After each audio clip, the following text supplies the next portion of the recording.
Could I encourage members to take their seats and have staff take their appropriate positions as well?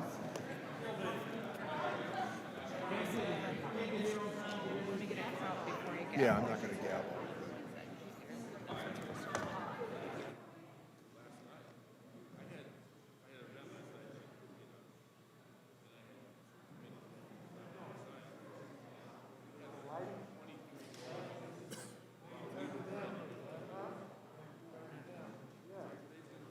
Stephen, how you doing? Doing all right? All right. Good deal. Good deal.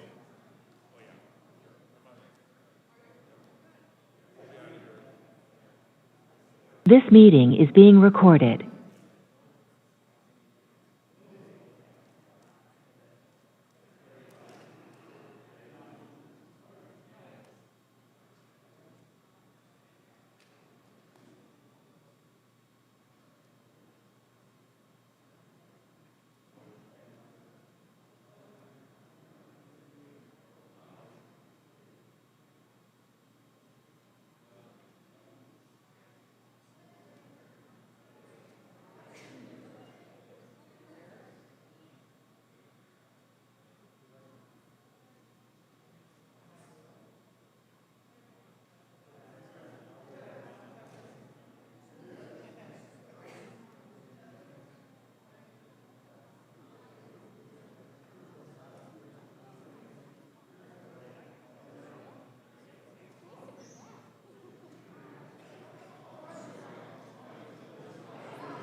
The committee will come to order, and a quorum is present. Today we meet to consider the committee's contribution to the Build Back Better Act, which will make crucial investments to create jobs, lower the cost of health care, and support America's workers and families. Before we turn to our list for this morning's agenda, I want to make a few brief reminders. First, consistent with regulations, the committee will keep microphones muted to limit background noise on the WebEx platform. Members are responsible for unmuting themselves when they seek recognition or when recognized for their 5 minutes. Second, when members are present remotely in the proceeding, they must have their cameras on. If you need to step away to attend another proceeding, please turn your camera and audio off rather than logging out of the platform. Finally, please be advised that consistent with the advice of the Office of the Attending Physician, members and staff present in the hearing should wear face masks except when recognized to speak.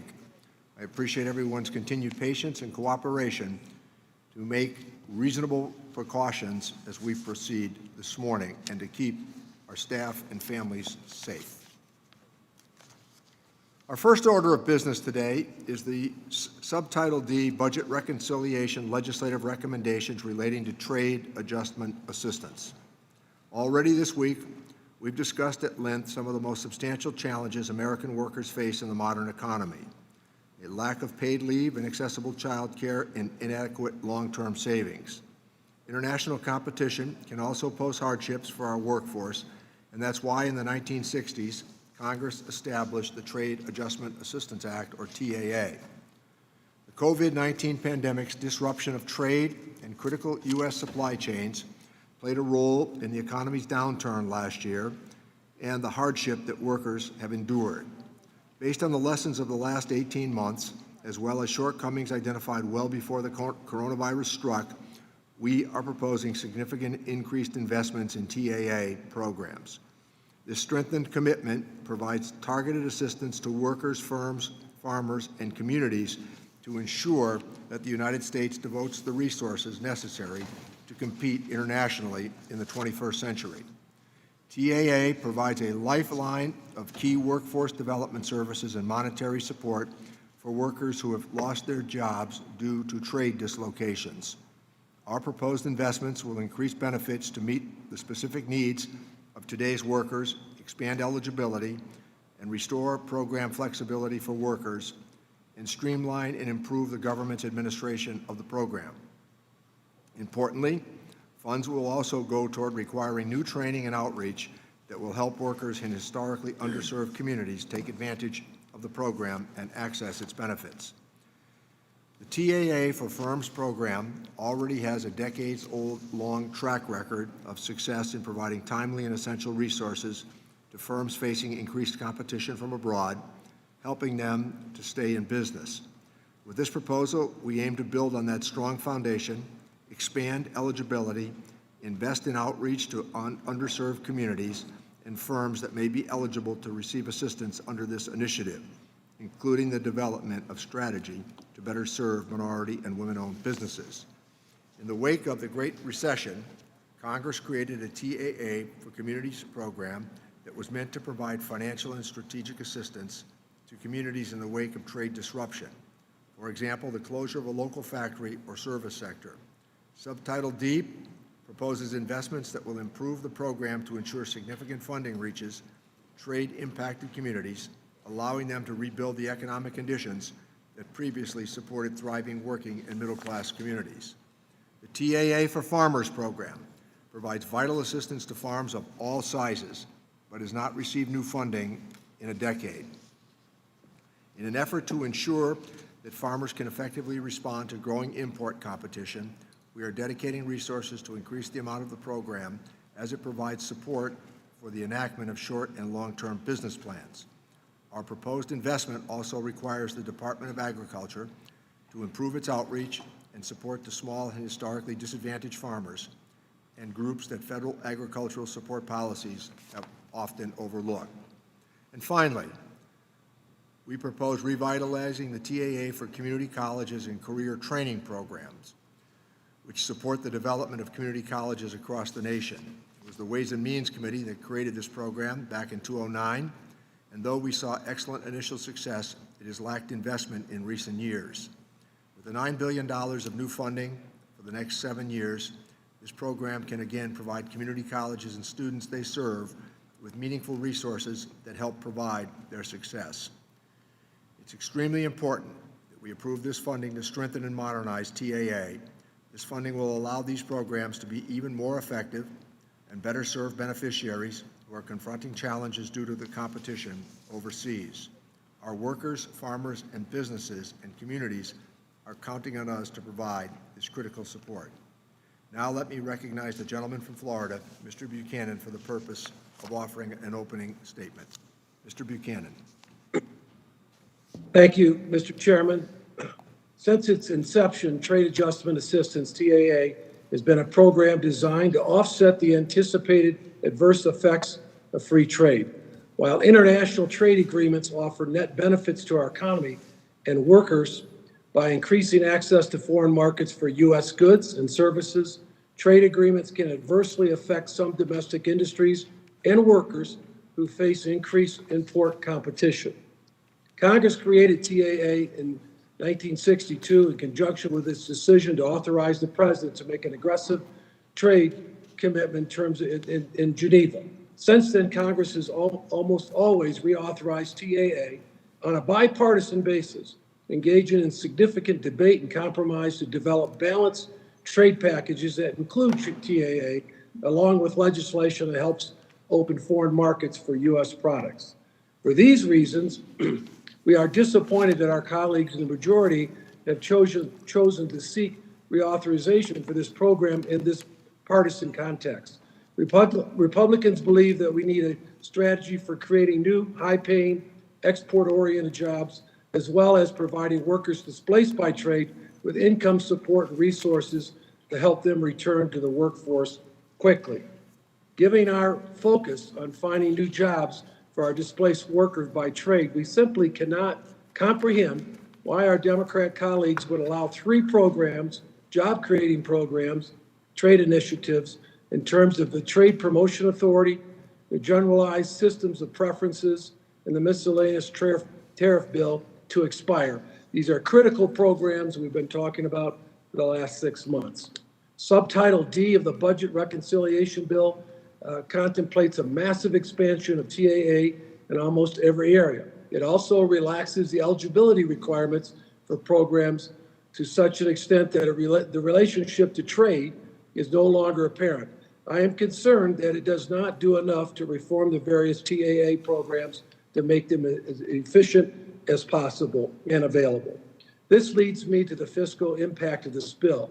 The current bill increases funding for TAA for workers programs to $1 billion a year. This is more than double the $450 million per year authorized most recently. And this large increase is very hard for me to understand at a time when many job creators, at least in my district, but I hear across the country, inform me that they are eager to hire but can't find enough workers. The majority's bill also authorizes $1 billion a year in funding for TAA for community programs, notwithstanding the fact that the Obama administration decided to eliminate it after determining it was less effective and more costly than other programs. Yet, astonishingly, the majority now proposes to bring it back with authorized appropriations of $1 billion a year, an increase of 6,200% from the $15.8 million appropriated most recently in the FY 2010. And it authorizes $1.3 billion in funding for TAA for community college and career training programs, for which we previously appropriated $500 million per year. At the same time, the bill caps funding for TAA for firms and TAA for farmers. So it caps their programs at a mere $50 million a year. These numbers do not make sense and are not justified. Democrats maintain that this increase in funding is necessary given the disastrous impact the COVID-19 crisis has had on the U.S. economy and its worker. We've already appropriated trillions of dollars in direct spending to address the pandemic job dislocation effects. TAA is a program for workers, firms, and farmers displaced by trade and import competitions. With this bill, Democrats propose to blur the line between TAA and other federal-funded unemployment support and redevelop programs. This is the wrong approach, and we should instead be creating jobs through trade while reforming TAA programs to make them more efficient and effective for both workers and job creators. And let me also just add, we've had tremendous program momentum in terms of USMCA, and it's a big win for not only Ways and Means, but I think Congress and America and our partners. And I'd like to think that we could build momentum on that. It just seems like we're so bogged down the last 9 months. I want to get back to looking at trade deals in general. And with that, Mr. Chairman, I yield back. I thank the gentleman. Just before the committee proceeds to consideration of Subtitle D, I'd like the committee members to observe a moment of silence in anticipation of the memories that still haunt us from 20 years ago. Many of us were in the city. Many of us retreated to this room, in fact, as we witnessed that horror, acknowledging the 3,000 innocent men and women who lost their lives, many dedicated to public service. So if we could just observe a moment of silence while we're all together, that would be very appropriate.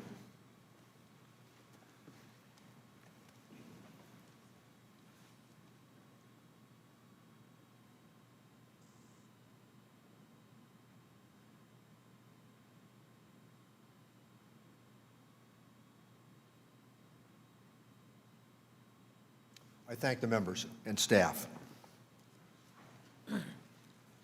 The committee will now proceed to consideration of Subtitle D, and without objection, the measure will be considered as read and open for amendment at any point. At this time, I offer an amendment in the nature of a substitute, which was distributed in advance, along with a green sheet explaining it. Without objection, the amendment in the nature of a substitute shall be considered as read, open for amendment at any point, and considered base text for the purpose of amendment. Let me now turn to Alexandra Whitaker, Staff Director for the Subcommittee on Trade, to provide the technical description of the amendment in the nature of a substitute with emphasis on changes made since introduction. I ask that members hold their questions until after her presentation. Thank you, Mr. Chairman. The committee print for Subtitle D updates the Trade Adjustment Assistance programs to support Americans facing hardship due to trade and international competition. For over 40 years, the TAA programs have served millions of workers affected by foreign trade and provided opportunities for those workers to obtain the skills, credentials, resources, and support to return to work and rebuild the economy. The TAA programs reverted in July of this year, which resulted in significantly lower funding levels and caused workers to lose benefits. This committee print provides new investments in the TAA programs for workers, firms, and farmers for 7 years and addresses shortcomings by expanding eligibility, increasing funding, improving benefits, and streamlining federal and state administration. It also establishes the TAA for Communities program and re-injects funding into the TAA for Community Colleges program. The chairman's amendment in the nature of a substitute modifies the committee print for Subtitle D to make the following typographical and clarifying changes. On page 57, lines 3 and 11, the word consortia is deleted and replaced with consortium. On page 57, lines 7 through 8, subparagraph A is deleted. On page 58, line 22, the M dash is deleted. On page 59, line 9, the phrase assisted with is deleted and replaced with supported by. On page 59, line 12, the word populations is deleted and replaced with population in the singular. On page 59, line 13, the phrase subsection C is deleted and replaced with subparagraph C. On page 59, lines 13 to 14, the clause, a program supported with such funds, is deleted and replaced with the phrase, such a program. On page 59, line 18, the word programs is deleted and replaced with the phrase "a program." On page 61, line 16, the word "of" is inserted between clause 2 and paragraph 2A. And finally, on page 61, line 23, the phrase "in paragraph 2" is inserted at the beginning of the line. With that, that concludes my walkthrough. I'm happy to respond to any technical questions about the amendment from members of the committee. Thank you.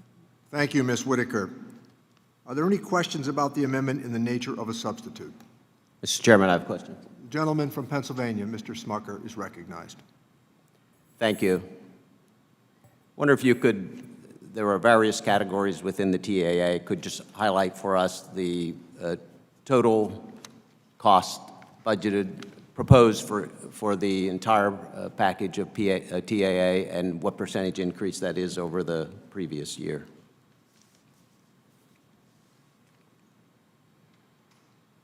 The total cost that's estimated is $21.9 billion, $22 billion for all of the programs. The question Hard to hear you, I'm sorry. The total cost that's estimated for all of the programs is $21.9 billion.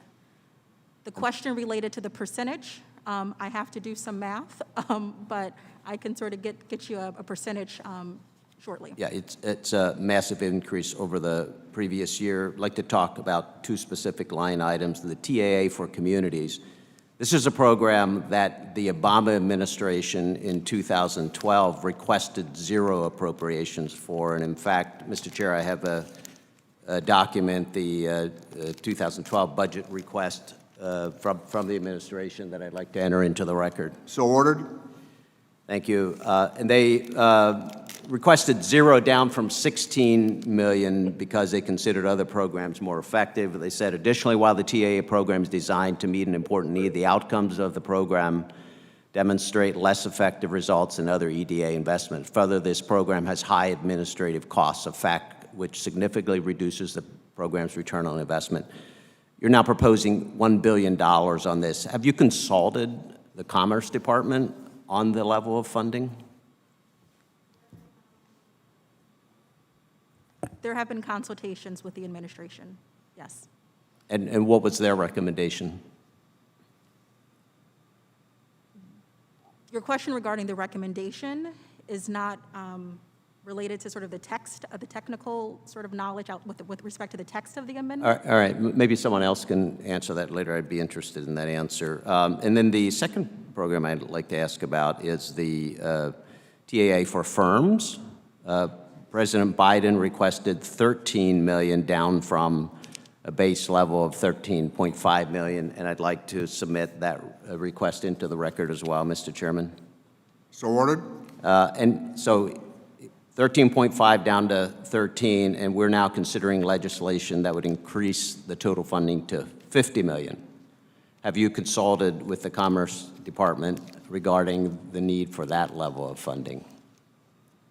My answer is the same as it relates to the other one. Yes, there have been consultations with the administration. Again, I'd be interested in an explanation from someone else in regards to what their comments were on that. The ranking member of the subcommittee mentioned TPA, GSP, and NTB, all programs that we believe create jobs rather than helping individuals who've been displaced by jobs. Are there any proposals to renew those within this? Within the committee print of subtitle D, no. Do you know why? Again, that's outside of sort of the technical exercise of this exchange. Again, I think as Republicans, there are a lot of questions we have here. It's interesting to us that we're reinvesting multiple times more for individuals who are losing jobs as a result of trade policies that will be implemented. It's also interesting that we're putting a trade item in this bill, and this is a bill that Democrats, I believe will help the economy and create jobs. Why would we be investing billions of dollars, millions and billions of dollars additionally to help individuals who are displaced and who lose their jobs as a result of these policies if we expect that these policies will be increasing the number of jobs that are available? I understand your question, but I think questions regarding policy choices are outside of the scope of this exchange regarding the technical. The staff answers technical questions, and the policy questions, I think, would be left to those who are elected, those who are appointed by the executive who has made these requests. And if I might, just having a pretty strong history on trade, I think and feel very strongly that we all have to acknowledge that there are large parts of the American family that have been left out of the success that good trade policy would generally inaugurate. So I also want to make just the argument here, Mr. Slucker, if I might, that we're also attempting to really refurbish support at the community college level so that people can move on to another career as well. May I respond to that, Mr. Chair? Sure, by all means. Thank you, and I hope that we have a discussion about that. The fact that the one area of trade that is addressed in this bill is premised on the fact that people will be losing jobs. We, as Republicans, believe that we could implement policies that will generate jobs, both in trade and in economic policy. And so I'd like to hear an explanation from the chair or from any other member why you feel that this additional investment, massive increase, is important when we could be implementing policies that will create new jobs. Thank you. Thank you. I would volunteer the following, and I hope that other members might be interested as well, but there is a broad agreement in the trade arena that the agricultural states did pretty well. At the same time, manufacturing in many of the old industrial states was significantly harmed. And I know that that would be the case in parts of my constituency as well, particularly in the hand tool industry that would come to mind. And asking American workers to compete when there is an artificial wage subsidy in other parts of the world does not put many of our workers who, through no fault of their own, were left behind. So I think trying to smooth out some of those opportunities through community colleges makes a good deal of sense. Mr. Chairman, Mr. Blumenauer is the Trade Subcommittee chairperson, and I would recognize him. I'll come back to Mr. Rice. Thank you very much. I look forward, and I will be making some comments in a few minutes. I hope that we're going to be able to focus on things that will make a difference. We all recognize that the benefits of trade have been unequal. It has provided some very significant advantages and improvements for a number, but there are communities that have been disadvantaged. The impacts have been localized. The benefits are very broad.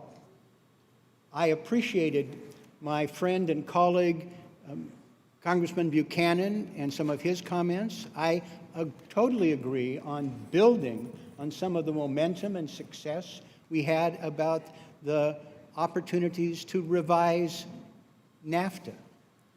Well, part of what is embedded in this legislation speaks to being able to build on that. And I just would point out that we have worked to try and get some bipartisan movement on this, rather than trying to tie this legislation to other items that are not directly related to it, to try and build on successes. I was frustrated that our Republican friends would not even agree for a short-term extension as was passed in the Senate. And I hope we can have a reset today to walk through some of those items and have a broader discussion. I think there are sound answers. I think there has been a very productive series of hearings that we've had dealing with the program, and the legislation we have before us today reflects that. And I look forward to that discussion, Mr. Chairman. Thank the gentleman. I want to make sure that people are heard on this, but I would make one suggestion. Mr. Buchanan is up next as the ranking member of the subcommittee. But this is about the technical parts of the bill. We'll have an opportunity to debate the merit of it as we proceed to, right after this, striking the last word. So why don't we recognize Mr. Buchanan at the moment, because we did recognize the Trade Subcommittee Chair. Yeah, well, let me thank you, Mr. Chairman, and I enjoy working with both of the chairmen, and I know that everybody's sincere. We want to move this along, but from this bill being a partisan bill, we get hit with, and I'm just thinking back again as a business guy for 30 years, when you get whatever it is, a 6,200% increase, we just want to have an understanding. Why are we going there? What's the rationale? Because somebody that's run businesses, and some have and some haven't, when you get that kind of an increase, you want to know why we're going down that road to that magnitude. It's 20%, 40%, it's one thing, but 6,200% is a big number. And maybe that's not on the technical side, but I know that we've talked quite a bit about trade and where we're at and where we're trying to go. But the bottom line is, that's just something that really popped out at me as a business guy looking at this. And that's why I wanted kind of a general understanding. You gave part of that, but I don't know if there's anything more you could add. That was the thing that really popped out to me. And then farmers and firms were pretty flat. So I didn't know what the rationale was, one reason or another, how you came up with a number, why it's not 8,000 or 2,000% increase. I don't know. So that's, I just wanted to make that comment and throw it out there. Thank the gentleman. So what I'm going to suggest is that Mr. Rice, Mr. Arrington, Mr. Ferguson, and Mr. Smith have all asked to be recognized, and I would prefer that we do that after we get through the technical side as we move to striking the last word. I think that makes the most sense. So if we have other technical questions for the staff, we could accomplish that now, and then we will move to the members, including Mr. Smith and Mr. others. Chairman, I do have a technical question. Pardon? Go ahead. Mr. Rice is recognized on a question. Yes, ma'am. What I want to know is kind of what the chairman, the ranking member on the Trade Subcommittee was just asking. This figure of $1 billion in annual funding, I understand the last iteration of that, the annual funding figure was $450 million. So, and I also understand that the enrollment in the program has dropped from 230,000 people in 2010 to 23,000 people in 2019. So that's a 90% drop. And we're asking for an increase of $450 million to $1 billion a year. I'm just curious, how did you arrive at that $1 billion figure? I mean, is that done is there any metric behind it, or does that just sound good, a nice round number, and let's pull it out of the air? I understand your question, and I think you're asking about sort of the choices and the decision to use that number.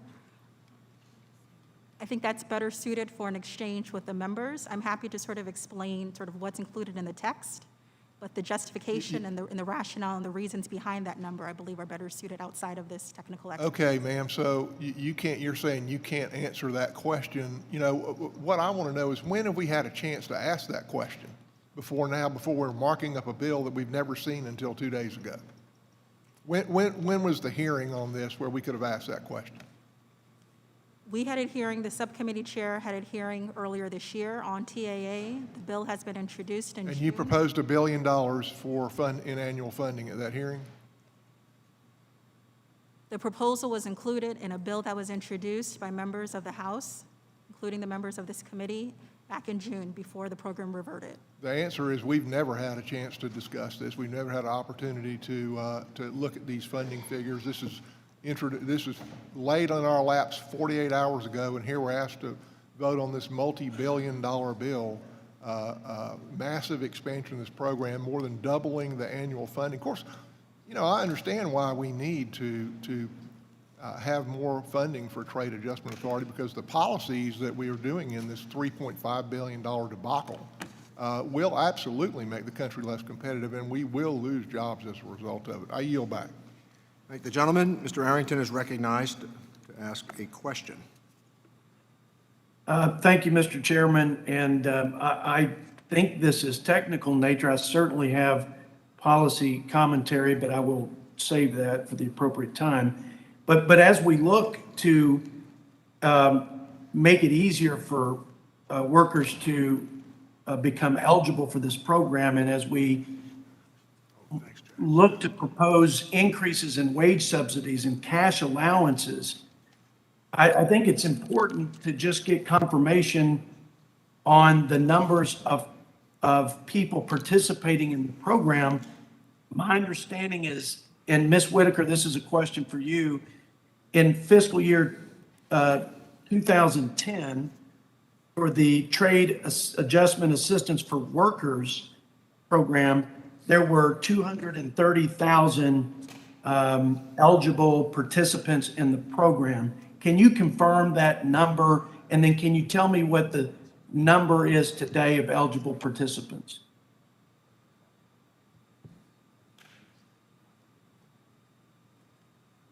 And again, I'm not asking you to make policy, I just would like to know those numbers.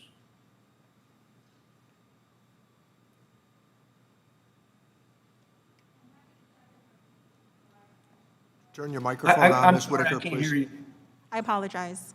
To give you the sort of the confirmation and the current numbers on the workers program, I will check with my team and try to provide an answer to you as soon as possible in writing.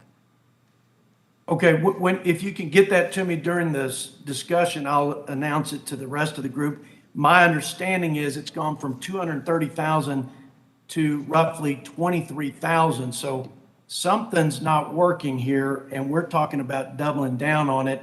I think we all want to help, but we need to make sure it's effective towards the desired outcome. So I'm just going to note that my concern, and I'll announce that when Ms. Whitaker gets me the information. Ms. Whitaker, thank you, Mr. Chairman, I appreciate it. Thank the gentleman. Dr. Ferguson is recognized to ask questions.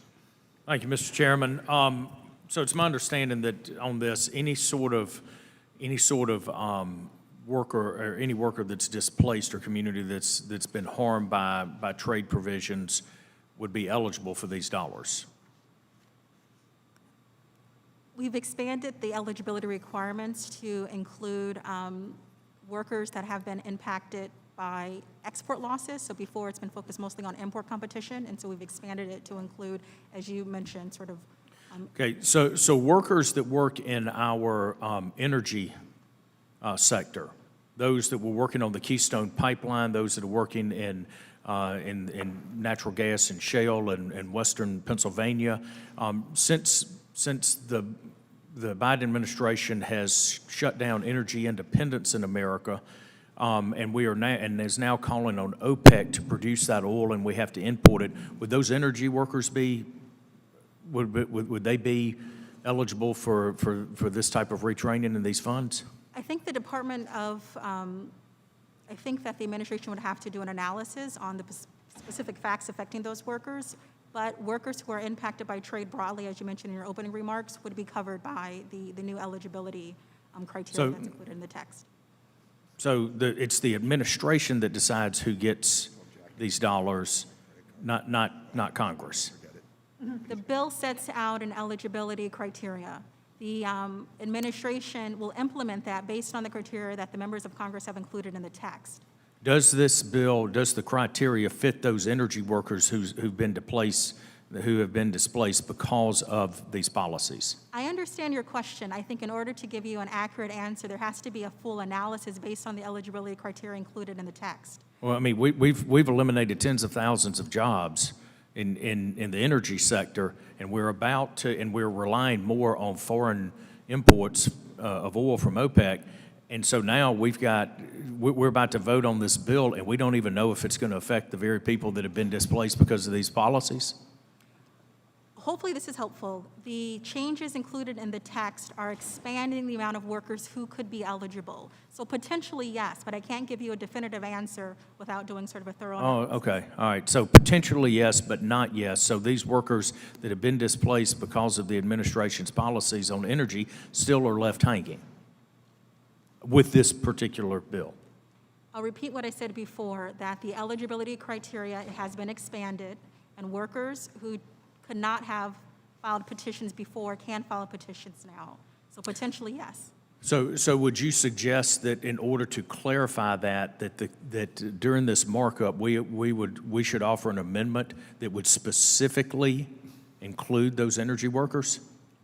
What I'm stating is. I don't think facts- that the staff should be recommending amendments to the committee members or offering a comment on what the amendments should look like. Respectfully, Mr. Chairman, I'm just trying to get Sure, clarity. ask the question, that's fine. On this, because this is an important part of our economy that has certainly been harmed. And while my colleague from Oregon made a really good point that the benefits are of trade tend to be very broad, that there tend to be local impacts, and this is certainly an area of local impact. And so I'm just trying to get to the bottom of how do we make sure in this legislation that we take care of this important sector of our economy? That's a fine question.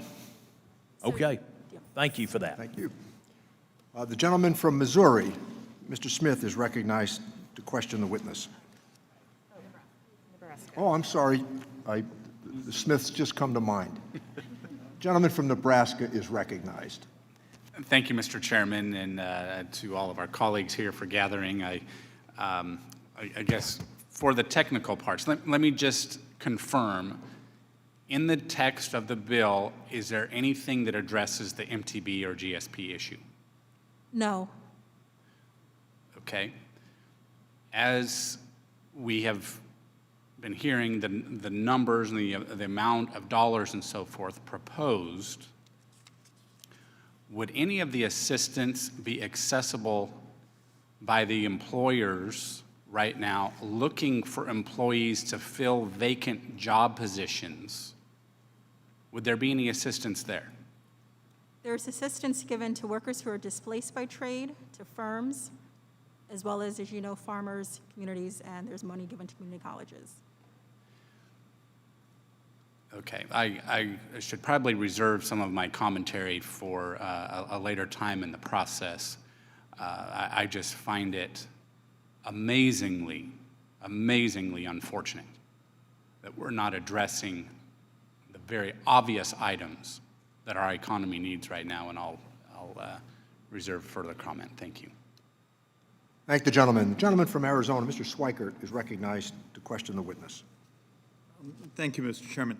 I want to make sure, because I was breezing through this, a trading partner, let's say they make it's less about a trade agreement, it's less about subsidizing a certain product, but they adopt a tax provision in their country that makes them more productive. We raise taxes, therefore their product coming into the country is they do more exporting, we do less exporting from our side. Would that qualify for trade adjustment? The retraining, the money for also the businesses that have been damaged by U.S. adoption of a different type of corporate or trade or tax policy compared to another country becoming more productive with their tax policy? If there can be a demonstration that job losses were due to a decrease in import, that deals with sort of, it affects import competition as well as sort of a loss of exports, then yes, they would be covered. So it's not the triggering event. It's not like a illegal subsidy coming from the government or something of that nature. If the United States adopted a higher international or higher corporate tax rate and therefore became less productive, so therefore our exports fall, we in turn around subsidize the very businesses that are hurt by us raising our taxes. Can you repeat? I don't know if I'm following your If the example. United States, so you have a business, you export to other countries. Yes. We raise U.S. taxes, so therefore the cost of your product went up, therefore making the imported product more competitive. We would go and subsidize that very business and those workers because of our own tax policy. I guess I would just repeat sort of what the eligibility criteria is within the tax. I would just I'm so sorry, repeat. you're very faint. I would repeat what the eligibility criteria is in the text by stating that we've expanded the eligibility criteria to include lost exports as well as the traditional import competition element of the original program. Okay, so I think you and I are seeing it the same way, Mr. Chairman, and I appreciate, is our own bad decisions that would lower our export competitiveness, we then turn around and subsidize the workers and businesses for our own bad tax policy. So, all right, thank you, Mr. Chairman. Thank the gentleman. If there are no other questions of the witness, we would proceed to those members who would like to strike the last word. And Mr. Pascrell is recognized to strike the last word. Thank you, Mr. Chairman. Back to you, Kevin. I move to strike the last word. I'm sorry. Mr. Blumenauer should have been recognized as the Trade Subcommittee Chair, but Mr. Pasquale, would you yield to him? I'll wait. Okay. Mr. Blumenauer.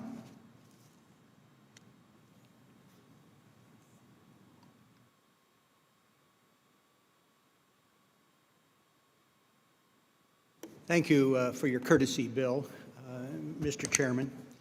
I am moved to strike the last word. I'm pleased to offer my support for this Subtitle D for our reconciliation package. This package of investments and improvements to the Trade Adjustment Assistance Program will establish a high watermark for each program, providing increased financial support and resources to workers, firms, farms, and communities negatively impacted by trade. And the overlay of COVID, I think, is a distorting factor in terms of apples to oranges comparisons, because we're doing this in a time of unparalleled turmoil in the economy.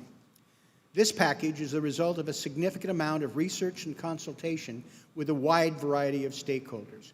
As a result, these provisions have garnered support from many labor unions, think tanks, community colleges, workforce development organizations, among many others. I'm pleased that we've included this package in the committee's Build Back Better plan. We began our public engagement on TAA with trade subcommittee hearings on the subject earlier this year. And at that hearing, we heard from numerous experts that highlighted how important this program is to American workers. We also heard directly from people like Otto Thomas, a worker in New Jersey, who described how the program was able to support his transition into a new, good-paying job after he lost his previous job due to trade. In addition, the witness provided their views on how to improve the program before it reverted to the lower funding levels this year. Our committee translated a number of these recommendations highlighted at our subcommittee hearings and many others with the modernization and reauthorization proposal that we introduced earlier this year. This has been on the table for months. Our aim was to reauthorize the program before the so-called reversion on July 1st of this year. Reversion is an incredibly detrimental policy that automatically cuts TAA workers' program in half.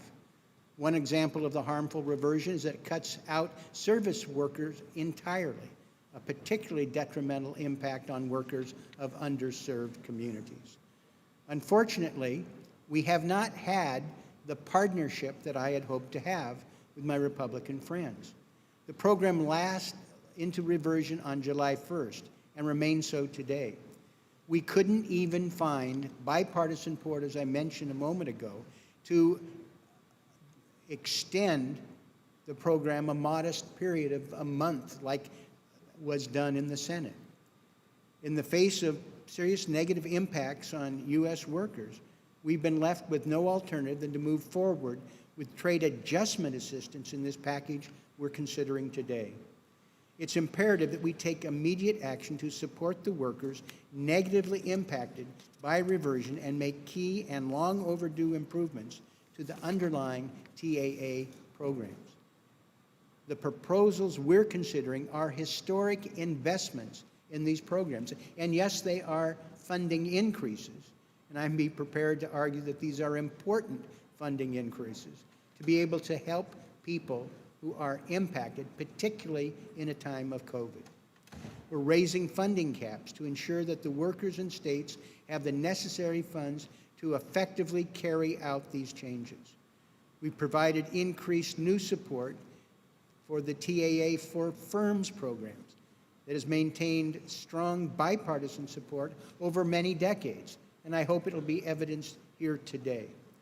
We're revitalizing the TAA for Farms program to ensure that smaller farmers impacted by trade have access to support. Too many of our programs are geared to large commodity producers and not diverse agricultural producers that deal with specialty crops. We've also provided renewed support to communities impacted by trade. The need to address this issue is clearly highlighted at our issues, and I want to thank my friend and colleague, Congressman Kildee, who's brought incredible leadership on this subject to the committee. Our proposals include investments in our community colleges, We funded the last TAA for community colleges in 2010. Our proposal to step up investment and key improvement to ensure students are more effectively served under this program, one of the most widely accepted and supported. In summary, this is a comprehensive set of investments in the TAA programs. I strongly urge my colleagues to support the proposal, and I yield back the balance of my time. Thank the gentleman. Let me recognize the ranking member, Mr. Brady, to strike the last word. Thank you, Mr. Chairman. Trade is bipartisan, and with very few exceptions, trade adjustment assistance has been extended on a bipartisan basis, linked with new trade rules for the president or new trade agreements that level the playing field for American workers and farmers. So it begs the question, why are we bloating up trade adjustment assistance when there is no trade agenda? It's like buying 3 spare engines and you don't own a vehicle. As you know, it's not enough to buy American, we need to sell American, but President Biden has imposed a de facto trade moratorium where we are dead in the water. President Trump fully notified Congress about negotiations with the UK, Japan, China, and Kenya, open discussions with the EU when they would be ready, but under this president, it's zero, nada. And not only that, but President Biden doesn't even want trade authority to negotiate new trade agreements. How can you, quote, fight for U.S. workers when you don't want the authority to do it, you don't want the tools to do it, and you don't want to be anywhere near the arena? So why is America sitting on the sidelines while our foreign competitors are on the trade field aggressively dividing up the world's customers for their farmers and their workers, but we're nowhere near that? Look, EU has reached new trade agreements with Japan, China, with 14 of the Asia-Pacific countries, UK, new agreements with Japan, Europe, Australia, and working toward one with Asia-Pacific, and we are nowhere to be seen. We need to build on the historic bipartisan support for USMCA, where this committee and this chairman, this ranking member, and all these are my colleagues work together to create a new trading relationship with Mexico and Canada. We should be building off that framework. America needs to lead. Our workers can't afford this administration to huddle in the corner, afraid to even begin negotiations to create a level playing field for our American farmers and workers. I'll close with this. My guess is this really isn't the issue, trade adjustments. There are 41 or so, last time I counted, different job training programs in the federal government.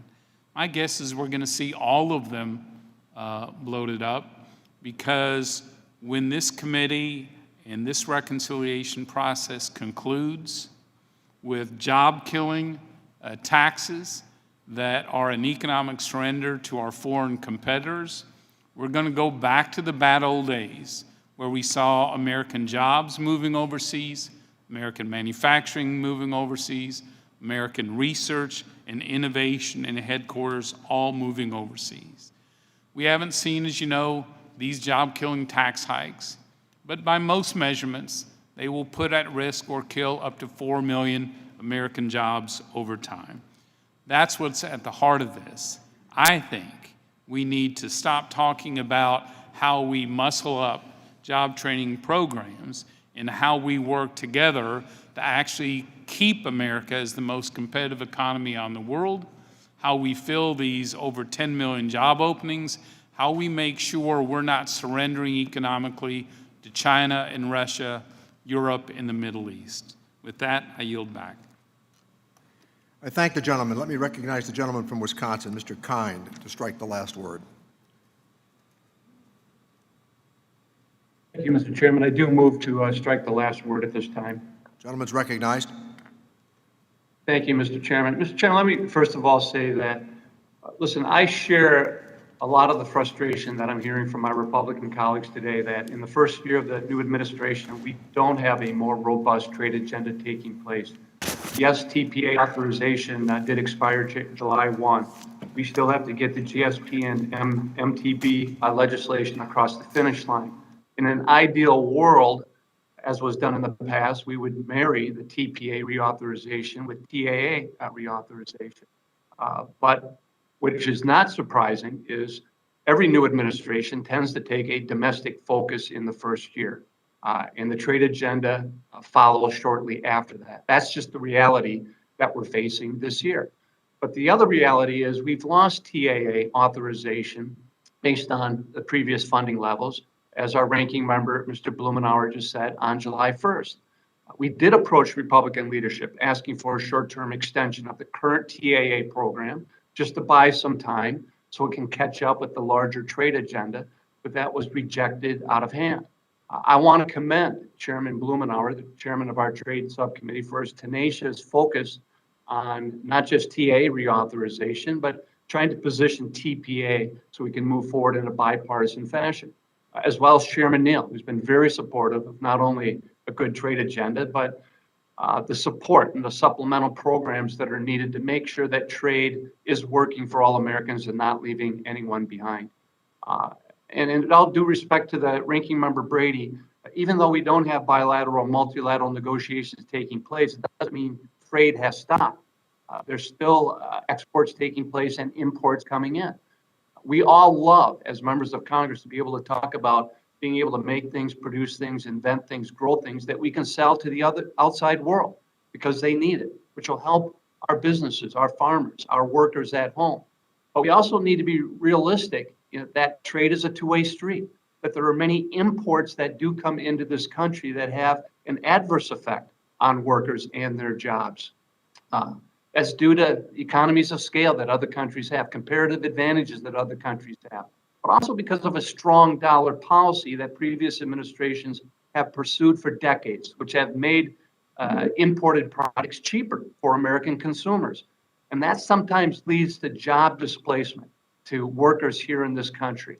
And when that happens, we need to step up and be able to provide assistance to get them reintegrated into good paying jobs again. But I also want to be honest too, that as a member who's been around for many TPA and TAA reauthorizations, our Republican colleagues, how to say this, has been less than enthusiastic whenever it's come to TAA reauthorization. I remember previously how difficult it was to get bipartisan consensus on just extending healthcare benefits to displaced workers, because our Republican colleagues didn't want to do that. And they always wanted to underfund programs when we could show a demonstrated need to increase funding for it. That's what I think we're trying to accomplish with this TA reauthorization bill before us today. It's recognizing the need that does exist in our economy. I had a large paper manufacturing firm, Versal, in the northern part of my district in Wisconsin Rapids, where 950 workers woke up one morning with good paying jobs, only to be told that due to imports and foreign competition, those jobs would be gone in a few months. There is nothing more scary in a person or their family's life outside of a healthcare crisis than to be told that you're going to lose a good paying job. And many of those workers under the old TAA program were able to take advantage of job retraining programs, the healthcare subsidy to maintain healthcare coverage for their families, wage replacement subsidies. Many of them went to the Mid-State Technical School for job retraining. Yes, there are many jobs that are available today, but we also need to recognize that there's a skills gap for many of those higher paying jobs. Taking workers who have just lost their jobs, they can get into good paying jobs in their own community. And that's what we're trying to accomplish. I'm also happy that there's greater focus on farm impacts of trade, especially for smaller family farm operations, non-commodity producers. We're expanding that TAA coverage for them. So for all these reasons, not that this is a perfect bill, but it's necessary to move forward because of the expiration of the old bill. And I would hope my Republican colleagues today would recognize that in the context of our larger trade agenda and support what we're trying to do here today. Thank you, Mr. Chairman. I yield back. Thank the gentleman. Mr. Smith from Nebraska is recognized to strike the last word. Thank you, Mr. Chairman. A very timely discussion I think we are having here. I appreciate my colleague from Wisconsin articulating perhaps what might be happening with the trade agenda from the administration. Let's face it, the previous administration had trade as a very high priority. One of the results was, I think, one of the most bipartisan approvals of a trade agreement ever with USMCA. It came perhaps a little bit later than it should have, but it got done. A lot of folks said it couldn't get done. And the fact that it was so bipartisan, I was hoping would be a springboard or a launching pad for further trade agendas, regardless of who might occupy the White House. And for all the criticism leveled at President Trump, the previous administration, I think it is extremely unfortunate that we are here today, virtually no trade agenda. Let's face it. The results of the last few months of policy is that we have more imported oil, and I don't think that should be considered a priority. We have the MTB and GSP legislation bipartisan in support, and I'd be curious if Mr. Blumenauer would be willing to answer a question, a clarification perhaps, on MTB and GSP. Would Mr. Blumenauer yield to some questions? Mr. Blumenauer, is there a time frame for passage of GSP and MTB legislation in place? Mr. Smith, we're trying to deal with things that we can deal with sequentially. This is something that with the TAA, we think there's a foundation to move forward. We put legislation, as you know, out earlier this year for both GSP and MTB. There are areas here building on what we did with the NAFTA approval that reflected, for example, environmental standards, labor standards. We want those programs going forward before they're reauthorized to reflect the progress that we did with the NAFTA approval. We have not been able to agree with our Republican colleagues to be able to put those elements in it. We're not interested in moving forward if we're going to turn our backs on the reforms that we fought for and achieved on a bipartisan basis. Okay, reclaiming my time, I would suggest that because there is significant bipartisan agreement on GSP and MTB, that we have opportunity to move forward. I mean, it has expired at the end of last year, and now we are looking at, as was alluded to earlier, we are looking at helping folks harmed by trade when we have self-inflicted wounds of trade by not passing GSP and MTB legislation. I think it's lost opportunity more than anything, but here we are with such a significant increase in spending that it looks like the most diligent effort is to come up with more ways to spend money rather than really targeting, analyzing first, and then targeting the resources as needed. And I just think that it's irresponsible to legislate in such a manner, because I think it's most harmful to workers themselves, and especially when you see the dismissive tone from the administration as it relates to so many workers, especially in the energy sector. The American people want us to do better. They want us to do better than what this legislation points out, or certainly the absence of things that could be done, especially on a bipartisan basis. I yield back. Thank the gentleman. Let me recognize the gentleman from New Jersey, Mr. Pascrell, to strike the last word. Thank you, Mr. Chairman. Mr. Chairman, I move to strike the last word. Gentleman is recognized. I'm very disappointed that I've had some people have amnesia when we discuss many aspects of trade over the last several years, particularly. Amnesia.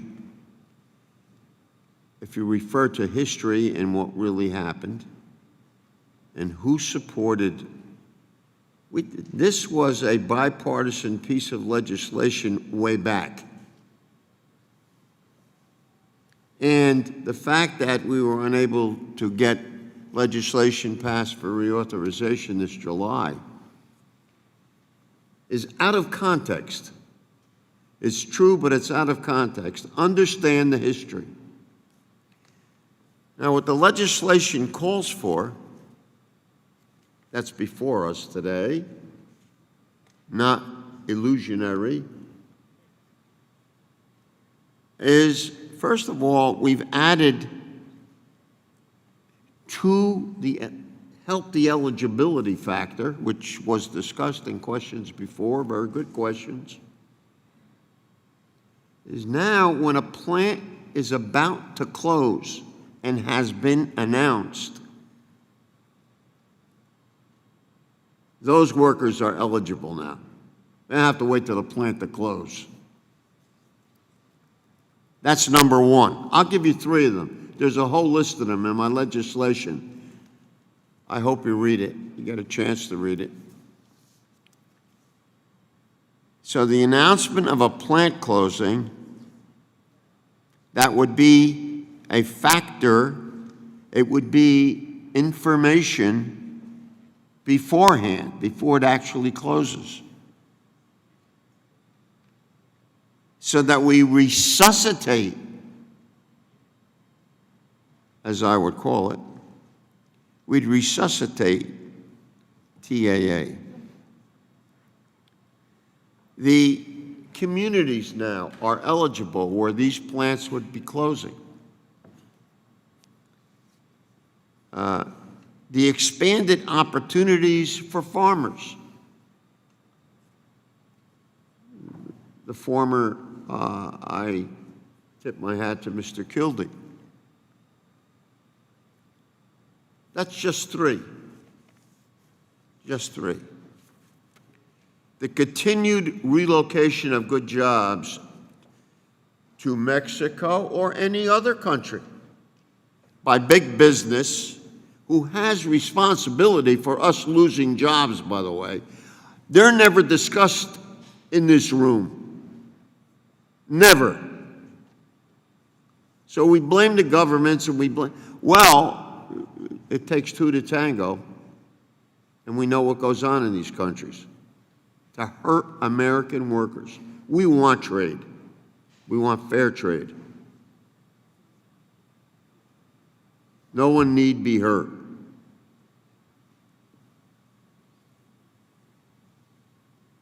It's incalculable damage that we're talking about here, because we don't see it usually. Fired workers face terrible burdens in being made whole. My constituents know this story too well. The Mondelez closing is a storied cookie factory in North Jersey, terminated approximately 600 jobs. Good jobs, good paying jobs. Tragically, the workers suffering from the closure were denied access to this important retraining program. They were denied it. I was there. I saw it. I'm a prime witness. They were denied it. This bill includes language, and we've worked on this for quite some time, to close the loophole by making it easier to access crucial trade adjustment assistance. This program needs to be revived. For in our ingenuity in creating these trade deals that we march down the street and parade over, and then we don't look at the consequences many times, How many American jobs have been lost since? So I thank the staff. I'm concluding, Mr. Chairman. I thank the staff for helping fix this technical failure and for supercharging the retraining program. Trade adjustment assistance can be more than funeral insurance for workers at shattered firms. Thank the gentleman. Mr. Kelly is recognized to strike the last word. Thank you, Chairman. First of all, I thought it was really wonderful that we stood today and remembered the victims of 9/11. I would also like to just for a second talk about the veterans that we all represent back home, and especially those that are looking at the Afghan situation. And I have a member of my staff, John Cuneo, who is an Afghan war veteran. I'd also like to take a moment to thank them for their 20 years of service and putting their lives on the line to make sure that our home country was not attacked. And I think that's something that's gone forgotten. And when I talk to our veterans, some of them who have made this sacrifice, lost colleagues, and have been marred for their life through some type of an injury, are wondering, was it worth it? And my answer to John and to every veteran out there is, you are incredible heroes. And we need to thank you for your service, and we need to thank you for keeping us safe for 20-some years. I think we forget that too often because we get caught up in this other melee. Now, after saying that, I just am trying to remember in the last administration something called the USMCA. And I thought that was remarkable, what we were able to come together with, and Ambassador Lighthizer spent so much time talking with us and asking us, and we had a chance to go back and forth with issues that were really important to each of us in the districts that we represent. It would have been nice if we could have done that again.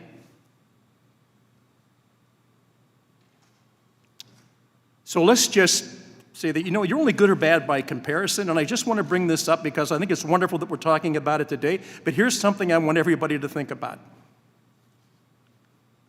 FDR's New Deal programs were passed incrementally over 2 presidential terms with overwhelming Democratic majorities. Democrats created the Great Society over 2 years with supermajorities. Obamacare was hashed out over 9 months before Democrats enacted it into law with 56 votes in the Senate. In the 2017, in comparison, only good or bad by comparison, in 2017, the GOP tax reform was debated for months and its principles for years before Congress voted on it. I want to echo what Ms. Murphy had said yesterday. She would love to have been part of the discussion. She would have loved to have been part of the debate. She actually would have loved to actually known what was in this bill before she was being asked to vote on it. My whole life I have been in a business where you have to negotiate. It requires somebody has a product that they want to sell and a person who wants to buy. I will say this again, and I tell my colleagues back home and my friends, you know what, in my whole life, in the business I've been in, the automobile business, I have never been able to sell a guy a car who wants to buy a truck. And if you really want your negotiations to work and go through, then it is really important to have bipartisan involvement. It is really important to reach across the aisle and actually talk with us. It's really important to come up with something that makes sense for all Americans. How in the world did we get to a process where we are going to spend $3.5 trillion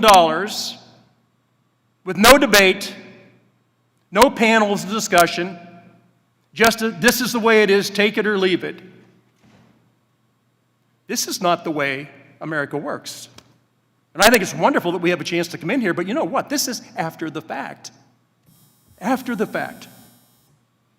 If we really do want to get to the right answer for every American, and most Americans would agree with this, why didn't you discuss it? Why didn't you sit down? Why didn't you have panels come in? Why didn't you hear from them?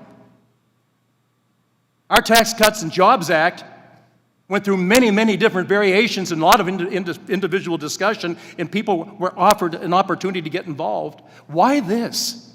Why this? Why now? Why not so early in a process that we could actually sit down and not after 7 months of a new administration coming into office? Why couldn't have we sat in this room with panels, had a discussion, and talked what was best? We're losing more than jobs. We are losing the faith and trust and confidence of the American people that we can actually function as a deliberative body. Thank you, and I yield back. Thank the gentleman. Let me recognize the gentleman from Illinois, Mr. Davis, to strike the Chairman, last I move word. to strike the last word. Gentleman is recognized. Thank you, Mr. Chairman. I represent a condensed urban community that was once an industrial mecca with thousands and thousands of jobs.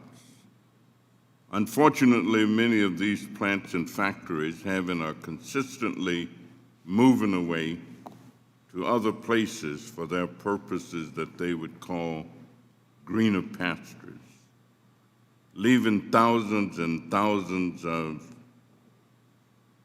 employees unemployed, high and dry, filled with anxiety, not knowing what the future is going to be. Notwithstanding the reports of millions of available jobs, some of the places in my district have some of the highest unemployment rates in the nation. The Trade Adjustment Assistance Community and Career Training Program has provided training opportunities for thousands of displaced Illinoisans workers seeking new opportunities. I urge support for the funding of this program because it will provide opportunities for individuals, especially to obtain new skills, new opportunities, and new direction, especially as we anticipate a new infrastructure program that will provide work for those who are unemployed. I urge funding for this program and yield back the balance of my time. Thank the gentleman. Let me recognize the gentleman from Missouri, Mr. Smith, to strike the last word. Thank you, Mr. Chairman. They say that once is a mistake and twice is a pattern. Well, Democrats discriminating against women in bills that they write solely by themselves clearly is now a pattern. If you look back at the last reconciliation bill, the Biden bailout bill, the Democrats tried to sell it as a COVID package, but $1.9 trillion of reckless, wasteful spending went to reward their political friends, allies, and donors, with less than 9% going towards healthcare spending, putting shots in people's arms. There were some provisions in that legislation that discriminated women. There was a section, in fact, that was so egregious. It was a section with USDA in regards to disadvantaged farmers. The definition of disadvantaged farmers was changed just for that bill to exclude women. To exclude women in the original Biden bailout bill.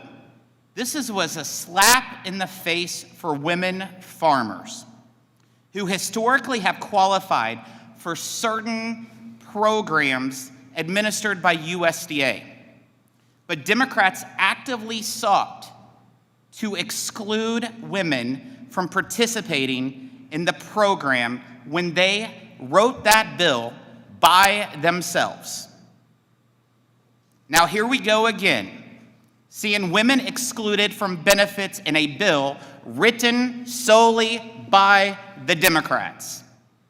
The subtitle seeks to expand and increase participation in trade adjustment assistance programs by adding the term underserved community. But reading through that definition, I'm struck that the party which coined the term war on women has actually declared war on women. Last taken up in 2015, reauthorization of the Trade Adjustment Assistance Program has historically been a bipartisan effort. This only recent exception being a partisan reauthorization in the 2009 Democrat stimulus bill. Notice the pattern that we have there. If Democrats had worked with Republicans on this language, then perhaps the oversight wouldn't have happened.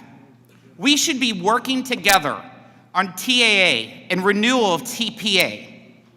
There is much work for this committee to do on promoting a U.S. trade agenda that strengthens our country and protects our workers. Republicans have been asking the Biden administration for months to engage with Congress on renewal of TPA, which is currently expired. TPA gives the opportunity to build on the successes of the prior administration, which was able to negotiate a free trade agreement in USMCA, which greatly benefited U.S. workers and U.S. farmers. But for now,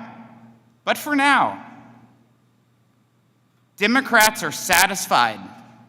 They're satisfied to write a strictly partisan bill that either by accident or by design, you tell us, that excludes certain women from benefiting from the programs in this section that they seek to promote.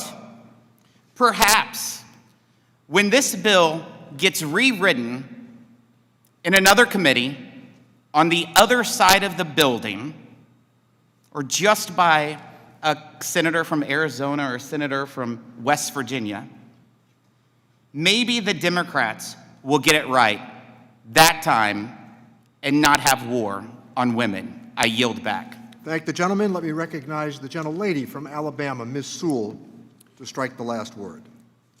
Mr. Chairman, I move to strike the last word. Gentlelady's recognized. Mr. Chairman, free trade has the power to grow economies and expand markets for United States manufacturing workers as well as farmers. However, far too long, America's trade policies did not provide the necessary safeguards for American workers negatively impacted by trade. I am excited that the Biden administration and Ambassador Tai have reversed this trend and put workers back at the center of America's trade agenda. A central pillar of a strong, worker-centered agenda is a Trade Adjustment Assistance, or TAA. In this bill, we not only reauthorize TAA for workers for an additional 7 years, but we also expand eligibility, increase benefits, improve job relocation assistance and child care allowance, and improve outreach to underserved communities.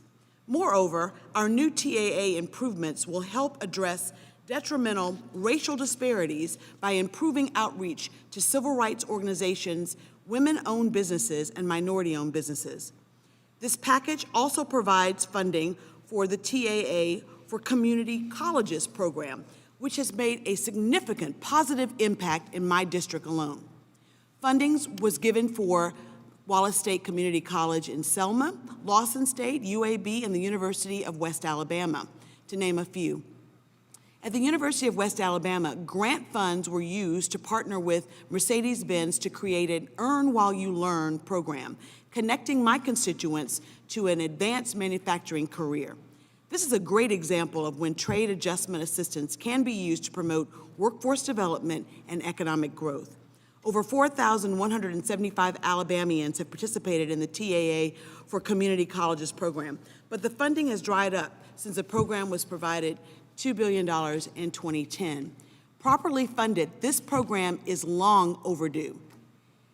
Furthermore, this bill includes critical improvements to the TAA for Communities program. My constituents in Fairfield, Alabama know firsthand the job losses that can trickle through an entire community because of trade.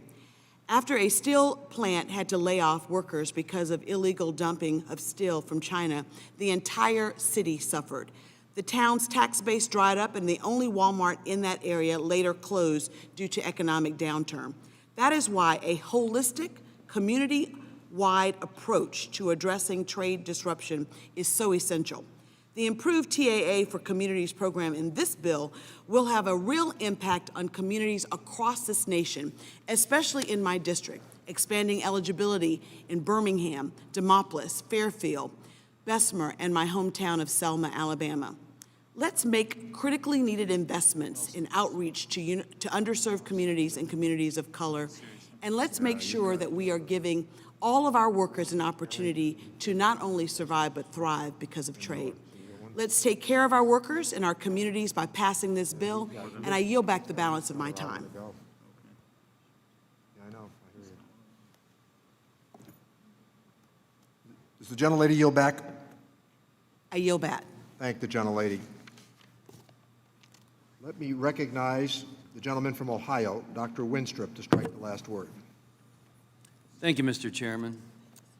While I have some serious concerns about this subtitle, and one of them includes the justification for the massive spending increases that are proposed here, but beyond that, I'm wondering if my colleagues on the other side of the aisle have contemplated the negative job-killing effects of the Biden administration's decision to give away U.S. intellectual property to our adversaries, and whether those workers should be eligible for trade adjustment assistance.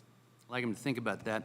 See, I have serious concerns with President Biden's and Ambassador Tai's decision to support a waiver of the TRIPS agreement for COVID-19 vaccines. As a physician, co-chair of the GOP Doctors Caucus, very actively engaged in Operation Warp Speed throughout the whole trial process and the development of a vaccine. I've been fortunate to be able to go out into my district and help vaccinate my constituents and to give them protection against COVID-19. My desire to get everyone vaccinated includes the rest of the world. It's both a humanitarian imperative to help countries, as well as a necessary step to increase our collective health security here in the United States. Unfortunately, I'm concerned that the proposed waiver of intellectual property rights for COVID-19 vaccines is the wrong approach. Giving the intellectual property rights of private industries away to other countries, including our geopolitical adversaries like China, will severely harm American innovators. As well, foreign lower quality standards may lead to faulty production of life-saving medications, damaging the reputation of an otherwise effective medication. And there are real jobs at stake here. And as the Biden administration pursues its worker-centered trade policy, those who develop life-saving vaccines should not be cast aside. It's not just about jobs and the economy.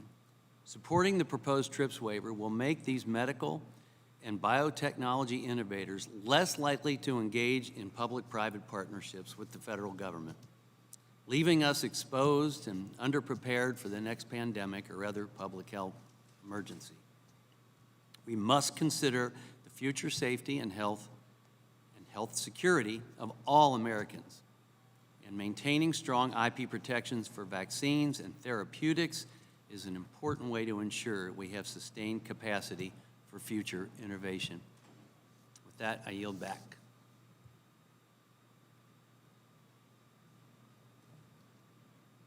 Gentlemen, yield back. Thank the gentleman. With that, let me recognize the gentlelady from Washington State, Ms. DelBene, to strike the last word. Thank you, Mr. Chairman. As I mentioned yesterday, the pandemic exposed and exacerbated existing inequities in our safety net. I'm today very pleased by the opportunity to address these underlying issues on subjects particularly important to me and my constituents. And so I want to thank the chairman as well as Chairman Blumenauer for the inclusion of trade adjustment assistance, which provides income support, job training, health care, and other resources for workers who've lost their job due to international competition. Today's legislation meets the demands of our changing economy by reauthorizing TAA for workers for 7 years and increasing its funding to $1 billion annually. The legislation expands TAA eligibility to include all workers impacted by trade, including workers who've lost their jobs because of trade wars and decreases in exports, something that I have long advocated for. But the bill also includes a specific provision that I have championed, which would extend income support for 6 months during periods of increased unemployment so that this program can adapt under recession-like conditions. We talk about this as an automatic stabilizer that would allow more workers to get additional assistance when it's needed the most.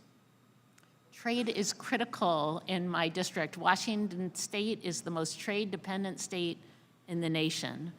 I have also seen firsthand the incredible power of trade adjustment assistance for workers in my district in many sectors, from aluminum to aerospace.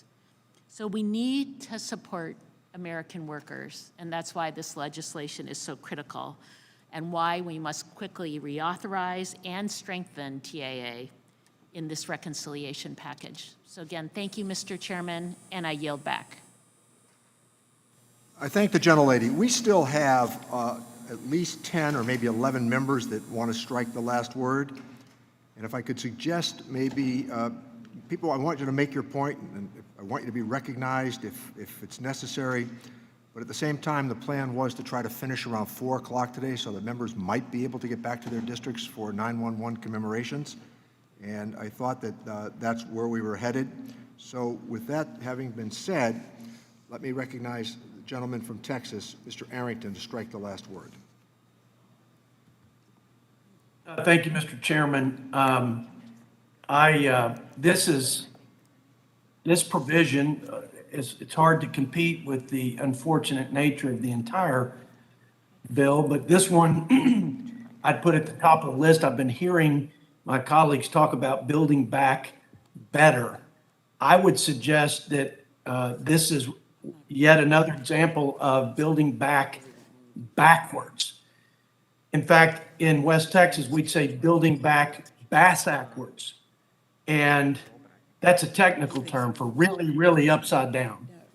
On one hand, Mr. Chairman, we've got this hammer that we continue to beat down our job creators, our family farmers with the death tax, our fossil fuel or oil and gas, independent mom and pop operators who fuel this economy. We beat down our workers in trade by our inaction. We should do these no-brainer trade, pro-growth, job-creating provisions like TPA, GSP, MTB. These are no-brainers. We haven't done that. We're putting money into a program that has gone from 230 some odd participants to 230,000 participants to 23,000 participants. Washington is the only place, colleagues, that you could borrow trillions of dollars to fund a failed program that is designed to fix a problem that Washington created. That is the picture here. The fact that we're talking about farm assistance to our ag producers is it's almost humorous if the fact that we're going to be talking about the death tax and the death to family farmers and the largest liquidation of farming operations this country has ever seen on account of a supercharged death tax, which is the most un-American provision in the tax code, it's not serious. This isn't serious. It is just another exercise in self-inflicted wounds. It's like the labor shortage because of the self-inflicted policies to pay people more to be on unemployment. It's like the massive spending that you wrap the flag of COVID around to bail out unions and bail out broke cities and states that created inflation. I won't even talk about the self-inflicted crisis at the border or the debacle in Afghanistan, but these are the policies of self-destruction. That's what I've been trying to say. This will implode, and our kids will be there to pick up the pieces. This is unfortunate, and we should try to find a way to create more job opportunities by enforcing the wonderful bipartisan new and improved trade deals with our biggest trading partners, Canada and Mexico. I heard my colleagues say this, and they were right. If we don't enforce these agreements, they're not worth the paper they're written on. We're not having any hearings on it. We're not doing anything to keep the feet to the fire of our partners, Mexico and Canada. And the barriers are going up, and the playing field is becoming unlevel again.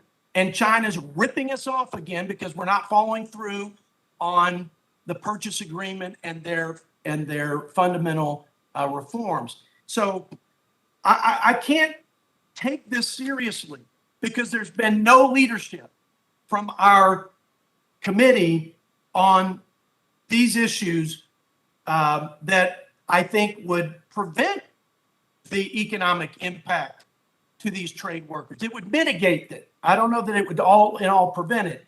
And I'm not against finding ways to provide assistance to folks in Michigan or in Oregon, but I'm not about to throw good, hard-earned tax dollars after bad in this provision of this bill. So this is bad.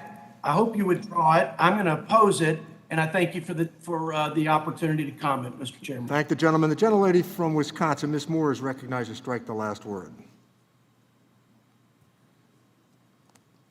Thank you so much, Mr. Chairman.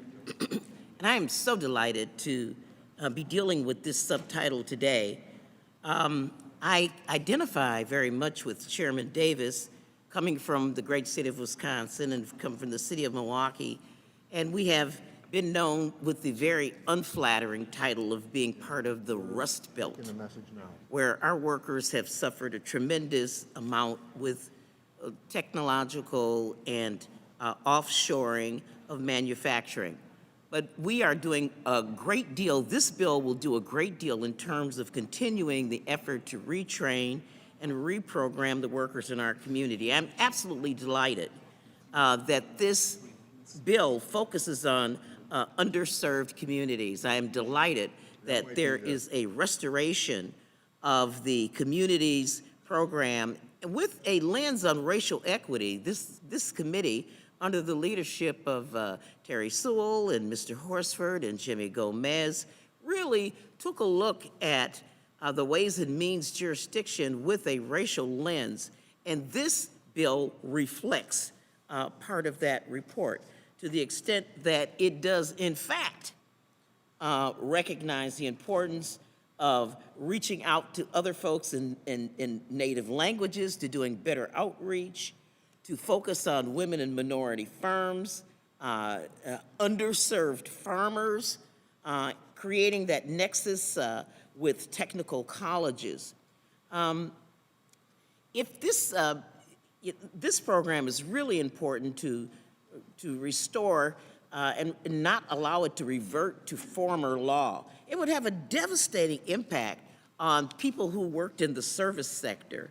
It would result in loss of training opportunities, and of those who would become ineligible for benefits, 62% of them would in fact be women and 18% African American.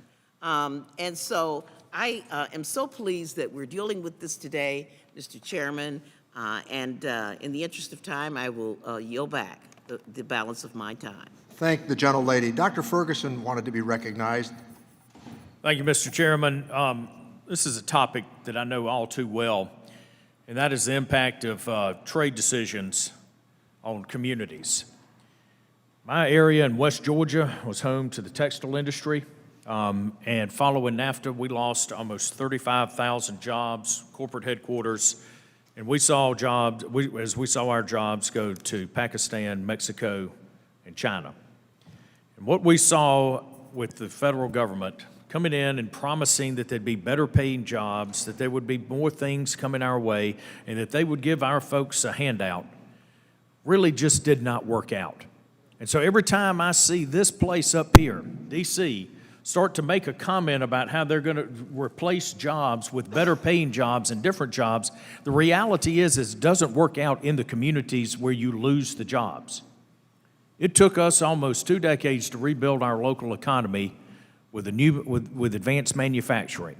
And in the meantime, we saw people simply be told that here's a check from the government. This is the best that we think that you can do. God bless you, now move along. It's heartbreaking to see that. It's infuriating to see that.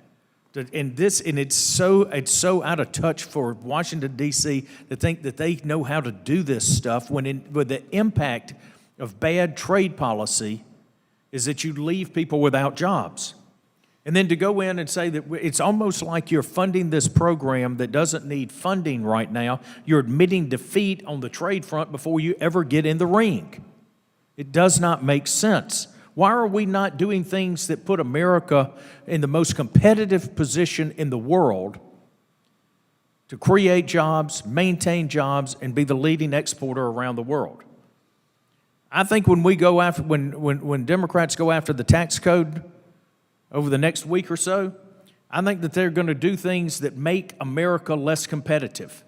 They're going to make it advantageous for foreign corporations and foreign workers over American corporations and American workers. Look at what they will do with the tax provisions around GILTI and FDIA. And look, one of the most simple things that we could be doing right now is to deal with the general system of preferences in the miscellaneous tariffs bill. Now, our colleagues on the other side of this building in the Senate, and even Wyden and Crapo, have offered a bipartisan bill. Republicans here on Ways and Means stand ready to engage on this issue. The outliers on this are Ways and Means Democrats in the House. My colleague from Oregon said we should do things in a sequential way. I guess the question that I would have for him is, are you opposed to Senator Wyden's position on this? These are things that could help our small businesses and companies like NACO in my district that use this to create jobs in Georgia. And I bet you've got them in your states as well. And then my colleague from Ohio, Dr. Winstrup, brought up a very, very important point. Why in the world would we even be considering giving our intellectual property away, particularly around the vaccine?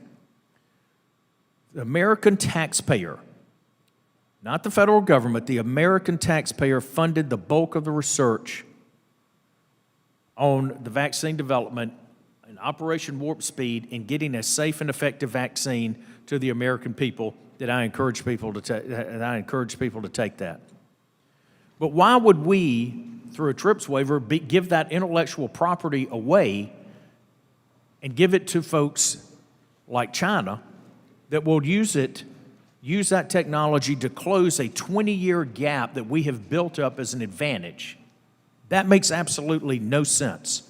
Can anybody in this room tell me why they think that giving our intellectual property away, that is the property of America, U.S. companies, and U.S. taxpayers, giving it to folks to build a vaccine or to make more vaccine in countries that don't even have the infrastructure to produce the vaccine, and give our biggest enemy, China, a chance to get that intellectual property? How many of y'all think that's a good idea? Anybody?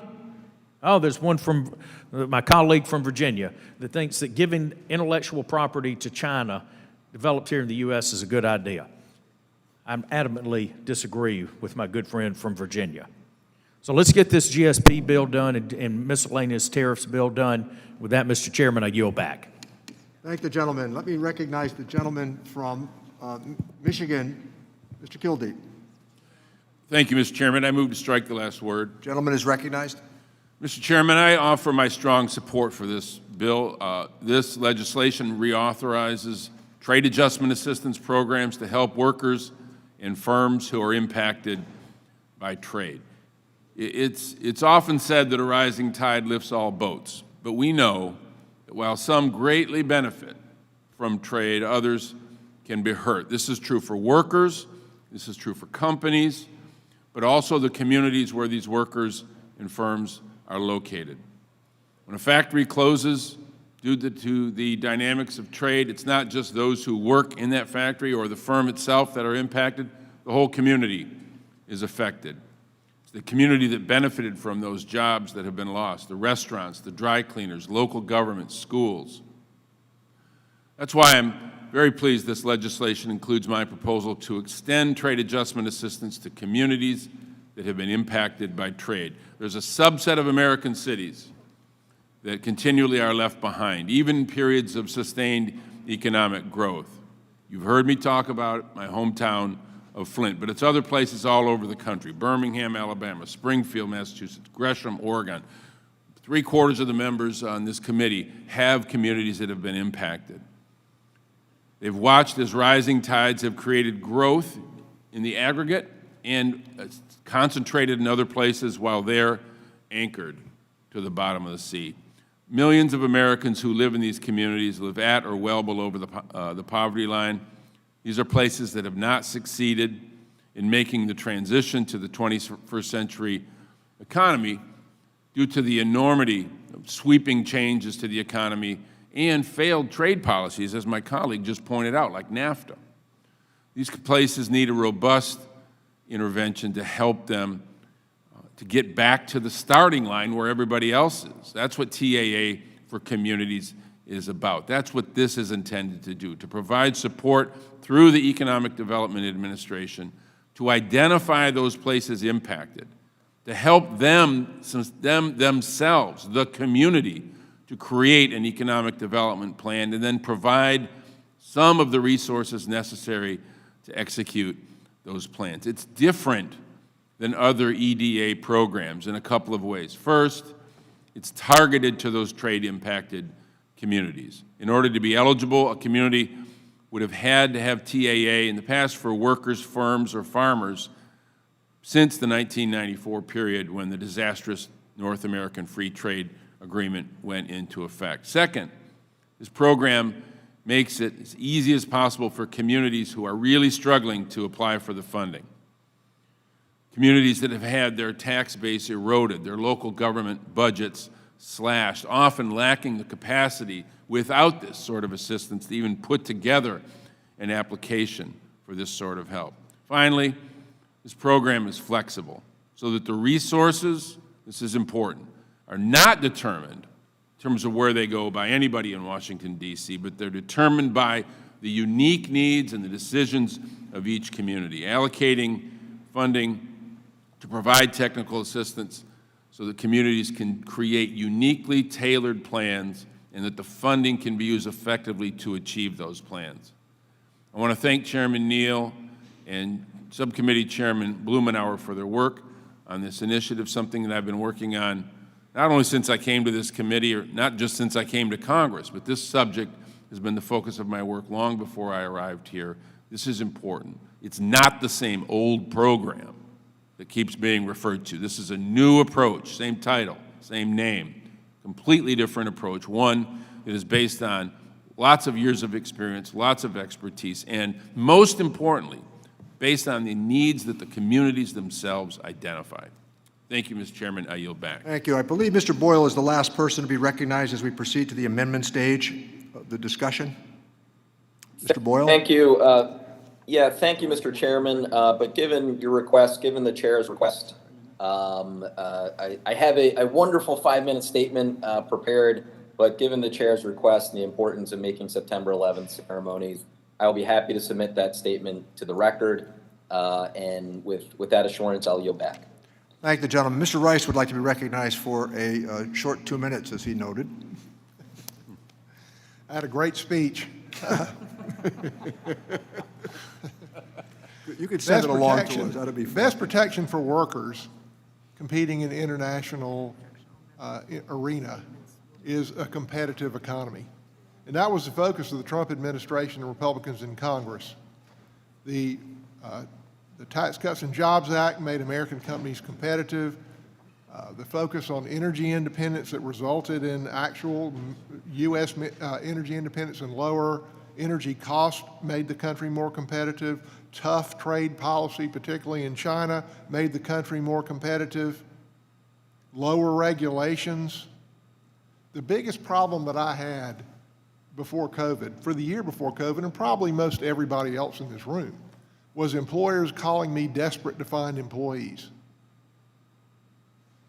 We didn't really, if we'd have continued without COVID, we wouldn't have needed this program because employers were so desperate to find employees. And here we are with this $3.5 trillion debacle, reversing every one of those policies to make America competitive,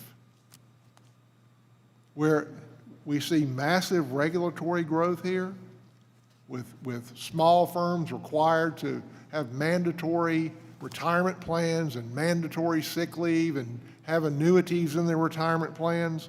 We see the Biden administration moving to eliminate our energy independence and look at the price of fuel and the result of that.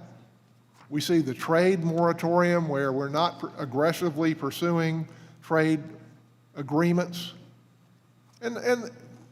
And the result, and then the massive tax increases. Doubling the capital gains rate, raising taxes on businesses and individuals, doubling the death tax. I can assure you, this is not a question, it's a fact, that this will make our country less competitive in the world. In the 10 years before we enacted the Tax Cuts and Jobs Act, there were 4,700 companies that offshored. Since then, zero. It's not debatable, it's a fact. We made this country more competitive, and the result was it was better for everybody. African Americans, Hispanics, women, across the board, unemployment rates were at record lows, wages were rising, and in the face of all that, you guys want to enact this $3.5 trillion debacle with no debate. It's barely been seen. We don't have any chance to speak to experts or to evaluate it. You know, Mr. Pascrell was decrying the closing of a manufacturing facility in his district and the need for trade adjustment authority. You know,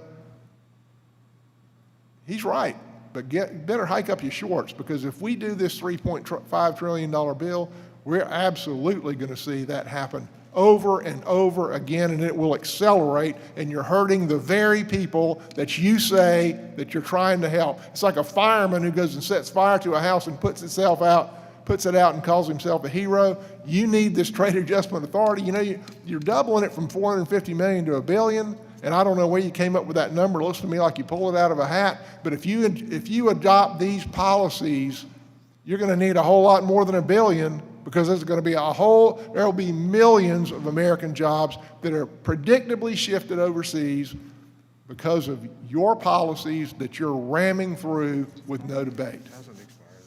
Shame. Shame. I yield back. Thank the gentleman. We are now prepared to proceed to the amendments section. Are there any amendments to the amendment in the nature of a substitute?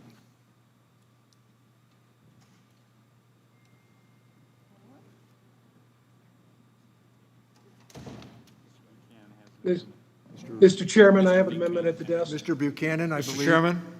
Mr. Chairman, Mr. reserve a Thompson? point of order. Mr. Thompson has reserved a point of order.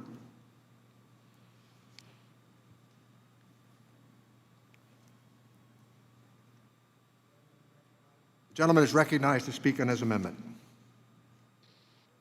This amendment would strike and replace Subtitle D with a clean extension of both Trade Promotion Authority and Trade Adjusted Assistance through the end of 2028. As I mentioned in my opening remarks, I was disappointed to see my colleagues on the other side of the aisle move forward with a partisan approach to renewing TAA. This is a stark contrast from 2015, when Republicans and Democrats worked together on a bipartisan basis to extend both TPA and TAA. Many of my colleagues here today join me in supporting TPA then. TPA is the foremost tool at our where the United States continues to have a leading role in writing the trading rules, that regulation, the global economy. Without it, America leaves a void in the international stage that maligns actors like China seek to exploit. That's why I led a letter with Leader Brady, joined by all Ways and Means Republicans, urging Biden to begin with Congress to renew the Trade Promotion Authority. I ask unanimous consent that the Brady-Buchanan letter be made part of the record. Without objection. And one other, I just want to make a couple of quick points. In Florida, 1 in 5 jobs is trade-related. And the other point I always hang on to, 95% they claim of the marketplace is outside the U.S. We cannot afford to sit on the sidelines. The longer we delay, the more America falls behind. I urge my colleagues to vote yes on this amendment. Thank the gentleman. Is there anybody who wishes to be heard on the Buchanan amendment? Yes, Mr. Chairman. Mr. Thompson is recognized. The amendment that Mr. Buchanan brings forward deals with subject matter outside that of the matter under consideration. Therefore, this amendment is not germane. Thank the gentleman. The gentleman has made a point of order that the proposed amendment is not germane. Does any member wish to be heard on that point of order?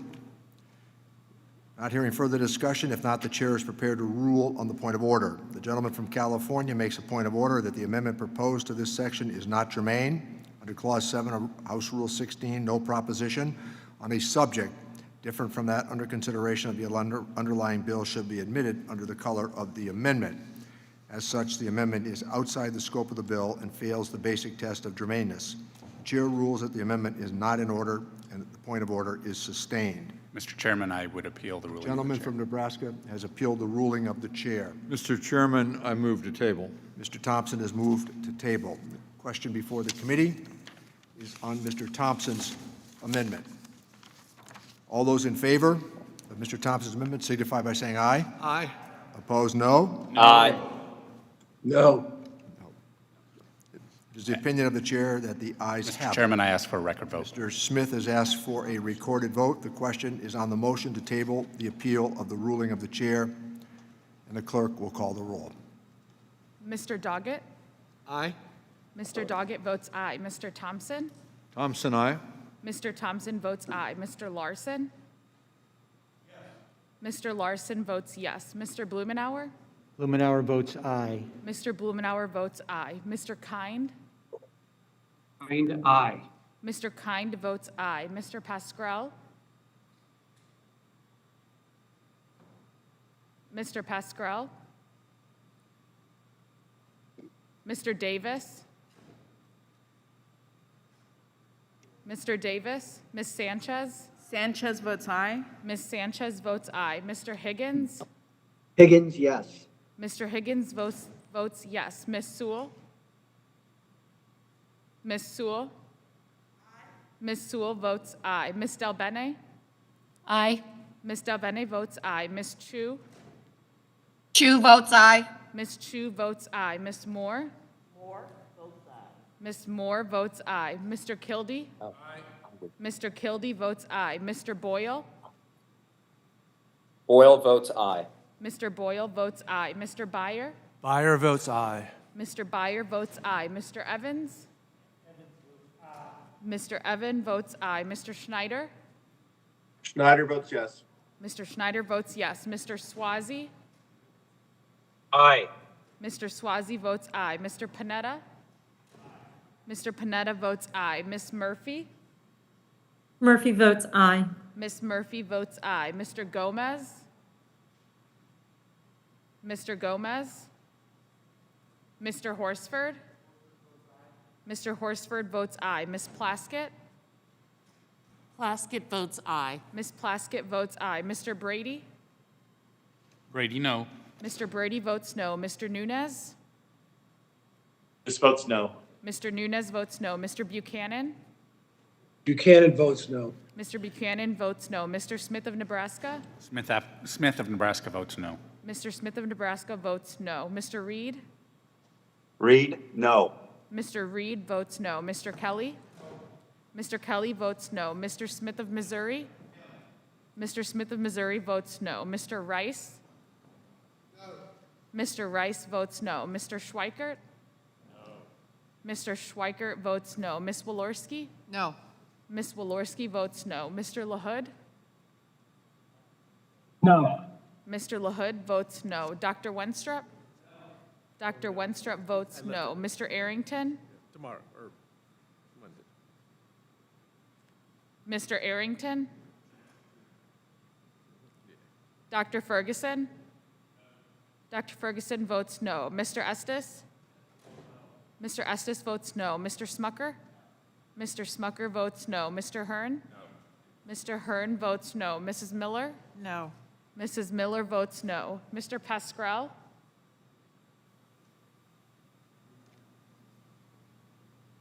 Arrington's a no, by the way. Sorry about that. Mr. Arrington votes no, and Mr. Pascrell votes aye. Mr. Davis? Davis votes aye. Mr. Davis votes aye. Mr. Gomez? Mr. Gomez votes aye. Mr. Chairman? Aye. Mr. Chairman votes aye.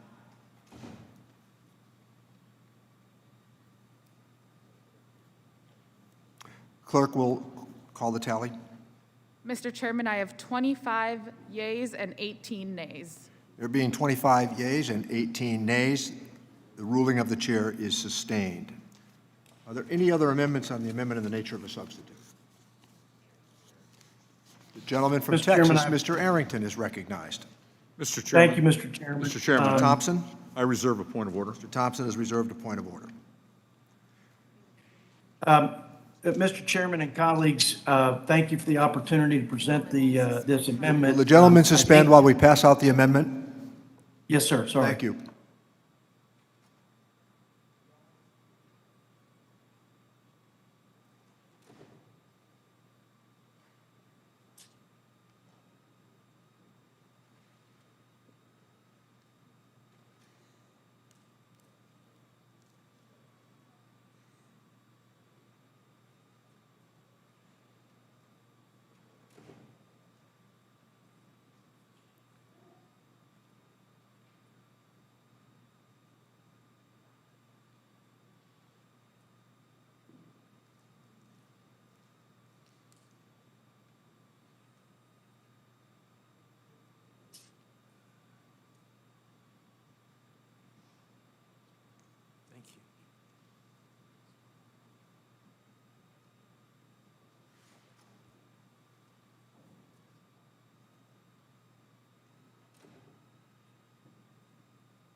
The gentleman may proceed.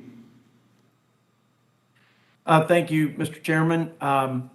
You all know how important, at least how important I think energy producers in this country are to our overall economic competitiveness and to the low cost of energy for our consumers.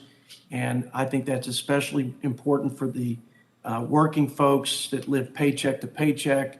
I think the greatest thing that our oil and gas producers do is give us energy independence. And but there was a decision made by our president, and it was a unilateral decision to cancel the XL pipeline, the Keystone pipeline. And at that decision was purely his, squarely on his shoulders.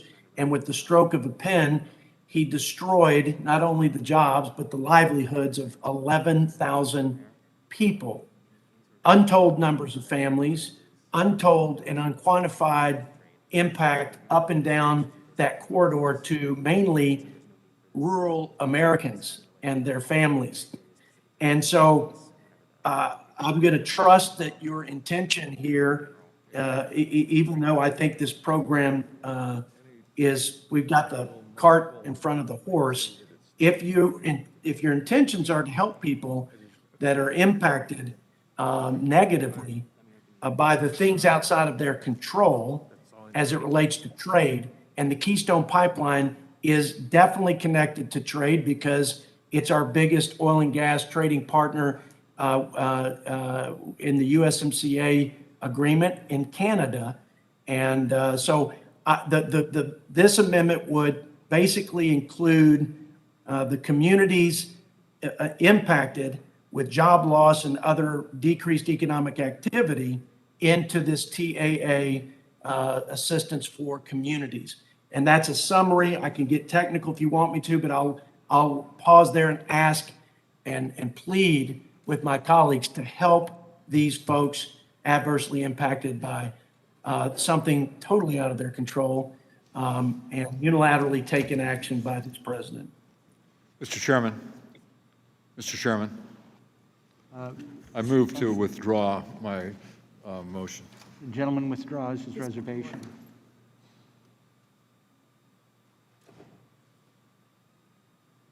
Mr. Byer? Mr. Chairman, thank you for recognizing me. I'd like to speak briefly against this amendment. First, just the title that talks about, as a result of President Biden's partisan action to stop construction of the Keystone Pipeline, I would suggest that this was not a partisan action, but rather a human action, a responsible action, an adult action, because burning fossil fuels is burning up our planet, as we have seen all year long, is making it progressively unlivable for our children and our grandchildren.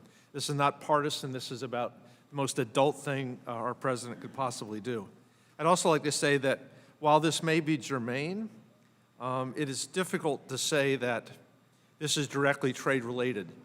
We trade almost everything, including oil, natural gas, many other things, but this is clearly not what trade adjustment assistance was designed to do.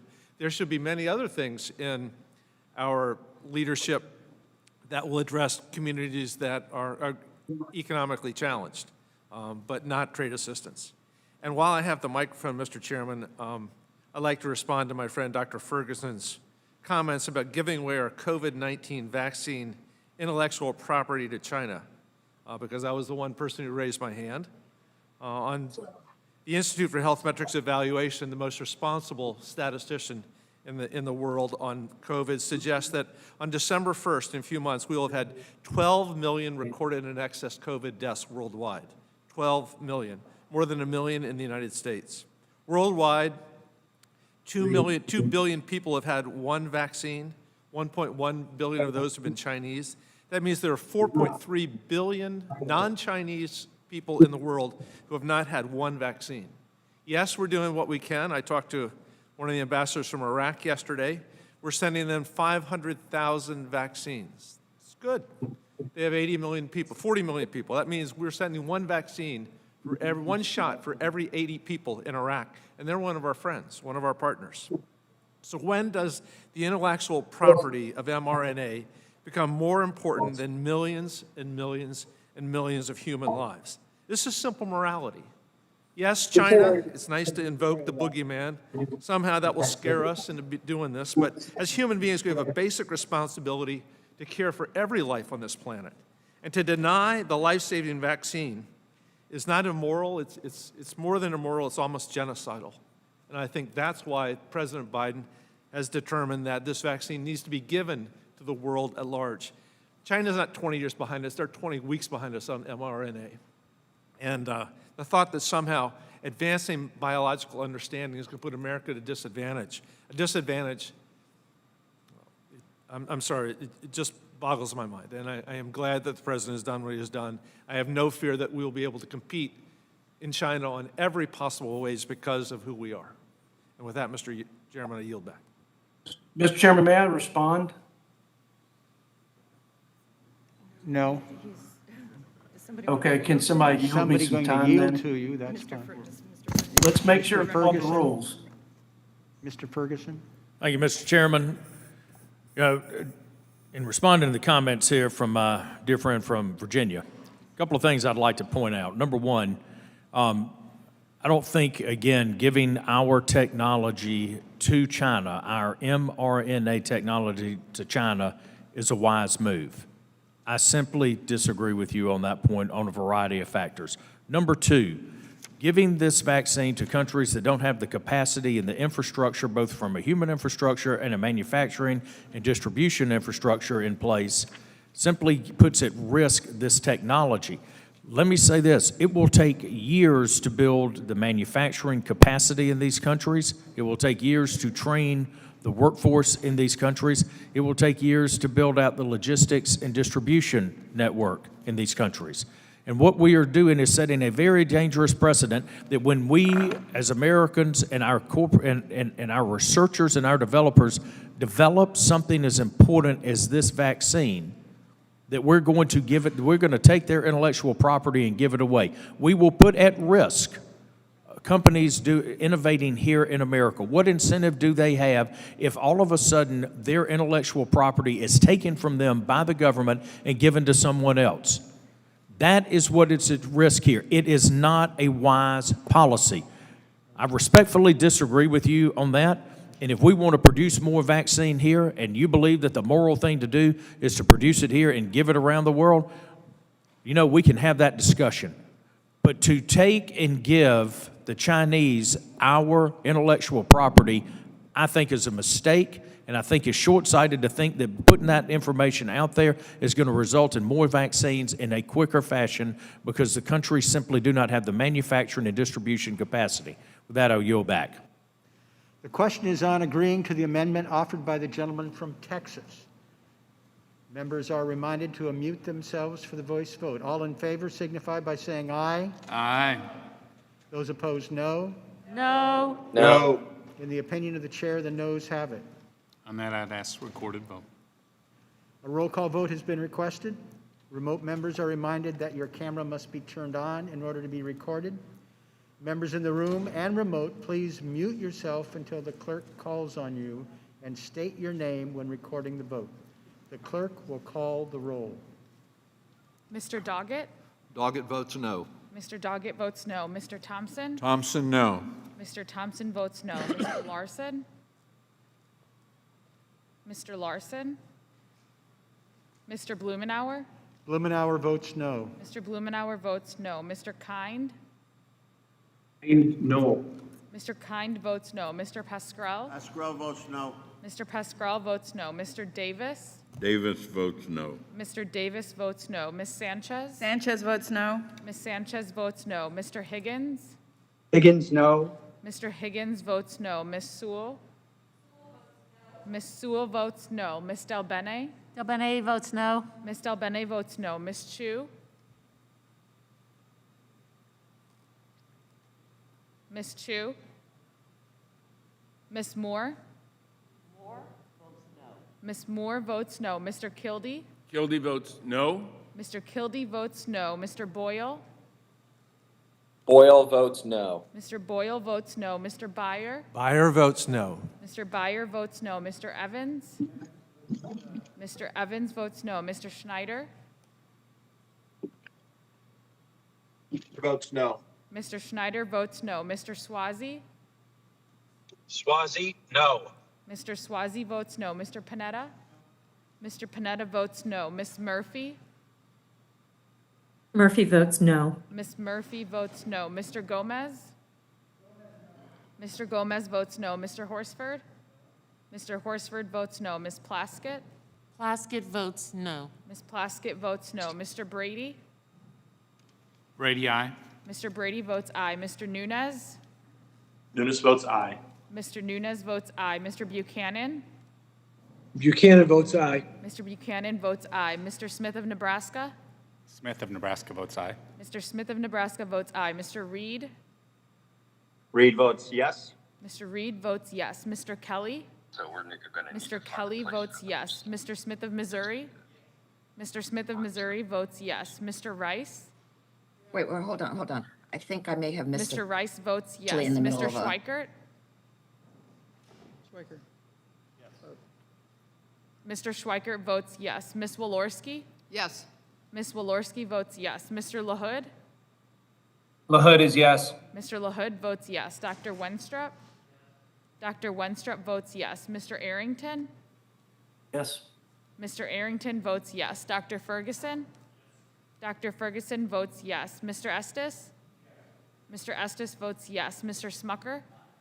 Mr. Smucker votes aye. Mr. Hearn? Aye. Mr. Hearn votes aye. Mrs. Miller? Aye. Mrs. Miller votes aye. Mr. Larson?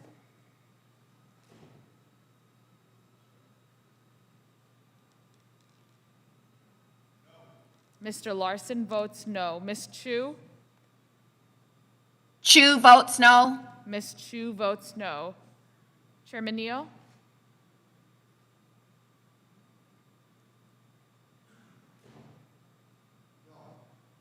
Mr. Chairman votes no.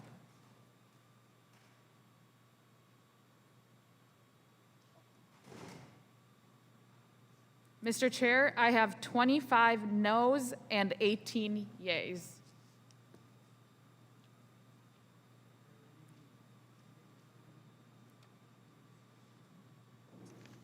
The count again was, Mr. Chairman, I have 25 noes and 18 yeas.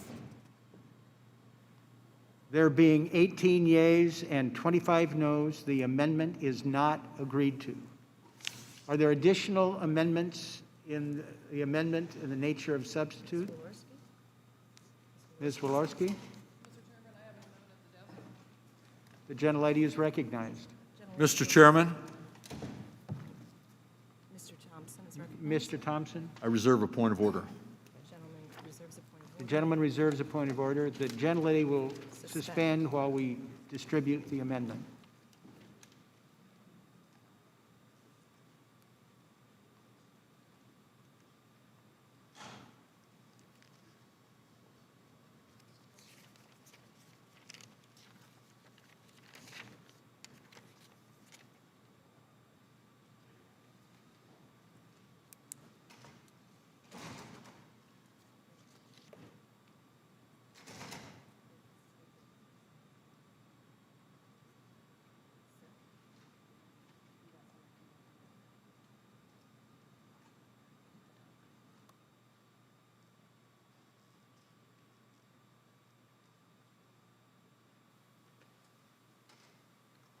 Gentlelady is recognized for 5 minutes. The gentlelady is recognized for 5 minutes. Thank you, Mr. Chairman. I'd like to ask unanimous consent to add these 2 letters of support to the record. You want to identify the letters? They are letters of support on businesses supporting my amendment on GSP. Without objection.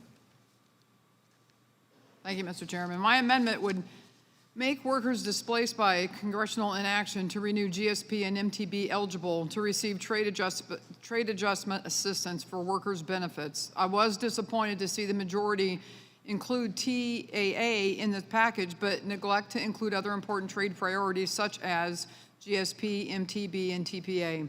I had hoped we would be able to come together on a bipartisan basis and find a path forward for these shared priorities as Republicans did in 2015 and as the Trump administration did with USMCA in 2019. Unfortunately, that is not the case today. My constituents are hurting due to inaction by the majority on GSP and MTB. In particular, GSP's lapse is hitting manufacturers in my district, such as the RV industry, to the tune of $1 million per month. This is much-needed capital that could be going toward hiring new workers or expanding facilities. Renewal of these two crucial job-creating programs can and should be bipartisan, as has historically been the case. I urge the majority to come to the table, have a robust discussion around the bipartisan Senate-passed framework. In the meantime, relief must be provided to workers who have been negatively impacted by inaction on GSP and MTB. That's why I urge a yes vote on my amendment, and I yield back.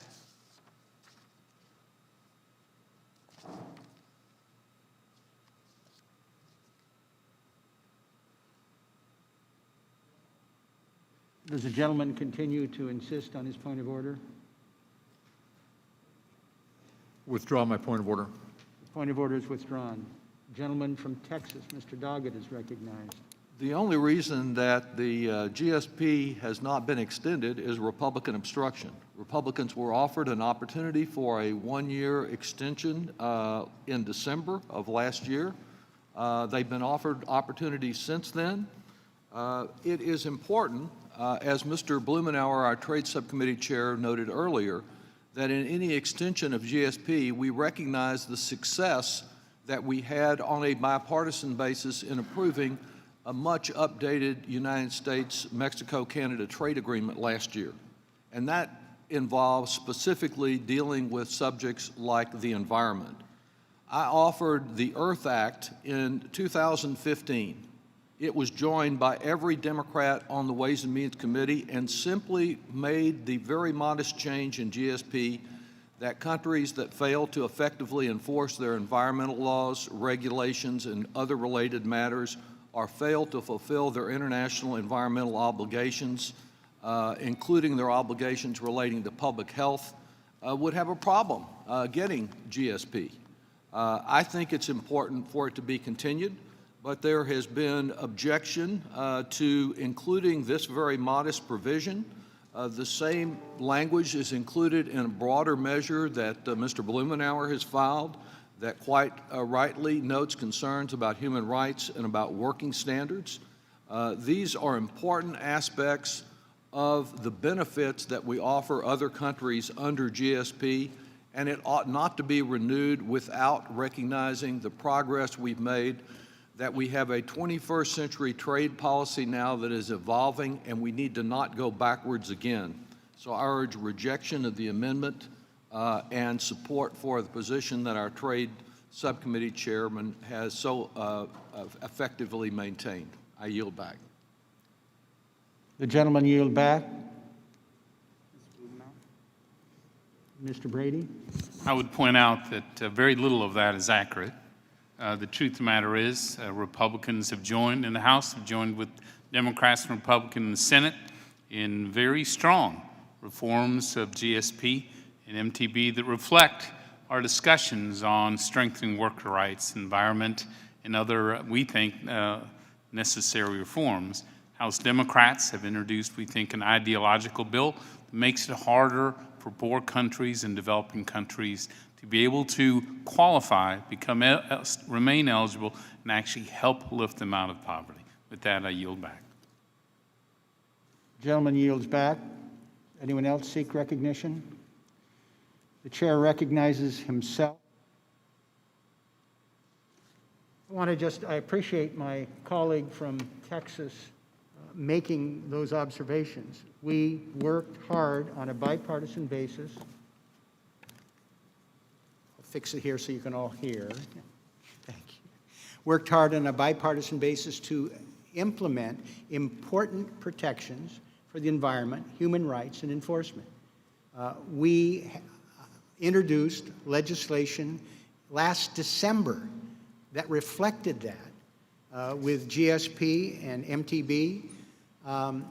Our position is consistent with what we did in modernizing with the NAFTA reform. We have not received any engagement on our subcommittee from, with all due respect, Mr. Brady, we didn't get legislation from you. Would gentlemen yield? I will yield. Earl, I love you, and I think we can still find bipartisan agreement here, but we introduced legislation with the House or the Senate Republicans and Democrats We've not heard a word from you, and we would, if this is an offer to begin engaging and negotiating, finding a bipartisan approach, let me just tell you, I'll accept it in a second. Will the gentleman yield? So in fact, everything that I said was accurate, and Republicans rejected a one-year extension with very modest reforms at the end of last year, and the reforms that they say they support do not include the Earth Act or the requirement that these nations stand by the international agreements that they've reached and enforce their own environmental laws. Will the gentleman yield? I'm asking Mr. Blumenauer if that's accurate. I don't control the time. That is my understanding. Well, to correct the record, we've introduced legislation, joined with Senate Democrats and Republicans. You're the only ones blocking this. Does it include the language that I asked? And that was a year extension? My recollection was a 6-month extension. What was? Which one is accurate, Mr. Blumenauer? I will, excuse me, I misspoke. I will acknowledge that you did introduce that with the Senate. And the language that you introduced does not include the language that I read concerning honoring environmental obligations, does it? No, it includes the bipartisan reforms of Senate Democrats, Republicans, and House Republicans. So the statement is accurate that the provisions that we gained through the USMCA concerning enforcing the agreements that these nations have signed on to internationally and enforcing their own environmental laws, that's a pretty modest requirement to include within GSP, and it has not been included. That's one of the reasons, whether it's 1 year or 6 months, that Republicans apparently refuse to agree to GSP extension at the end of last year. I appreciate what you were saying, Mr. Doggett, and that is the position of the Democrats in the subcommittee, that we're happy to proceed, but we're not going to water down our commitments in terms of the environment, in terms of transparency, in terms of what we hard-fought gains that we made with and agreed to on a bipartisan basis with the NAFTA reforms. Exactly. And we're talking about only 7 multilateral environmental agreements that they have to do. It's a very modest, limited requirement that they simply live up to the agreements, like the trading in endangered species and the like. The gentleman yield? Is that correct? Yes. He controls the time, but go ahead.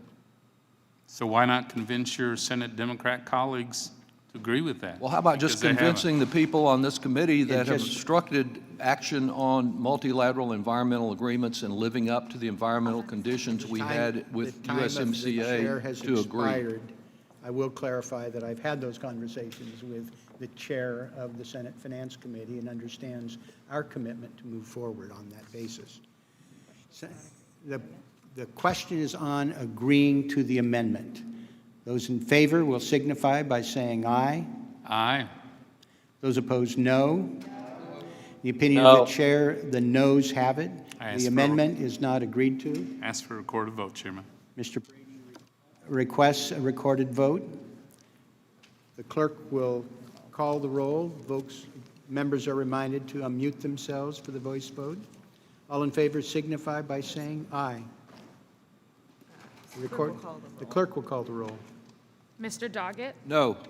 Mr. Doggett votes no. Mr. Thompson? Thompson, no. Mr. Thompson votes no. Mr. Larson? Mr. Larson votes no. Mr. Blumenauer? Mr. Blumenauer votes no. Mr. Kind? No. Mr. Kind? Kind, no. Mr. Kind votes no. Mr. Pascrell? Pascrell votes no. Mr. Pascrell votes no. Mr. Davis? Davis votes no. Mr. Davis votes no. Ms. Sanchez? Ms. Sanchez votes no. Mr. Higgins? Higgins, no. Mr. Higgins votes no. Ms. Sewell? Sewell votes no. Ms. Sewell votes no. Ms. Del Bene? No. Del Bene votes no. Ms. Chu? Chu votes no. Ms. Chu votes no. Ms. Moore? Ms. Moore votes no. Mr. Kildee? Kildee votes no. Mr. Kildee votes no. Mr. Boyle? Boyle votes no. Mr. Boyle votes no. Mr. Byer?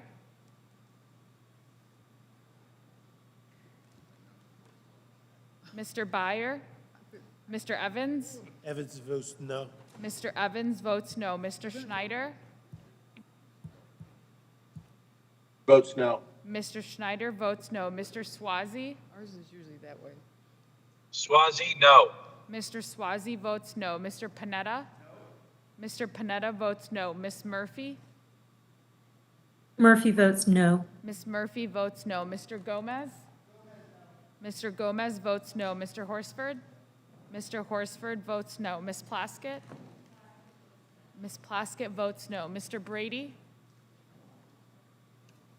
Brady, aye. Mr. Brady votes aye. Mr. Nunez? Mr. Nunez? Mr. Buchanan? Buchanan votes yes. Mr. Buchanan votes yes. Mr. Smith of Nebraska? Smith of Nebraska votes yes. Mr. Smith of Nebraska votes yes. Mr. Reed? Reed, yes. Mr. Reed votes yes. Mr. Kelly? Mr. Kelly votes yes. Mr. Smith of Missouri? Mr. Smith of Missouri? Mr. Rice? Mr. Rice votes yes. Mr. Schweikert? Mr. Schweikert votes yes. Ms. Walorski? Yes. Ms. Walorski votes yes. Mr. LaHood? Yes. Mr. LaHood votes yes. Dr. Wenstrup? Dr. Wenstrup votes yes. Mr. Arrington? Yes. Mr. Arrington votes yes. Dr. Ferguson? Yes. Dr. Ferguson votes yes. Mr. Estes? Mr. Estes votes yes. Mr. Smucker? Mr. Smucker votes aye. Mr. Hearn? Aye. Mr. Hearn votes aye. Mrs. Miller? Aye. Mrs. Miller votes aye. Mr. Byer? Mr. Byer votes nay. Mr. Nunez? Nunes votes aye. Mr. Nunez votes aye. Mr. Smith of Missouri? Mr. Smith of Missouri votes aye. Chairman Neal? Mr. Neal votes no.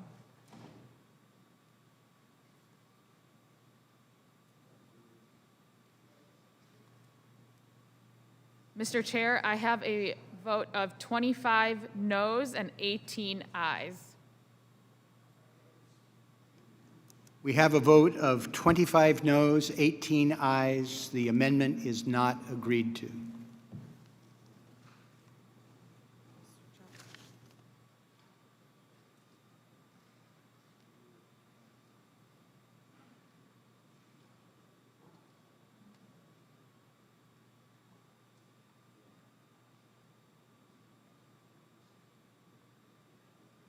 Are there any other amendments to the amendments in the nature of a substitute? If there are no further amendments, the question is on the adoption of the amendment in the nature of a substitute. All those in favor signify by saying aye. Aye. Those opposed, no. In the opinion of the chair, the ayes have it, and the amendment in the nature of a substitute is agreed to. Let me recognize Mr. Thompson for the purpose of offering a motion. Mr. Chairman, I move that the committee favorably report Subtitle D Budget Reconciliation Legislative Recommendations relating to Trade Adjustment Assistance as amended to the Committee on Budget. The question is on transmitting Subtitle D as amended to the House Committee on Budget. Members are reminded to unmute themselves for the voice vote. All those in favor signify by saying aye. Aye. Aye. All those opposed signify by saying no. No. In the opinion of the chair, the ayes have it. The motion is agreed to, and Subtitle D as amended is ordered transmitted to the House Committee on the Budget. I would ask for a recorded The vote. ranking member, Mr. Brady, has requested a recorded vote, and the clerk will call the roll. Mr. Doggett? Doggett votes aye. Mr. Doggett votes aye. Mr. Thompson? Thompson, aye. Mr. Thompson votes aye. Mr. Larson? Mr. Larson votes yes. Mr. Blumenauer? Blumenauer votes aye. Mr. Blumenauer votes aye. Mr. Kind? And aye. Mr. Kind votes aye. Mr. Pascrell? Mr. Pascrell votes yes. Mr. Davis? Davis votes aye.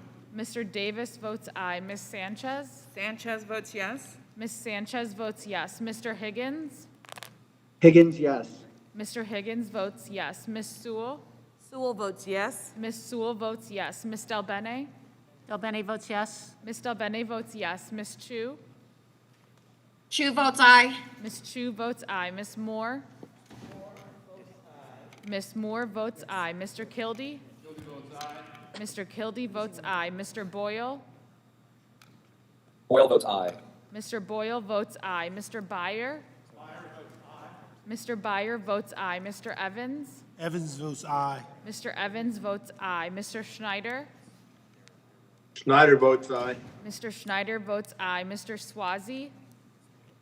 Swazi, aye. Mr. Swazi votes aye. Mr. Panetta? Mr. Panetta votes aye. Ms. Murphy? Murphy votes no. Ms. Murphy votes no. Mr. Gomez? Mr. Gomez votes aye. Mr. Horsford? Mr. Horsford votes aye. Ms. Plaskett? Plaskett votes aye. Ms. Plaskett votes aye. Mr. Brady? Brady votes no. Mr. Brady votes no. Mr. Nunez? Mr. Nunez? Mr. Buchanan? Buchanan, no. Mr. Buchanan votes no. Mr. Smith of Nebraska? Smith of Nebraska votes no. Mr. Smith of Nebraska votes no. Mr. Reed? Reed, no. Mr. Reed votes no. Mr. Kelly? Mr. Kelly votes no. Mr. Smith of Missouri? Mr. Smith of Missouri votes no. Mr. Rice? Mr. Rice votes no. Mr. Schweikert? Mr. Schweikert votes no. Ms. Walorski? No. Ms. Walorski votes no. Mr. LaHood? LaHood, no. Mr. LaHood votes no. Dr. Wenstrup? Dr. Wenstrup votes no. Mr. Arrington? No. Mr. Arrington votes no. Dr. Ferguson? Dr. Ferguson votes no. Mr. Estes?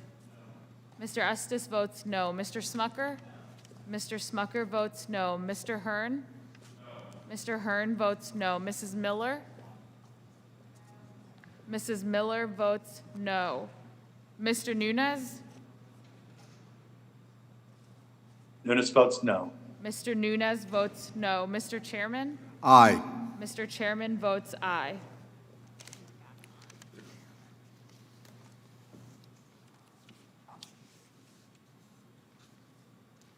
The clerk will report the tally. Mr. Chairman, I have 24 ayes and 19 nays. There being 24 ayes and 19 noes, the motion is agreed to, and Subtitle D, as amended, is ordered transmitted to the House Committee on Budget. Without objection, staff are authorized to make technical and conforming changes to the print, and members have 2 additional days to file with the committee clerk supplemental, additional, or dissenting and/or minority views.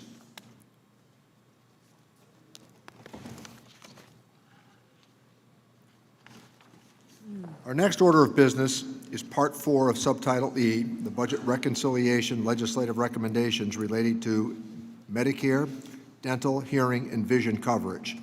Let me recognize the gentleman from Nevada, Mr. Horsford, for the purposes of making an opening statement. Well, thank you, Mr. Chairman, and this is a very historic markup. For many Americans, older age looks grim as they are unable to make ends meet in retirement. The reality is most older Americans and individuals with disabilities will not be able to pay for the things that they need most. That includes dental, vision, and hearing. Right now, older adults are suffering because Medicare doesn't cover essential parts of their health care. Lacking access to dental, hearing, and vision care can lead to a variety of negative outcomes, including diabetes, risk of falls, depression, and dementia, among many others. Think about it this way. A doctor can prescribe costly medications for older Medicare beneficiaries who cannot get dinner, or perhaps even eat dinner because of dental decay. Dental, vision, and hearing health is an essential part of overall health. In the 56 years since Medicare became law, only a few benefits have been added to the package, even as Americans have lived longer and experienced more complicated health issues as a result. Among Medicare beneficiaries, 75% of people who need a hearing aid do not have one. 70% of people who had trouble eating because of their teeth did not go to the dentist in the past year. and 43% of people who had trouble seeing did not have an eye exam in the past year. Filling the coverage gap by investing in hearing, vision, and dental benefits will improve beneficiary health, improve quality of life, and reduce Medicare spending in the long term. This is exactly the type of investment we should be making for America's older population and those with disabilities, and I support this investment. That's why I introduced the Medicare Dental Coverage Act, along with my colleague, Representative Robin Kelly of Illinois, which is being considered today, to give Nevada's 300,000 seniors and millions around the country access to affordable dental care and addresses long-standing barriers to care. Nearly half, 47%, of all Medicare beneficiaries and more than 2/3 of Black and Hispanic beneficiaries have not been to the dentist in the last year. And this is not due to the lack of need.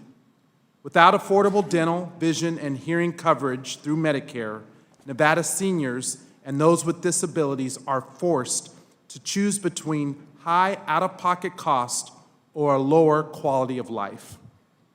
That is the story of Miss Florence Hall, a 66-year-old constituent who has been on Medicare since 1999.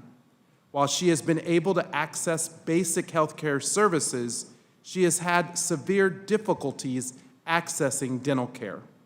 In 2019, she had to make an emergency visit to the dentist after experiencing pain in her mouth.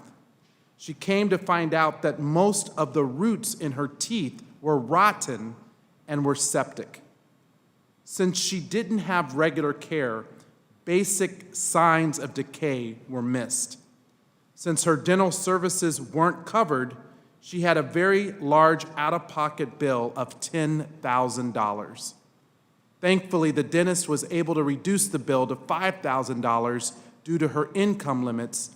She also had to get help from family in order to pay for a portion of it, and she also had to open a line of credit to cover the remaining bill.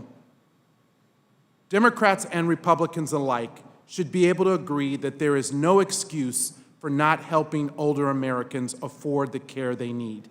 Devoting funds to expand Medicare coverage and protect seniors and people with disabilities will save and improve lives. As Reverend Dr. Martin Luther King Jr. said in his famous I Have a Dream speech, the fierce urgency of now. All who serve older adults have an obligation and an opportunity to act now. We can do better now, and we should now. So I urge all of my colleagues in this committee to support the bill in front of us today so we can finally provide dental, hearing, and vision coverage to older Americans and individuals with disabilities. Thank you, Mr. Chairman. And Thank you, Mr. Horsford. Now let me recognize the gentleman from California, Mr. Nunez, for the purposes of an opening statement. Thank you, Mr. Chairman. I appreciate that. Today, my Democrat colleagues are continuing their destructive mission to expand Medicare without securing the program for those in or near retirement. Instead of debating fundamental reforms that will protect Medicare for future generations, we are wasting time adding a series of so-called benefits into the unsustainable Medicare for fee-service system. In fact, the legislation before us fails to recognize that Congress has already created a successful program to provide seniors with supplemental dental, hearing, and vision benefits. Medicare Advantage. The private plans offered by Medicare Advantage continue to deliver lower costs, better patient protections, and higher quality care for patients who enroll. So if those benefits are already available through private Medicare Advantage plans, which charge zero monthly premiums and come with an out-of-pocket cap, unlike fee-for-service, then why are not Democrats strengthening Medicare Advantage?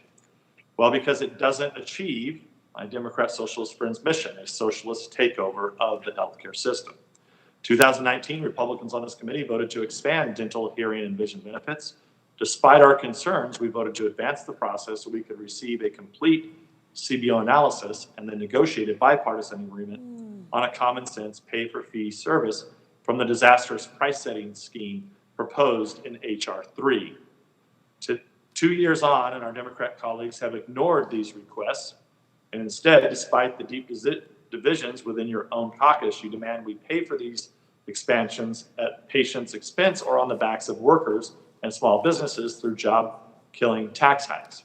We may not be marking up the Democrats' government takeover of drug pricing or tax hikes today, but make no mistake, the addition of these Medicare benefits can only be paid for by passing H.R. 3 along with the bill's choice between fewer cures or growth-crushing tax hikes. Today, they're saying they'll give us seniors $85 for glasses, but next week we'll have a problem paying for cures. My Democrat colleagues continue to choose a partisan path instead of working with us on common sense reforms that will actually help patients.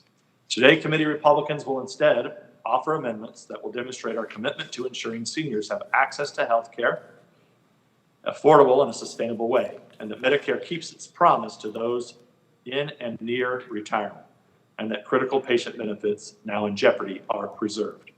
We abandon common sense bipartisan solutions in favor of the one-size-fits-all Washington mandates before us today.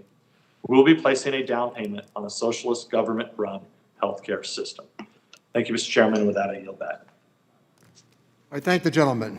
The committee will now proceed to the consideration of Part 4 of Subtitle E. Without objection, the measure will be considered as read and open for amendment at any point.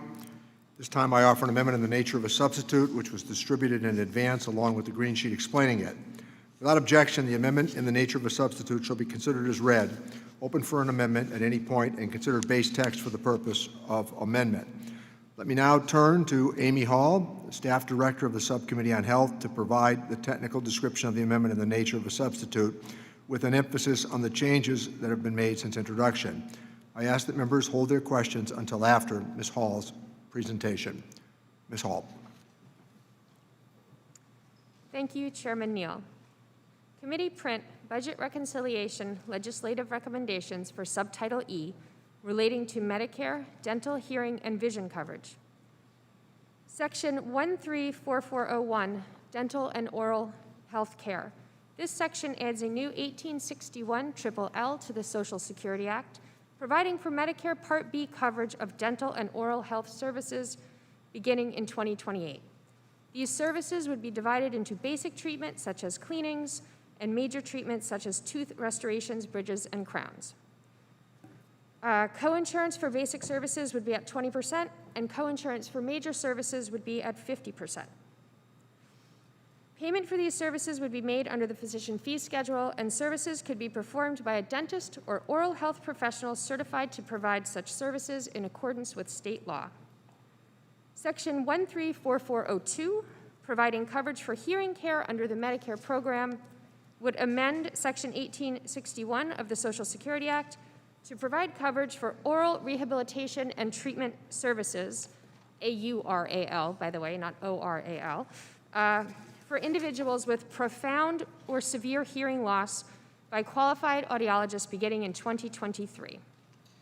The bill also provides for coverage of hearing aids pursuant to an order by a physician or qualified audiologist once every 5 years. Section 134403, providing coverage of vision care under the Medicare program, adds a new subsection providing for Medicare Part B coverage of routine eye examinations, including procedures performed during the course of such examination to determine the refractive state of the eyes, and contact lens fitting services beginning in 2022. Payments for physician services would be made under the Medicare physician fee schedule, and Medicare payment would have certain limitations for frames and lenses. The amendment in the nature of a substitute makes a technical change to strike the section header, dental and oral health care, and insert providing coverage for dental and oral health care under the Medicare program on page 1, line 3. That concludes my walkthrough, and I would be happy to answer any questions. I thank the gentlelady. We will now proceed to questions, and I will recognize Mr. Doggett to start. Thank you. No, to ask some technical questions. Thank you so much, and I'm so pleased that this provision, this title, includes so many elements of the Dental, Vision, and Hearing Benefit Act that I have filed along with 100 members of the House. And I just want to ask you a few questions you've done it in very technical terms, but so that those seniors that are out there wondering what this Congress is doing to address their concerns will know precisely what benefits that they will have available once this title becomes a law. So let's talk just about next year, Ms. Hall. Next year, almost half of Medicare beneficiaries currently having vision problems but no vision treatment, what specific benefits would they get if we pass the law in the next couple of months? What will they get in 2022 concerning their vision problems? Beginning in 2022, full Medicare Part B coverage of vision services, which would include the eye exams, lenses, frames, if contacts were your choice, contact lenses, all of that would be available beginning in 2022. And what would the cost to the senior be? So it's 20% coinsurance. However, there's a limit on the dollar amount, kind of like you have with your private insurance, on the amount that the insurance contributes toward the frames and the lenses. However, like with private insurance, in the Medicare program, we call it deluxe DME. The beneficiary is welcome to pay additional amounts if they would like an upgrade. Exactly. So we're not buying them designer frames if they want to do that for themselves, but for that senior that's out there, like half of them earning less than $29,600 a year, they haven't been able to afford to go get an eye exam. They will get an eye exam. They will get basic frames, and I believe under the bill, they are entitled to an annual exam and to eyeglasses. Is it every 2 years? 2, yes. So it's a very basic plan, but it's something that can provide relief to those who have had a serious vision problem. And then when we get to 2023, really just a little more than a year and a half away, I guess less than that, for the seniors who have hearing loss, and there are statistics suggesting that about 3/4 of Medicare beneficiaries have some hearing loss, 75% of beneficiaries who are determined to need a hearing aid don't have one. What benefits will be available year after next for those who have hearing impairments? So beginning in 2023, the Medicare Part B hearing benefit begins. That includes for individuals with profound or severe hearing loss, both the hearing exam, the fitting, and then coverage for the hearing aids. The one piece that I would just like to add to that is, of course, as you are aware, the Biden administration is also working on getting out a regulation dealing with over-the-counter hearing aids, which will make available at a low cost hearing aids for people who have less severe hearing needs. So again, the benefit that would be available then is an examination, and if they have a severe hearing loss is determined from that examination, then they will be able to get a hearing aid. Correct. And what will the cost be to the senior? 20%. Okay. And then I know the dental is a bit more complex. Can you explain how that will work? Sure. So beginning in 2028, the committee print adds a comprehensive, relatively speaking, dental benefit to the Medicare program. The services that are covered are your preventive services, screenings, your basic services. Let me see if I can describe some of the basic services. Oral disease management services, basic tooth extractions. Those are covered at 80-20. So the beneficiary would pay 20% coinsurance, Medicare would pay the 80%. And then for the major treatments, such as major tooth restorations, bridges, crowns, Medicare would pay 50%, the beneficiary would pay 50%. And that is the same for dentures. And I would just say that this is not, if you look, for example, I have a couple of sheets somewhere here on the desk, that very similar to what is offered under FEHBP. For example, if you look at United Concordia or Delta Dental, if you look at that benefit package, For in and out of network for the major services, they're around 50%, depending on whether you're standard option or high option. So it's roughly comparable in some ways to the benefit you would get in other, through at least the federal plan. Thank you. Thank the gentleman. Let me recognize the gentleman from Nebraska, Mr. Smith, to ask a question. Questions? Thank you, Mr. Chairman. It was mentioned that that all these seniors have no access to vision care or the other subsequent care mentioned. And it's my understanding that there are many Medicare plans available serving millions of seniors with that kind of care. Is that accurate? So beneficiaries access these services, some do, in a variety of different ways. For example, in some states, the lowest income beneficiaries may qualify for wraparound coverage through Medicaid. Other beneficiaries may get some coverage through Medicare Advantage. There's not a lot of information about how many beneficiaries are getting specifically what benefits, but most of the plans offer some sort of cap and a relatively low dollar amount. So what this provision would do is by adding the benefit as a Part B benefit, as you know, Medicare Advantage is required to cover all of the benefits that Part A and Part B provide. So this would incorporate that benefit into Medicare Advantage as well. So beneficiaries, regardless of being in fee-for-service or Medicare Advantage, would be able to access a robust benefit. They wouldn't have to worry about whether the benefit will be there from one year to the next when plan bids change. Plans can change what benefits they offer. This would make it a guarantee. So it would, there would be the Medicare Advantage plans that are currently available with a growing number of seniors accessing those plans. Is that accurate? But you're suggesting then, or you're outlining the fact that there would be other coverage that would be centrally planned through the federal government.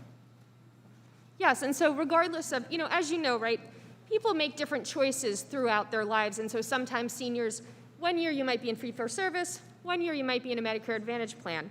Seniors will know whichever choice they make, they are going to get access to this benefit. Now, the Medicare Advantage rules remain in place, which allow the plans, for example, to lower the coinsurance. For example, so this 80-20 or 50-50 plans, as long as the benefit remains actuarial equivalent, could, for example, lower the beneficiary's coinsurance for major services, or could decide to have zero coinsurance on preventive services. Okay, is there any evidence that shows that expanding fee-for-service coverage actually drives down the overall cost? Well, I think there's a robust body of evidence that shows a lot of foregone and delayed care as a result of lack of, excess cost, right? People who cannot afford the care either delay it until the situation gets much, much worse, right? You don't get your filling, instead you wind up with an expensive root canal. And so there is a lot of evidence that people are delaying and foregoing needed care because of the out-of-pocket cost. But for the same procedure, is there any evidence that the cost of the procedure would go down if fee-for-service within Medicare is the coverage? I think, are you expressing a concern about payment rates to the providers? Well, in many ways, I'm concerned that the more involved the federal government gets, the more expensive it becomes. So that's my underlying concern, especially in the context of Medicare Advantage actually proving to be so successful and actually driving down the cost of procedures and overall cost to taxpayers. I just hesitate, and I can save this for another part of our discussion, but just adding to the list of the coverages, it doesn't necessarily result in positive outcomes. Thank you. I yield back. I thank the gentleman. Let me recognize the gentleman from Oklahoma, Mr. Hearn. Mr. Chairman, thank you. Ms. Hall, thank you so much. I've got three quick questions. Just some points, one point of clarity and just some affirmations here. The legislation we're considering today proposes that the Medicare fee-for-service vision benefit starts on October 1, 22, correct? Okay, thank you. I take that as a yes. Yes, sorry. Thanks. Has CMS confirmed that the vision benefit can be included in the 2022 benchmarks if implemented as designed under this bill? They haven't specifically confirmed that, but in Title 18, as you probably know, the Medicare Advantage benchmarks are set based on anticipated spending. So when CMS goes through the process this coming year in 2022, they would then incorporate that in. The question I think that the plans are working through, right, is plans are kind of getting ready with their bids for 2022, right, for that last quarter. So this would probably go to my second question, because on the first question, if it's implemented on 10/1/22, we actually have an email that they say they can't on the first part to get it in the 2022 benchmarks. So I guess the second part of this question would be is, and I think you're explaining that, can they include the vision and hearing benefits set to go forward in 2023 in the benchmarks? And I think what you're saying there, it depends based on when they get these out there. So I think hearing clearly, which begins in 2023, can be incorporated into this cycle through 2022. And the question you're really asking about is those last 3 months of 2022 in terms of the vision benefit. And I believe that through the underlying Medicare Advantage statute, CMS has the ability to kind of reconcile payments. For example, if it seems, and of course vision is a very small, it's not like a huge expenditure. It's not like you're going to have millions of people. Very, very small, but it's very important. Obviously, Yeah, we're no, for debating sure, whether for to put it in the fee-for-service right now. So we'll get more into the details of that as we go forward. Mr. Chairman, I yield back. Thank the gentleman. Let me recognize the gentleman from South Carolina, Mr. Rice, to question the witness. Thank you, Mr. Chairman. What is the projected insolvency date for Part A of Medicare? The projected HI trust fund is through 2026. This is the same as it has been for the past 3 years. And when did you say that under this proposal that you would get dental benefits? The dental benefits begin in 2028, but those are Part B benefits, so they have no relation to the HI or Part A trust fund, which has the solvency date on it. So it's two very different things. Okay. And the Medicare Part A, aren't there a number of plans that offer dental benefits? So Medicare Advantage plans offer the package of Part A and B benefits, the full package. And yes, some plans do offer a very limited benefit, which frequently has caps of, like say $1,000, $600. There's not an enormous amount of detail both on the variation in the benefit or on the ability of beneficiaries to use that benefit. What percentage of Medicare recipients qualify for Medicare Advantage? Well, every beneficiary who has a plan in their area is obviously free each So they year could during select, open enrollment. they're free today to select a plan that covers dental benefits and vision benefits, correct? If those benefits happen to be offered in their area, not all plans offer all benefits in all areas. Have you heard, has the majority heard from the American Dental Association and the American Association of Orthopedic Surgeons about whether or not they support this dental plan being included in Medicare? I believe that the ADA has written a letter, I think, which has some misunderstandings about the legislative text and the way In other words, that they the bill would think work. this is a bad plan and they don't support it, correct? I think that they have a misunderstanding about how the benefit works. How about the American Association of Orthopedic Surgeons? Do they support or do they oppose this plan?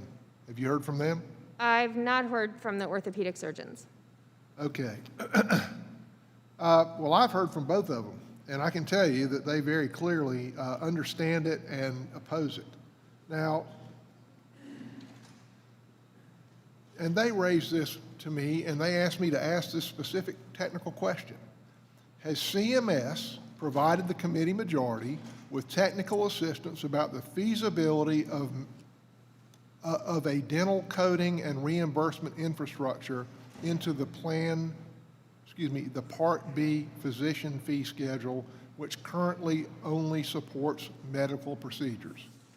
Has CMS provided the majority with technical assistance about the feasibility of a dental coding and reimbursement infrastructure into the existing Part B physician fee schedule, which currently only supports medical procedures? So, yes, in fact, just by way of background. They have provided you with that feasibility. What do they say? Well, I would just say that there's no reason to believe that if the way the Part B fee schedule will What work. did CMS say? CMS said that they believe that what you would do is follow the process that you use. For example, CMS adds all kinds of things to the program all of the time, right? When you're looking at creating a fee schedule for people, what CMS does the is they people look from at CMS are telling the American Dental Association and the American Association of Orthopedic Surgeons that this is not feasible. Are they telling you something different? that's not what they're telling us, right? So there's All relative right, so the value. minority has asked for but not received technical assistance on this point. Will the majority share the technical assistance that CMS has shared with you? Will you share the communications you've had with CMS about the technical feasibility of this plan? Sure. I mean, we've had oral conversations, which I can tell you, CMS believes that just like any other service, you look at the practice expenses, you look at the relative values, the work, the liability insurance, right? CMS builds fees for all kinds of things. There's no reason to think that one couldn't build fees the same way you do for other physician services, right? You look at Well, work, what you're how much- saying is different than what the CMS people have told the American Association of Orthopedic Surgeons, the American Dental Association, and I'd like to see where the discrepancies are. If you could share those communications, and I yield back. I thank the gentleman. A reminder as well that the staff is here to answer technical questions. Let me recognize Dr. Winstrup. Thank you, Mr. Chairman. I have a few technical questions for Ms. Hall, and I appreciate you being here. Given the CBO score associated with adding these benefits, I assume that adding these benefits to the fee schedule would not occur in a budget-neutral way. However, there are a lot of pieces in the text we're looking at today that leave key parts of the benefit design up to secretarial discretion. Is the secretary bound to ensure the initial benefit spends no more than the amount we're paying for in this legislation? So as you know, CBO estimates their best estimate of what the benefit is going to cost, but that cost estimate is not binding. So for example, if you have a spending provision or a savings provision that doesn't exactly come in at what CBO has estimated, there's no penalty. Okay, so basically the answer is no.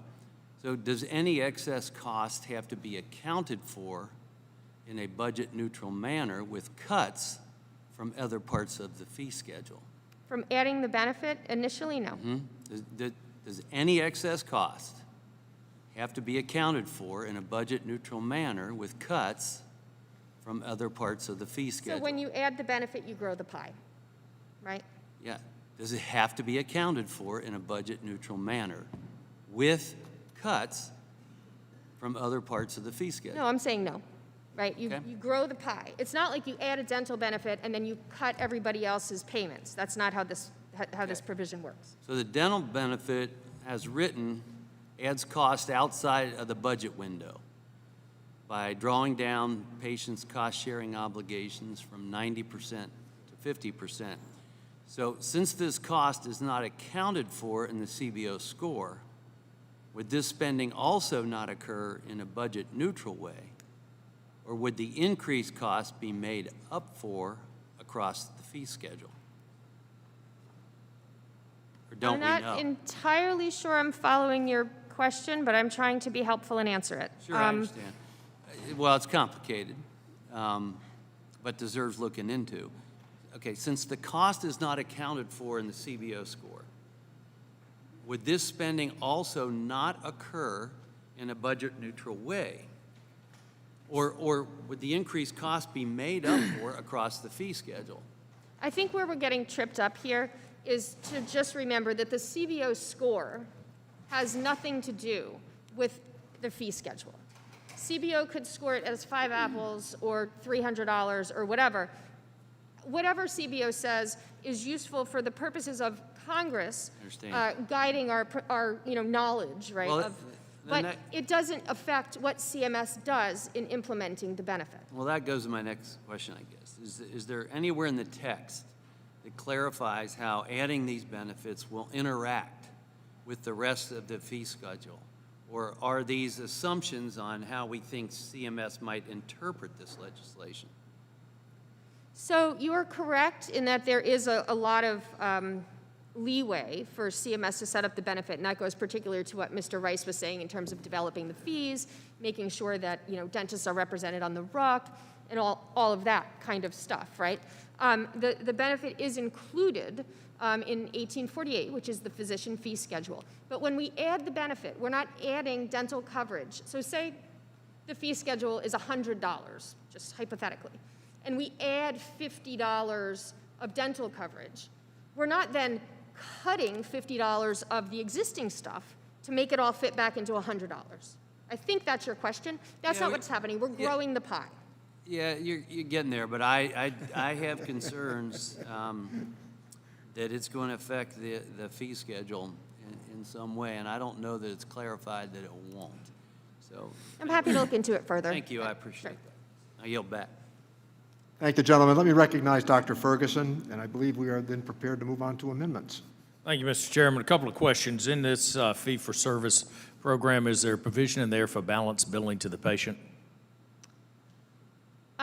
So the ordinary protections against balance billing apply with the one caveat, hold on, just want you to know the whole story, with the one caveat that I mentioned in response to Mr. Doggett's questions relating to kind of the deluxe DMA, which allows, if you want fancier eyeglasses, if you want fancier hearing aids, if you want fancier whatever, Medicare pays its amount, and you can pay the additional amount for that thing. We're not talking about designer iframes. We're talking about care on a tooth or gums or whatever it may be, that it's not a designer filling. You either get the filling or you don't get the filling. So, all right, so it does not allow for balance billing. Who sets who sets the fee for schedule number? Who sets the fee schedule? Yes. So CMS has an annual process through rulemaking. Okay. Where, So so we're about to vote on this right now. We don't know what that fee schedule is. No, because that fee Okay, schedule would be thank you. developed in conjunction with the dentists and the dental associations and the dental professionals, right? It would be done through a notice and comment rulemaking where CMS would solicit input and get the relevant data, and then they would promulgate a regulation and say, hey, guys, what do you think of this? Does this work? So don't you think we ought to do that before we vote on a budget number? Well, I mean, that's how Medicare works every year. This is Oh, not okay, unusual. yeah, because that works really well because it's going broke in 2026. Excuse again, my that's- snarkiness on this, but again, but that's you the but Part you A but trust excuse fund, me which has nothing to do excuse with me, the ma'am, dental I've benefits. reclaimed my time. You have gone through this process and you have not, and you're getting way out in front of your headlights on this. Number one, you're going to create the environment here where you don't have providers in the network. That's a real concern that I have because as a practice, someone that ran a dental practice for more than 2 decades, I could not deliver care to patients when I was losing money. And historically, what we saw over a period of time is that procedures were paid at a rate below the break-even point. Providers can't stay in business, and they can't stay in the network if they are losing money. You go out of business when you lose money. And so, I mean, we're about to vote on a provision here, and we're going to promise seniors that there's going to be a network form, and yet you don't know that the network is going to exist because you don't know that a dentist can get in the network because he or she may be losing money. So you've answered my question. Thank you. This is a horrible process. By the way, let me ask this one question. Did staff reach out to any members of Congress who are dentists to discuss options, good parts of the plan, bad parts of the plan? There are 5 dentists in Congress. did staff reach out, or did the majority reach out to any of those practicing dentists to get their opinion on this?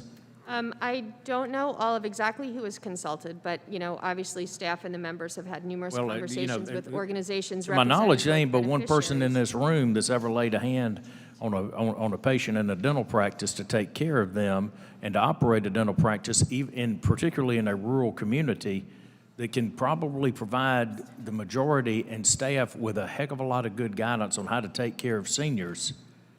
There ain't but one person in here, in this room and on this committee, and that's me. And I ain't heard a word from you. With that, Mr. Chairman, I'll yield back. Thank the gentleman. We are now prepared, I believe, to move on to the amendment process. Strike the last word, I'm sorry. That's the tee-up to it. Mr. Doggett is recognized. Well, thank you very much, Mr. Chairman. I listened with interest to the comments of my ranking member, Mr. Nunes. It's obvious he's been reading the Republican comments when President Lyndon Johnson led the way to the approval of Medicare over stout Republican opposition in 1965. Because claims of socialist takeover or getting socialism-run government health care are the very same claims that were made against Medicare and have continued to be made by those who want to undermine or privatize Medicare. Medicare, as important as it has been to millions and generations of seniors, is a program that is not perfect, and it has not included, because of cost considerations, every aspect of health care. I think increasingly we have come to realize that treating vision, hearing, and dental needs are not a luxury, but they're very essential to overall physical and mental health. There's a growing body of evidence that demonstrates the importance of this kind of care for all Americans, but particularly older Americans. The program that we are talking about creating in this title, as has been explained, means to the many seniors out there who have vision problems that next year they will be able to get an eye exam and a pair of glasses so that they do not continue to have that kind of impairment. And it means for the many seniors who have hearing issues that the year after that, they're going to be able to get the exam they couldn't afford, and they're going to be able, if they have profound hearing loss, to get a hearing aid. We know that the consequences of not being able to hear properly are more, for those with profound loss, are more than simply inconvenience. This has been documented to lead to a variety of mental and physical problems, including increasing the risk of dementia. So just those two steps with vision and hearing that can be accomplished in the next 2 years can really change the lives of so many seniors around our country. And that's why I think this is so very important. The dental needs are a much more complex, and that's why they take a longer period of time to come into being in this bill. But the dental provisions are very, very important because we have also come to understand in recent years the consequences of not addressing dental needs and how that can affect the entire body. For seniors, however, there are a significant number of seniors that have dental needs and are not seeing a dentist because of cost factors. The average individual who's relying on Medicare has an income of less than $30,000 a year, including mainly their Social Security earnings. And for that person to be able to afford the cost of getting dental care is often just a profound barrier.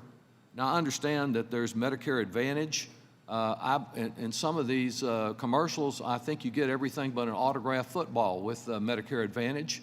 And I'm not seeking in any way to interfere with someone who makes the choice to go in that direction. But there are millions of seniors that believe traditional Medicare gives them the most service for what their needs are. And those individuals ought to be able to have the assurance that they will get the vision, hearing, and dental care that they need. I believe there's a need for some further cost adjustment about cost sharing on some of the dental services. I would like to see it get accomplished in a quicker way, but we are trying to do this in a fiscally responsible approach and to ensure that these benefits are fully covered. There's been suggestion that Medicare faces some insolvency. Medicare has had a lifetime of less than 10 years for a long period of time, and we take steps in order to extend and assure that it is there. There is nothing about this proposal that adversely affects the solvency of Medicare, and in fact, there are a number of matters, a number of steps that can be taken, including some from the Committee for Responsible Congress that I think can extend even further the life of Medicare. We need to keep it there not only for today's seniors, but for our grandchildren. And I yield back. Thank the gentleman.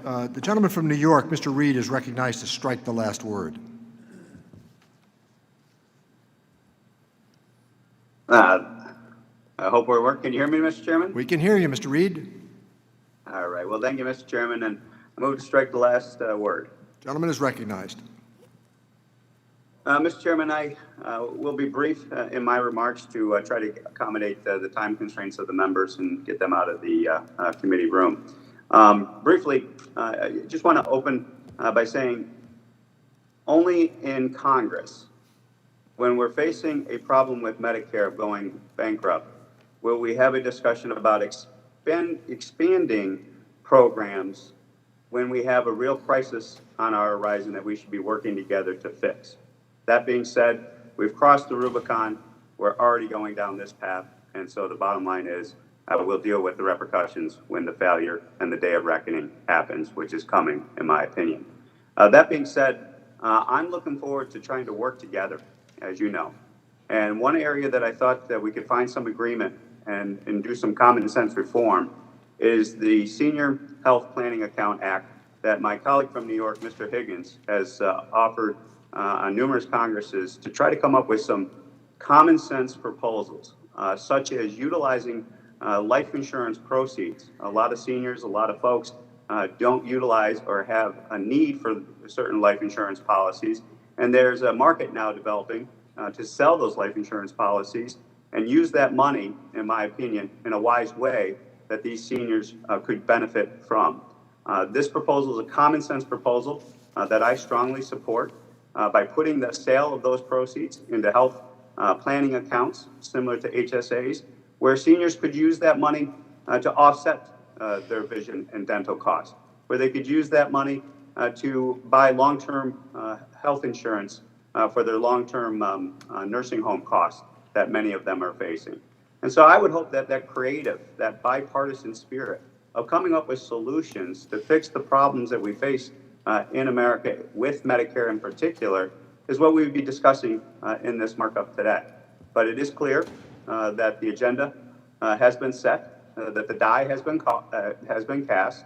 The majority is going to proceed in their one-partisan approach, one-party partisan approach to these issues before us. And with that, I would just ask you to consider these creative, bipartisan, collaborative type efforts that would use common sense solutions of using underutilized, under-accessed assets of seniors to allow them to control that money so that they can best plan for their future needs in the healthcare arena in particular.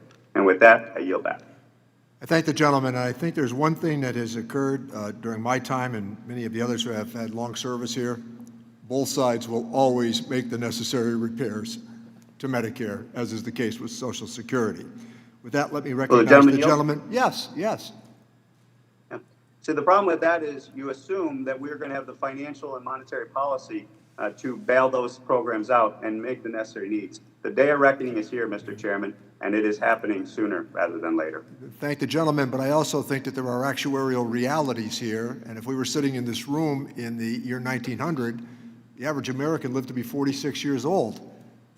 The average American today is headed toward 80 years old, but for some problems, it would have been beyond that. So I think that there are some realities that we will address. We always do, and both sides always come together to get it done. So let me recognize the gentleman from Illinois, Mr. Davis, to strike the last word. Chairman, thank you very much. I've long been an advocate for the inclusion of dental, vision, and hearing as Medicare benefits. I also believe that health care should be comprehensive. Therefore, I commend my colleagues, Representative Horsford and Kelly, for introducing this resolution. Strongly support it and urge its passage, and I yield back. Let me recognize the gentleman from Ohio, Dr. Winstrup, and then Mr. Thompson.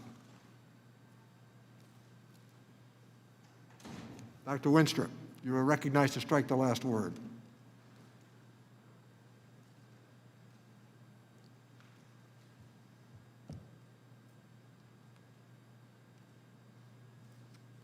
Thank you, Mr. Chairman. I move to strike the last word. Today, we're Gentleman's discussing... recognized. Thank you. Today, we're discussing adding 3 major new benefits to the traditional Medicare program. As some of my colleagues have pointed out, these benefits are already available to seniors through Medicare Advantage. Democrats' plan is to add a less comprehensive benefit than what already exists in Medicare Advantage. Further, they plan to add these benefits to an already unsustainable fee-for-service program that is failing our nation's healthcare providers and limiting access to care. In the last 2 years, CMS has proposed major changes and payment reductions, which many feared would significantly cut access to care for patients. The medical professional members in Congress and our colleagues here on Ways and Means fought hard last year to have these cuts mitigated through legislation that passed the House last December.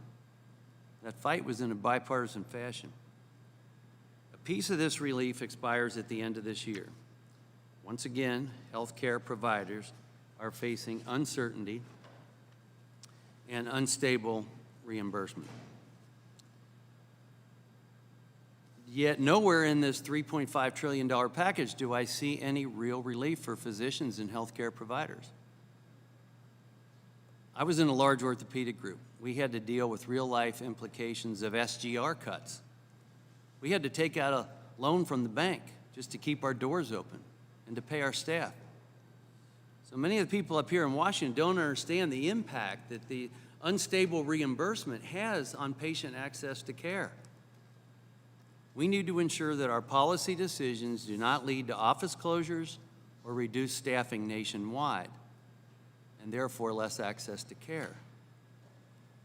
I do have an amendment that it would extend much-needed relief for healthcare providers, and I seek unanimous consent to submit it for the record.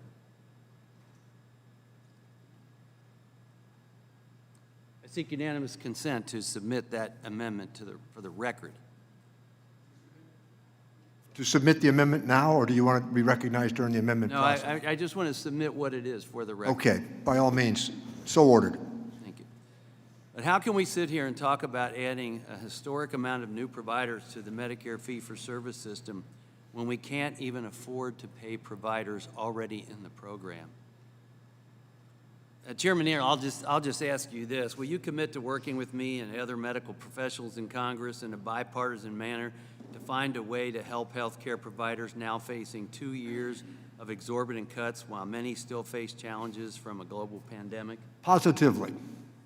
Thank you, Mr. Chairman. I yield back. Thank the gentleman. Mr. Thompson is recognized to strike the last word. Thank you, Mr. Chairman. I move to strike the last word. The gentleman is recognized. I'd like to thank you, Mr. Chairman, and our fantastic staff for their tireless work on this entire package, including the health care provisions that are before us today. I'm particularly pleased that this legislation includes a long overdue expansion of Medicare to include dental, vision, and hearing.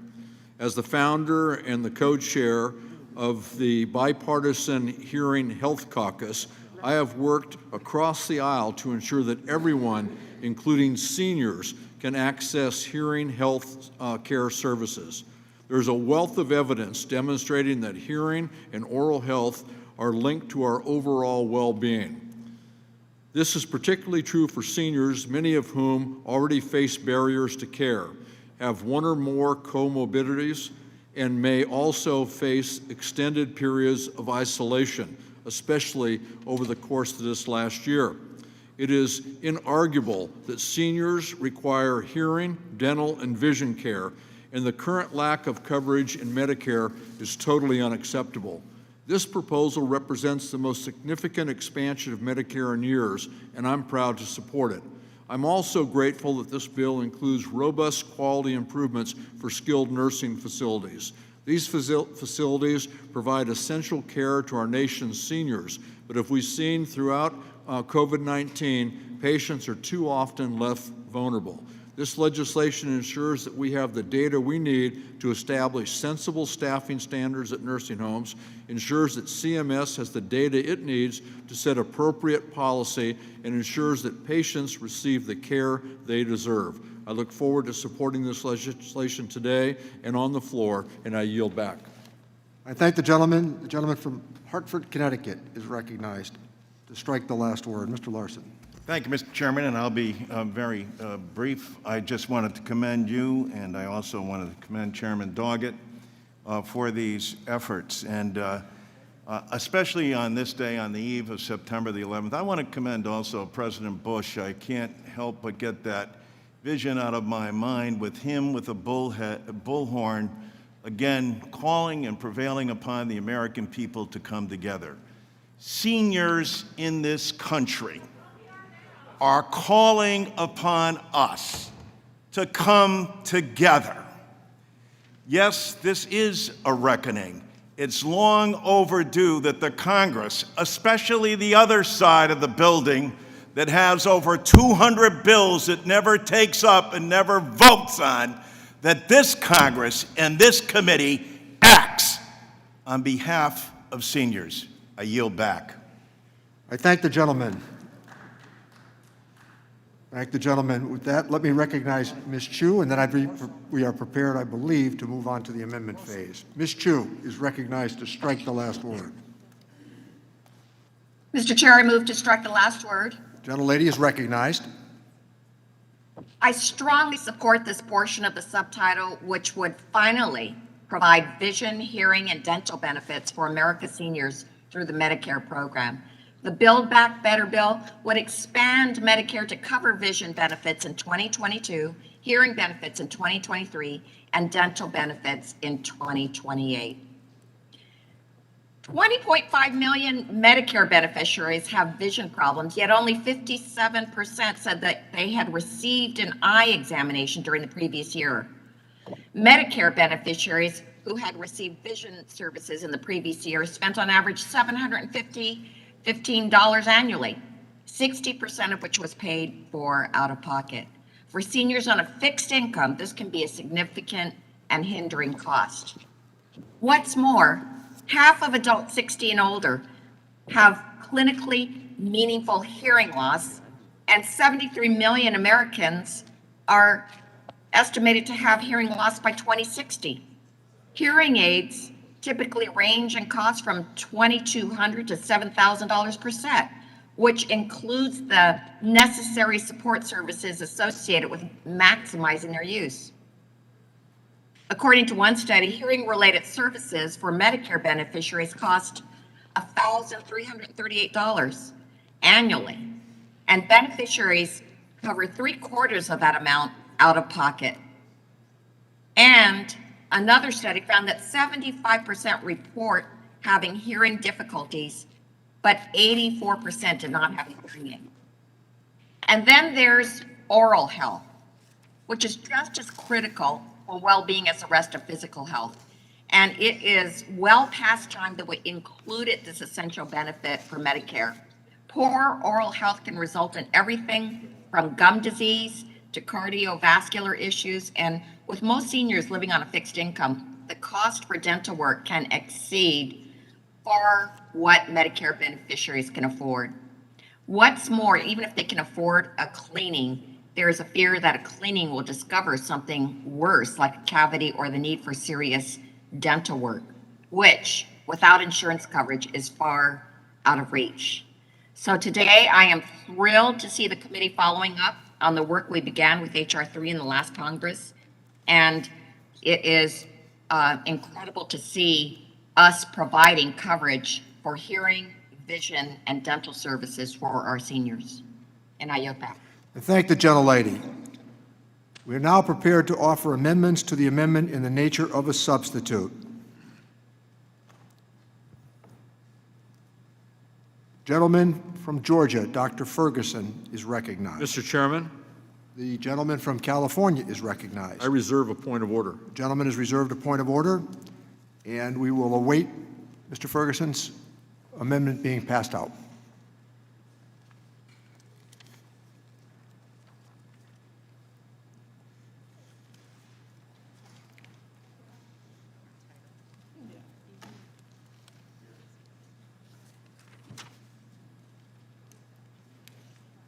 The gentleman is recognized to speak on his amendment.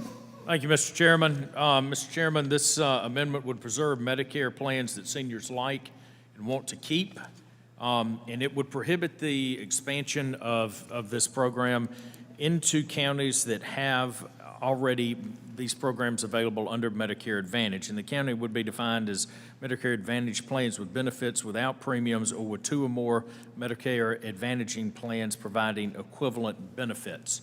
I go back to many of the technical problems that I see with this bill, but probably the thing that worries me the most on it is, number one, the lack of a secure provider network, particularly in rural and underserved areas.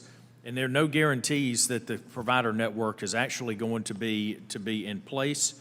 And you can't get care no matter what kind of plan you have if you don't have providers willing to participate in those plans. And I fear greatly under this program that's exactly what we would have. I also think that I think it's remarkable that the majority and staff did not talk to the very people that provide care and can give input in the best way to address seniors, something that I did in my practice for years. And so with that, I would like to, it's under no surprise that the American Dental Association and the American Association of Oral and Maxillofacial Surgeons are opposed to this bill because they know that it is quite inadequate. These are the very folks that are going to be providing the care. And so, Mr. Chairman, I'd like to ask unanimous consent that 2 letters from the ADA and 1 from the American Association of Oral Surgeons be entered into the record. So ordered. Thank you. I also think that this is a pretty disingenuous effort here, and I don't think that we're being completely honest with the seniors in this. We all want seniors to get better care. I did this as part of a practicing dental practice for years. It's something that's important. A large part of my patient pool was made up of seniors, and we found creative ways to get them the care that they needed. But to go in and tout this benefit, something that really won't be in full effect until 2028, and look and what happens in the meantime, where you've even got Senate Democrats offering vouchers because they know that this program is so badly written. So I think it's a disingenuous effort. I think that you're taking benefits away from seniors that they like, promising them something that I don't believe is going to be very effective, and nor do I think that will actually be there in the end.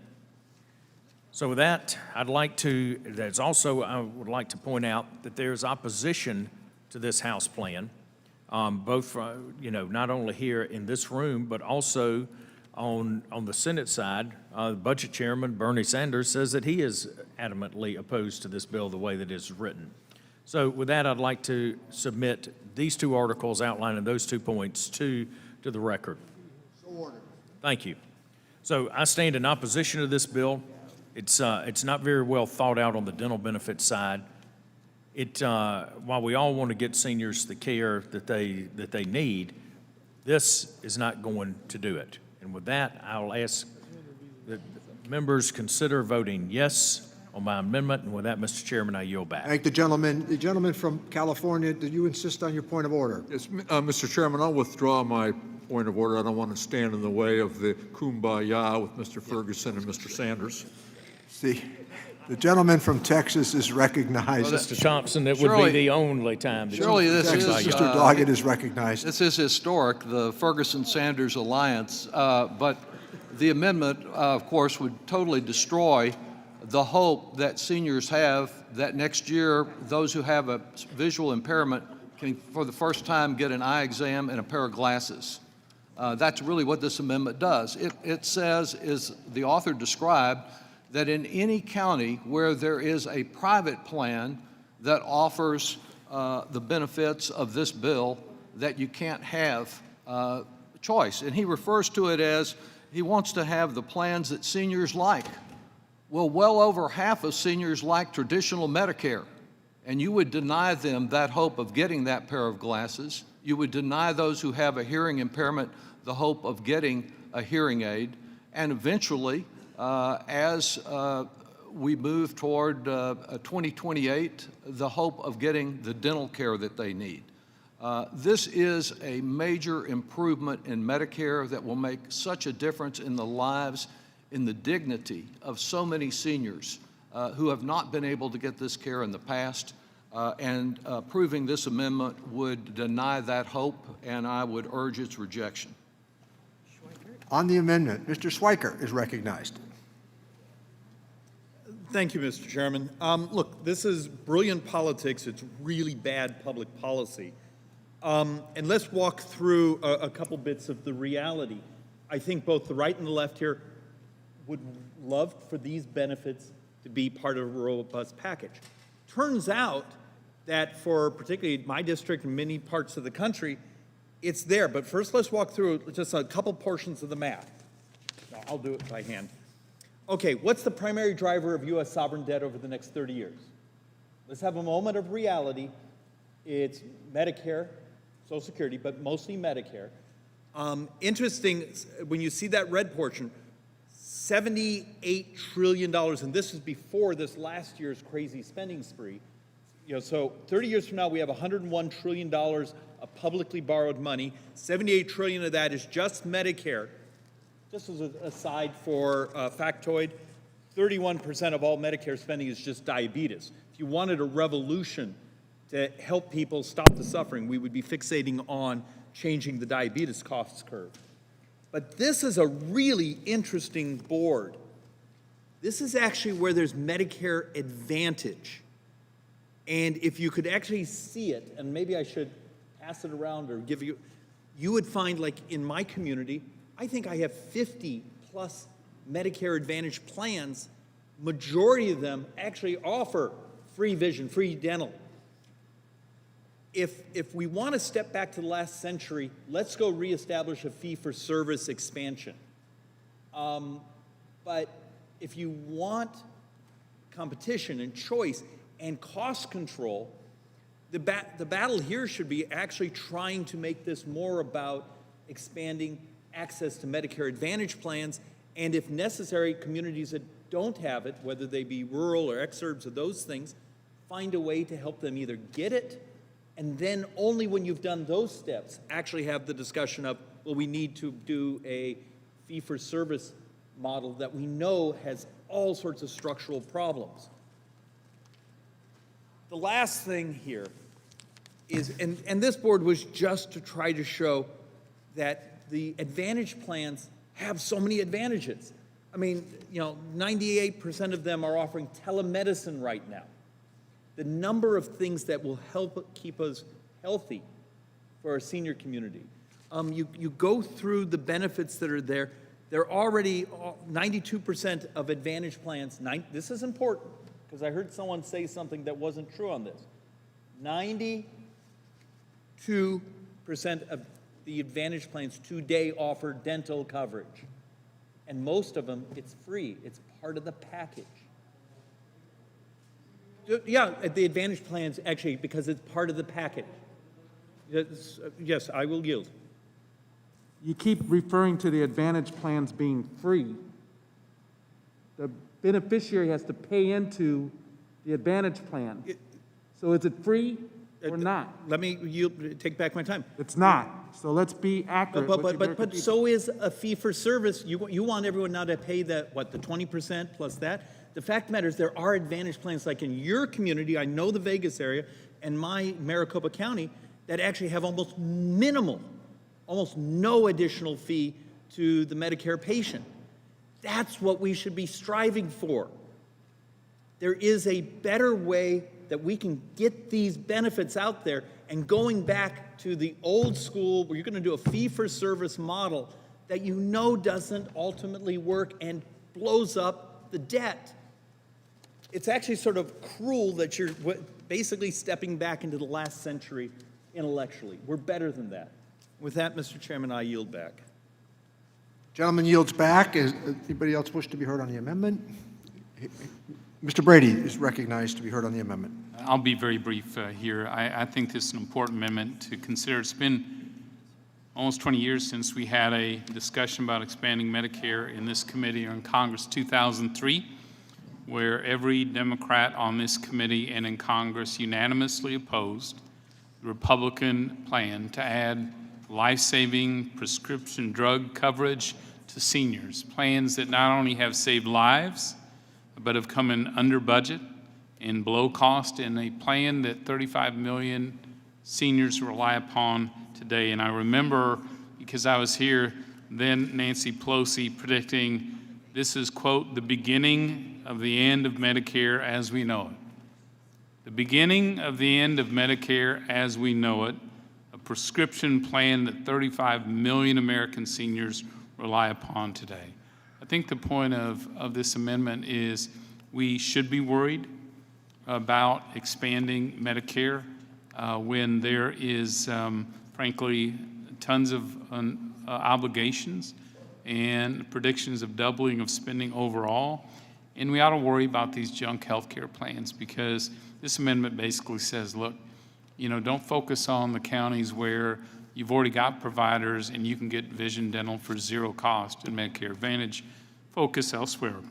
If you're going to add these plans, it makes perfect sense in how we're providing benefits to seniors. I think, too, overall, we ought to have an extended discussion about how we come together as both parties to save Medicare, all parts of it, once and for all. I yield back. Yeah, I thank the gentleman. I've just one quick comment on that, because I think the gentleman's correct in what he said with one qualifier, and that is we opposed it because of the donut hole.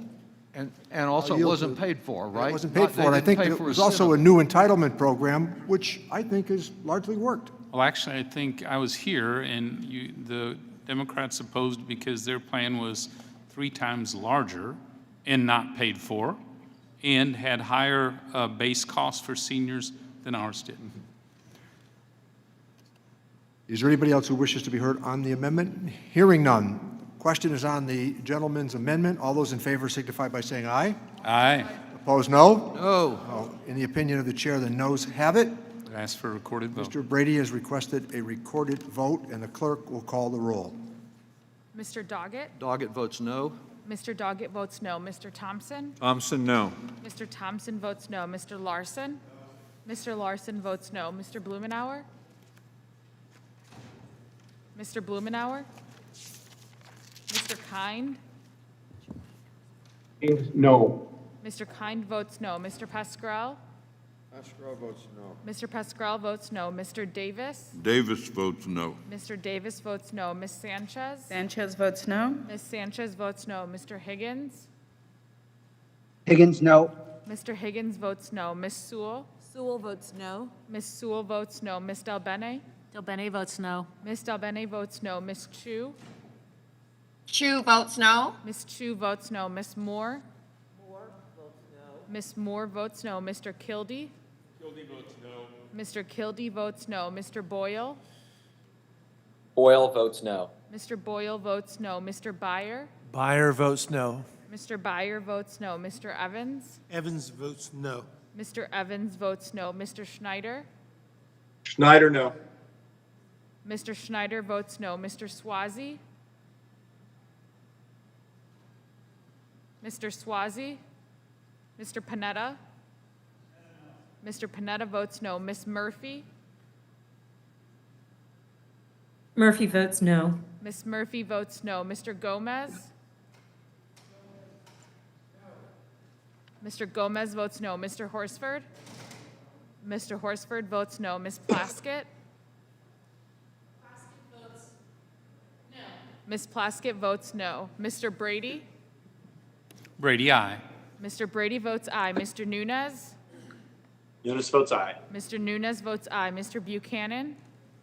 Buchanan votes aye. Mr. Buchanan votes aye. Mr. Smith of Nebraska? Smith of Nebraska votes aye. Mr. Smith of Nebraska votes aye. Mr. Reed? Reed, yes. Mr. Reed votes yes. Mr. Kelly? Mr. Kelly votes yes. Mr. Smith of Missouri? Mr. Smith of Missouri votes yes. Mr. Rice? Mr. Rice votes yes. Mr. Schweikert? Yes. Mr. Schweikert votes yes. Ms. Walorski? Yes. Ms. Walorski votes yes. Mr. LaHood? Yes. Mr. LaHood? Yes. Mr. LaHood, could you unmute and vote again? I only heard a tidbit. Yes. Mr. LaHood votes yes. Dr. Wenstrup? Yes. Dr. Wenstrup votes yes. Mr. Arrington?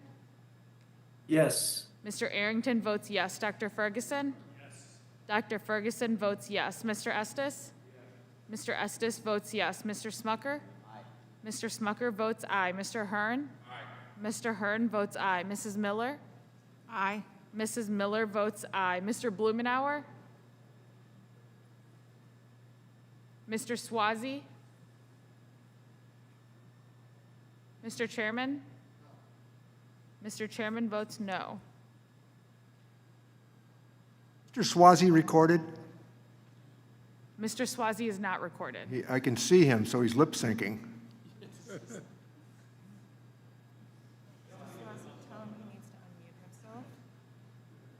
Could you unmute Mr. Swazi?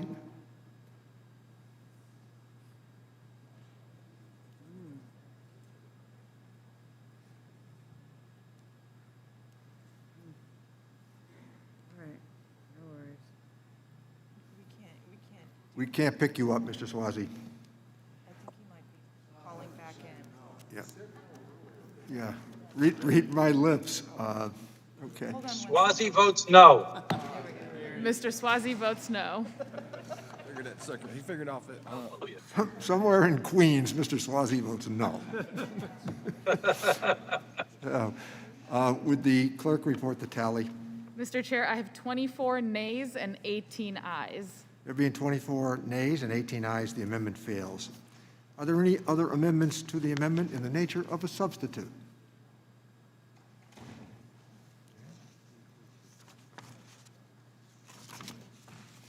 Mr. Chairman, I have an amendment at the desk. Mr. Chairman? Mr. Smith. Mr. Smith? Chairman? Mr. I reserve a point of order. Mr. Thompson reserves a point of order, and if you could just give us a moment to pass out your amendment. So Mr. Swazi gets it.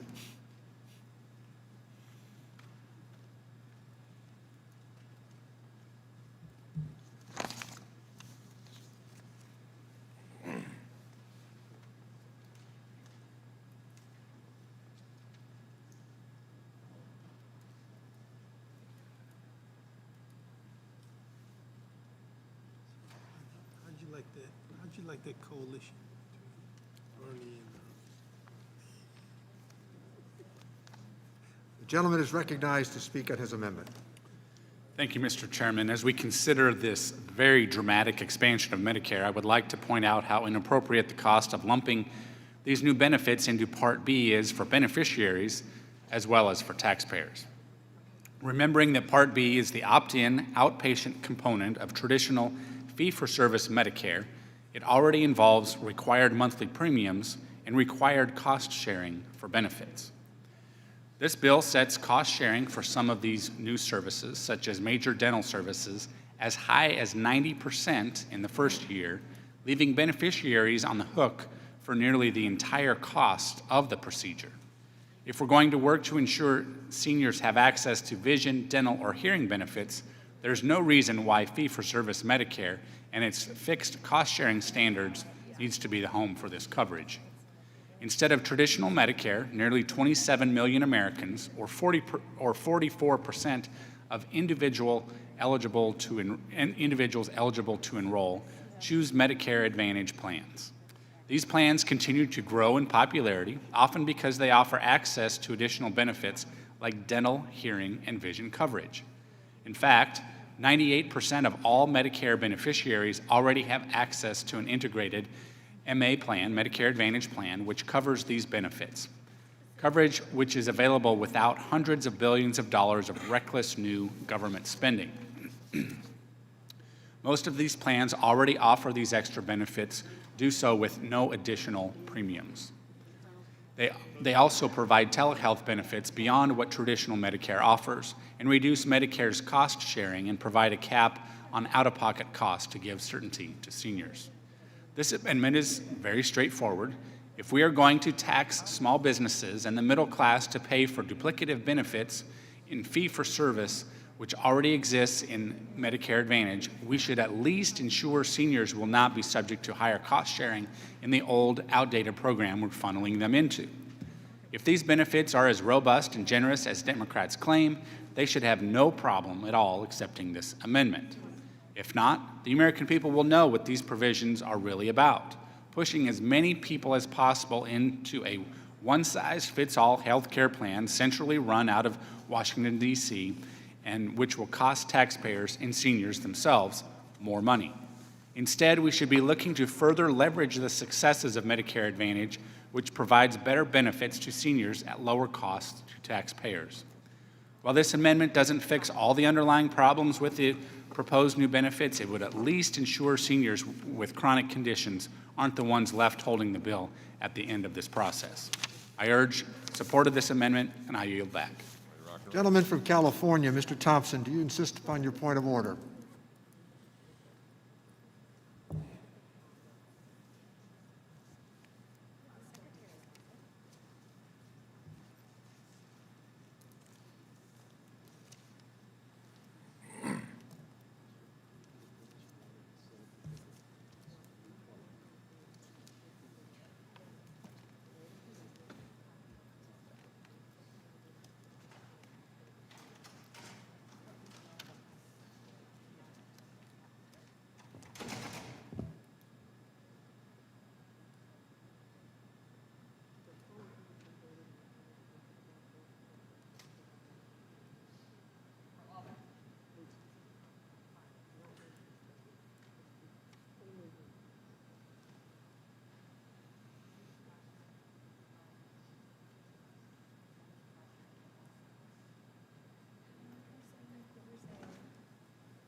Glad to respond. Yeah, withdraw, and then obviously. Is he going to withdraw? He's going to withdraw and obviously. Yeah. Withdraw my point of order, Mr. Chairman. Thank the gentleman. Mr. Doggett is recognized on the amendment.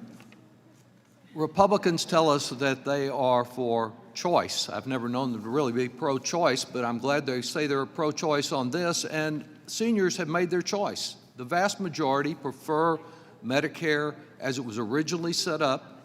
Some have chosen to go for private plans, and that is their choice. But for some reason, they want to reject the choice that most seniors have made, and they don't want us messing with their Medicare. And so we're told that what we're doing today is reckless new government spending. Please explain to me why it is reckless government spending to say to the many seniors who have a vision problem that next year we're going to give you, under a plan that employers and employees pay into, not socialism, but social insurance, we're going to make available for you for the first time the eye exam you could not afford. And if that eye exam shows that glasses will help, you'll be able to get one pair of glasses every 2 years. Why is that reckless government spending? It is broadening a social insurance program that Republicans have fought tooth and nail ever since Democrats promoted it and Lyndon Johnson signed it into law. And it is recognizing that a key part of that wonderful program needs to be expanded to deal with vision, hearing, and dental. To reject this, to accept this amendment, is to undermine the promise that we offer. And as to this question about insolvency that keeps coming up, Medicare is not insolvent. It would be insolvent today, by the way, if the Republicans who voted time after time to repeal the Affordable Care Act had been successful. because that would have reduced the solvency of Medicare, and it would be a problem today. There are a wide range of proposals out to deal with questions about extending the life of Medicare. One of them by the Committee for Responsible Federal Budget, a nonpartisan organization, points out that the net investment income tax revenue was redirected away from Medicare by a drafting error. Simply correcting that drafting error and not raising any additional tax will add $400 billion to the trust fund and extend it further. There are other changes that can be made and should be investigated by our Subcommittee on Health and by this full committee to extend and maintain Medicare for future generations. What is so good about the program that we're advancing today is that we do not add a penny that affects that solvency. We pay for these benefits in the course of this legislation and assure that the dignity that comes with being able to see better, to hear better, and to be able to eat your food will be available with the passage of this act. I urge rejection of the amendment. Thank the gentleman. We are prepared to vote on the gentleman's amendment. All those in favor of Mr. Smith's amendment, please signify by saying aye. Aye. Those opposed, no. No. In the opinion of the chair, the noes have it. Are there any other amendments to the amendment in the nature of a substitute? Mr. Chairman, I'd like a recorded vote, please. Now, I'm going to go along with the recorded vote, but we did move beyond it. But I do want to give the gentleman the courtesy, if Mr. Smith, will do that. The clerk will please call the roll. Mr. Doggett? Doggett votes no. Mr. Doggett votes no. Mr. Thompson? Thompson, no. Mr. Thompson votes no. Mr. Larson? Mr. Larson votes no. Mr. Blumenauer? Votes no. Mr. Blumenauer votes no. Mr. Kind? No. Mr. Kind votes no. Mr. Pascrell? Pascrell, definitely no. Mr. Pascrell votes no. Mr. Davis? Davis votes no. Mr. Davis votes no. Ms. Sanchez? Sanchez votes no. Ms. Sanchez votes no. Mr. Higgins? Higgins, no. Mr. Higgins votes no. Ms. Sewell? Sewell votes no. Ms. Sewell votes no. Ms. Delbene? Delbene votes no. Ms. Delbene votes no. Ms. Chu? Chu votes no. Ms. Chu votes no. Ms. Moore? Ms. Moore votes no. Mr. Kildee? Mr. Kildee votes no. Mr. Boyle? Boyle votes no. Mr. Boyle votes no. Mr. Byer? Byer votes no. Mr. Byer votes no. Mr. Evans? Evans votes no. Mr. Evans votes no. Mr. Schneider? Schneider votes no. Mr. Schneider votes no. Mr. Swazi? Swazi votes no. Mr. Swazi votes no. Mr. Panetta? Mr. Panetta votes no. Ms. Murphy? Murphy votes no. Ms. Murphy votes no. Mr. Gomez? Mr. Gomez votes no. Mr. Horsford? Mr. Horsford votes no. Ms. Plaskett? Plaskett votes no. Ms. Plaskett votes no. Mr. Brady?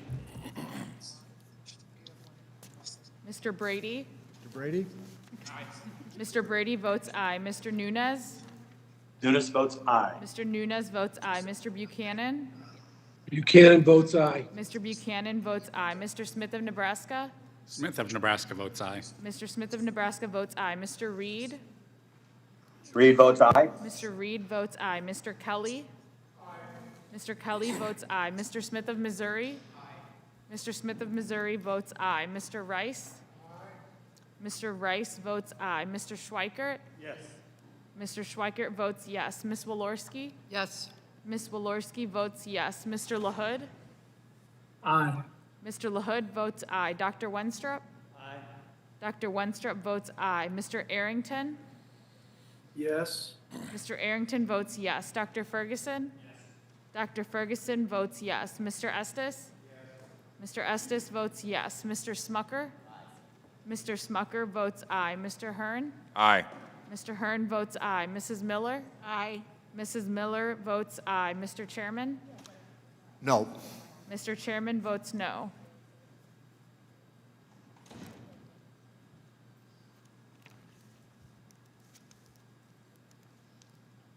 clerk will report the tally.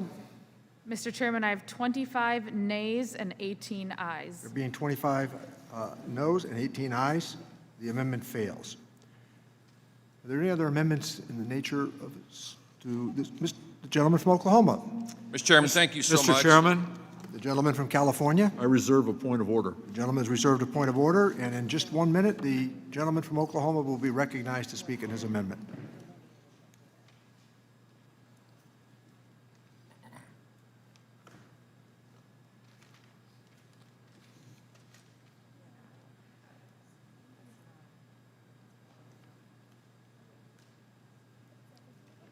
The amendments are passed out.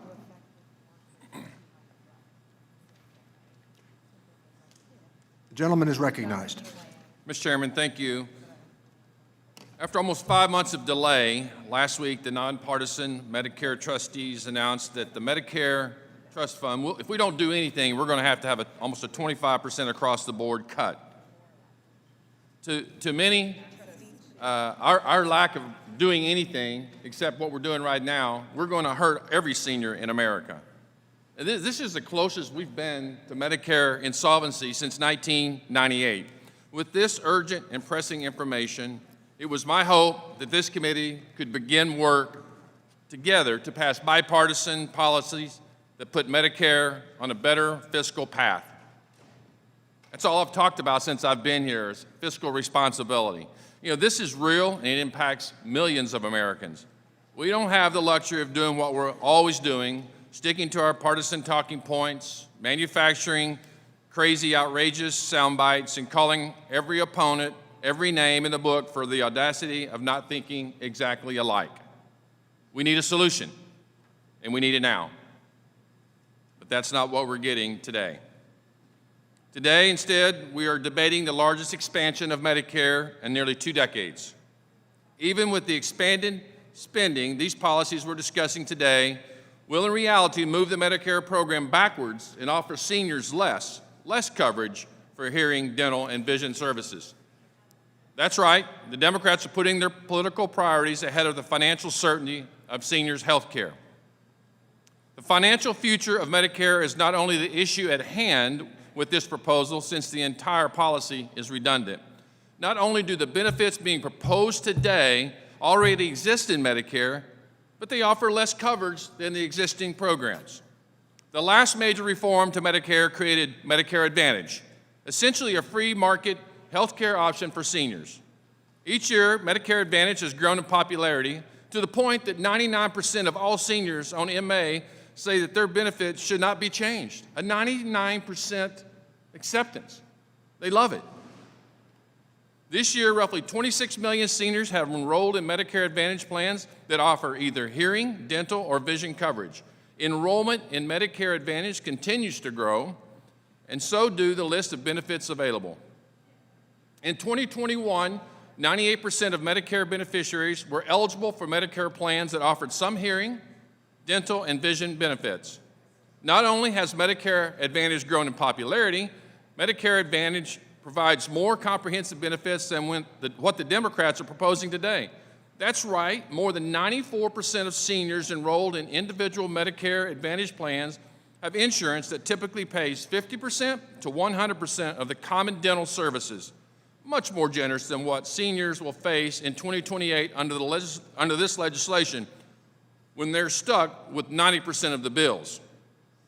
Now, I know some of my colleagues across the aisle are thinking, well, here goes these typical Republican talking points again, but I just want to remind you who are actually using Medicare Advantage. 55% Hispanic Medicare beneficiaries choose Medicare Advantage. 39% of Black Medicare beneficiaries choose Medicare Advantage. Since 2013, Medicare Advantage enrollment has grown by 111% among minorities. Medicare Advantage is an essential piece of our seniors' health care, plain and simple. The facts could not be more clear. First, that Medicare is going broke. Not that it's broke right now, but it's going broke.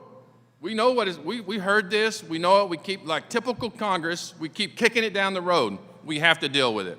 Next, that Medicare Advantage continues to grow in popularity and availability. It's a fact. It is a fact. In fact, many of my members in here, you have Mr. Doggett from Texas, half of your constituents are on Medicare Advantage. What do you tell them? What do you tell them? When you go back and tell them, I'm looking right here, 51,967, that's half, 50% of your Medicare available seniors. Will the gentleman yield? Not till I finish. It's also pretty clear that Democrats care more about hollow campaign promises than our seniors' health care. Democrats want to ignore these facts and halt growth of MA programs because they believe the government is the best health care insurer for you and when, in fact, the private market is offering you a better bang for your buck.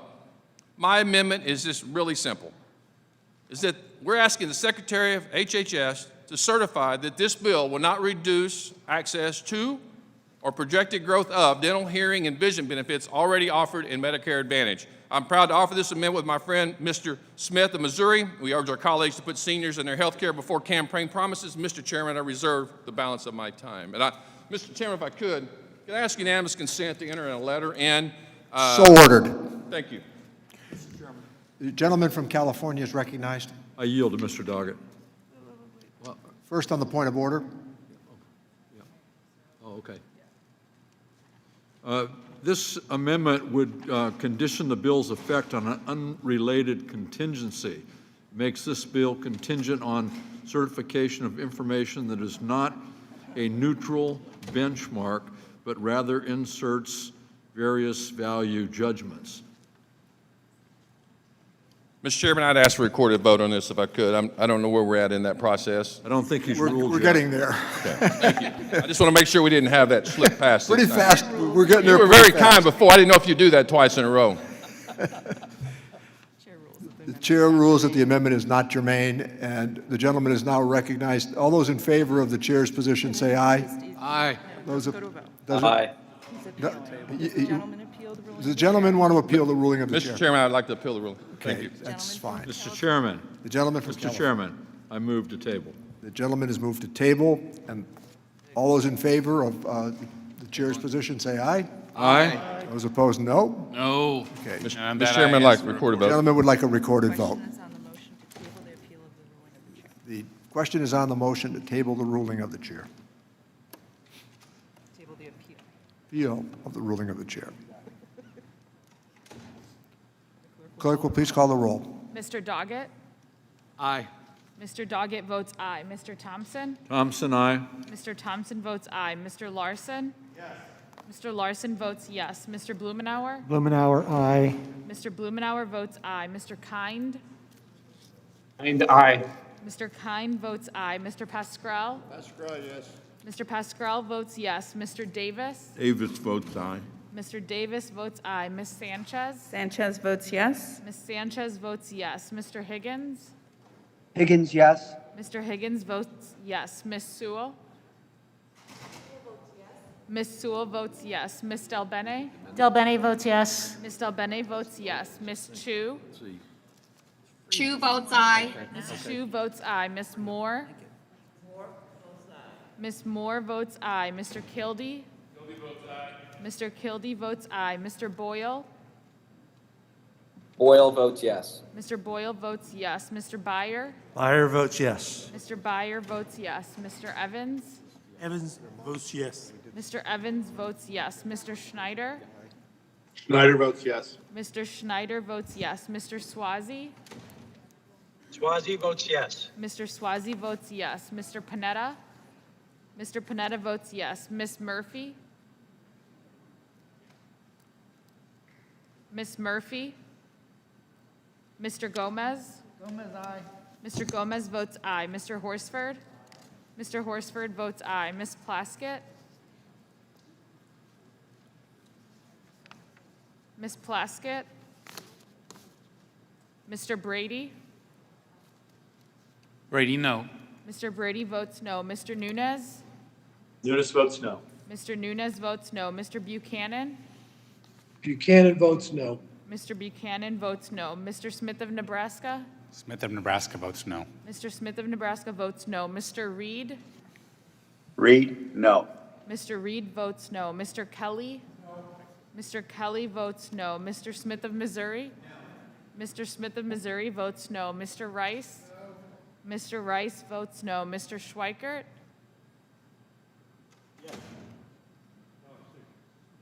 Mr. Schweikert votes no. Ms. Walorski? No. Ms. Walorski votes no. Mr. LaHood? No. Mr. LaHood votes no. Dr. Wenstrup? No. Dr. Wenstrup votes no. Mr. Arrington? No. Mr. Arrington votes no. Dr. Ferguson? Dr. Ferguson votes no. Mr. Estes? Mr. Estes votes no. Mr. Smucker? Mr. Smucker votes no. Mr. Hearn? No. Mr. Hearn votes no. Mrs. Miller? No. Mrs. Miller votes no. Ms. Murphy? Ms. Plaskett? Ms. Plaskett votes A. Ms. Plaskett votes aye. Mr. Chairman? Aye. Mr. Chairman votes aye.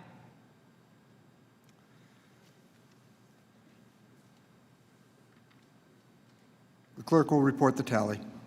Mr. Chairman, I have 24 ayes and 18 noes. There being 24 ayes and 18 noes, the chair's position is sustained.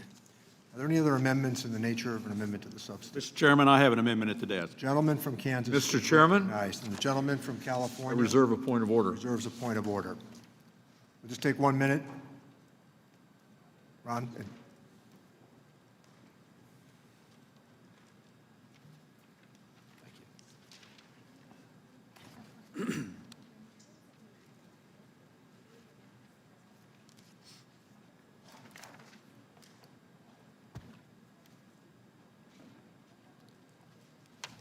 The gentleman is recognized to speak in his amendment.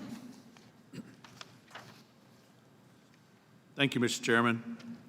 And once again, we're here to discuss bloated spending, expanded one-size-fits-all government programs, and burdensome taxes and debt that will affect families now and our children and grandchildren in the future.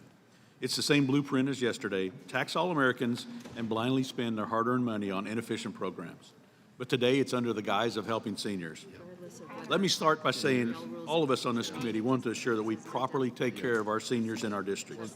I don't doubt the intention of any Republican or Democrat on a committee, because this is personal. Each of us have a parent, a grandparent, or other family member that's impacted by the health care decisions this committee makes. But instead of working together on helping seniors access dental, hearing, and vision care, this subtitle unilaterally expands Medicare without consideration of whether Medicare can administer such coverage. Rapidly expanding Medicare without adopting the reforms needed to guarantee its solvency is a mistake.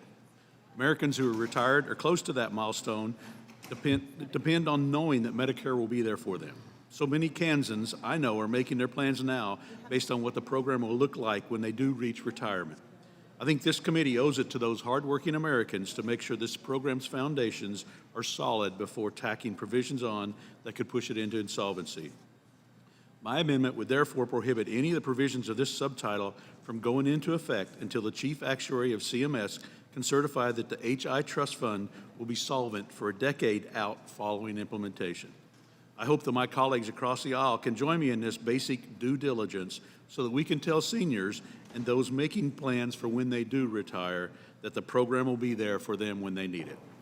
The Hospital Insurance, or HI Trust Fund, that funds Part A of Medicare is expected to be insolvent in 2026, just 5 short years from today. If the HI Trust Fund goes insolvent, then benefits for seniors will be cut, and our promises to them will be broken. If my colleagues are sincere in their wish to improve outcomes for our seniors, then we must first start with to ensure that we can keep the benefits that they currently have. I also want to point out that the pay-fors for expansion like this are yet more job-killing tax hikes on working families and small businesses, a pattern that we've seen during this markup. Instead of finding creative solutions to help Americans, the first impulse seems to be to tax small businesses. This is unacceptable. We'll crush our nation's economic spirit at a time when we need to be focusing on recovering by helping small businesses. Provisions like this that slap more taxes onto job creators could be the straw that breaks the camel's back. So many have fought so hard to stay open during the shutdowns. I can't imagine what it would be like to make it through that just to be forced to be closed, thanks to the Democrats' tax and regulation fixation. We should instead focus on finding solutions for Medicare that will make clear that the program will continue to serve seniors for the decades to come. We need more solutions like Medicare Advantage. Its plans deliver high-quality service to seniors with lower cost. For example, premiums in this year are projected to be 34% lower than in 2017, the lowest in 14 years. Since 2017, seniors enrolled in Medicare Advantage plans have seen about $3.4 billion in total savings. I hope that my colleagues across the aisle can work to help find creative solutions that make it easier for seniors to choose Medicare Advantage. With that, Mr. Chairman, I yield back. I thank the gentleman. Does the gentleman from California reserve his point of order?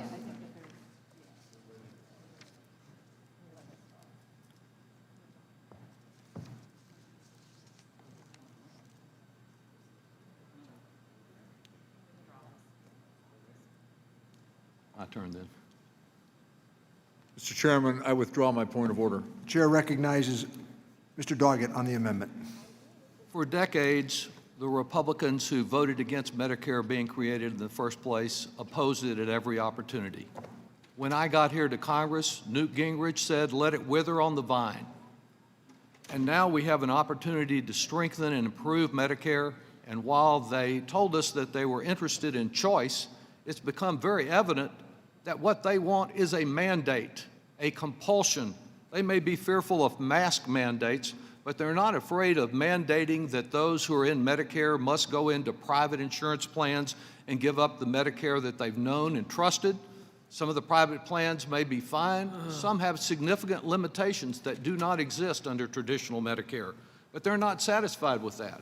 And they've used every trick in the book here with these various amendments, professing concern about Medicare solvency when Medicare is not insolvent, when they've enacted programs that had no concern for Medicare solvency, when they voted to cut the Affordable Care Act out of its existence, which would have reduced the solvency of Medicare, and when there are practical ways like redirecting an existing revenue source to extend Medicare solvency. What this is all about is refusing to honor a program that works for Americans, for seniors that have chosen to stay in traditional Medicare, and say to them, it is certainly your right with this expansion, get a pair of glasses if you can't get one on your own, to get a hearing aid if you need it, and eventually to get the dental care that will be so important to these seniors. I know that it is a cause of great concern to those who believe they can privatize everything, that we have a program like Medicare that has worked so well to help so many, that has given them dignity in their senior years. Today, we take another step forward in assuring that that dignity is full with reference to vision, with reference to hearing, with reference to dental.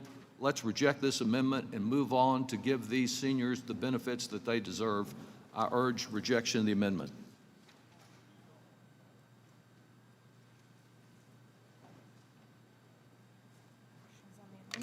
Question is on the amendment. All those in favor of the gentleman's amendment signify by saying aye. Aye. Those opposed, no. No. In the opinion of the chair, the noes have it. Mr. Dresser, I ask the yeas and nays. The gentleman has asked for the yeas and nays, and the clerk will please call the roll. Mr. Doggett? Doggett votes no. Mr. Doggett votes no. Mr. Thompson? No. Mr. Thompson votes no. Mr. Larson? No. Mr. Larson votes no. Mr. Blumenauer? Blumenauer votes no. Mr. Blumenauer votes no. Mr. Kind? I no. Mr. Kind votes no. Mr. Pascrell? No. Mr. Pascrell votes no. Mr. Davis? Davis votes no. Mr. Davis votes no. Ms. Sanchez? Sanchez votes no. Ms. Sanchez votes no. Mr. Higgins? Higgins, no. Mr. Higgins votes no. Ms. Sewell? Ms. Sewell votes no. Ms. Delbene?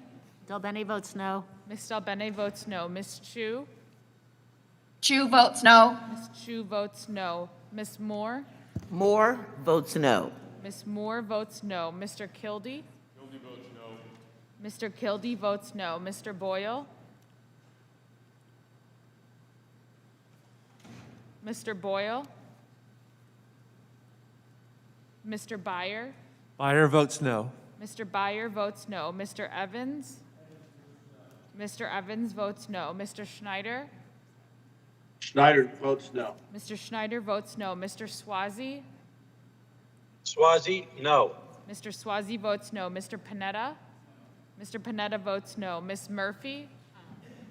Murphy votes no. Ms. Murphy votes no. Mr. Gomez? Mr. Gomez? Mr. Horsford?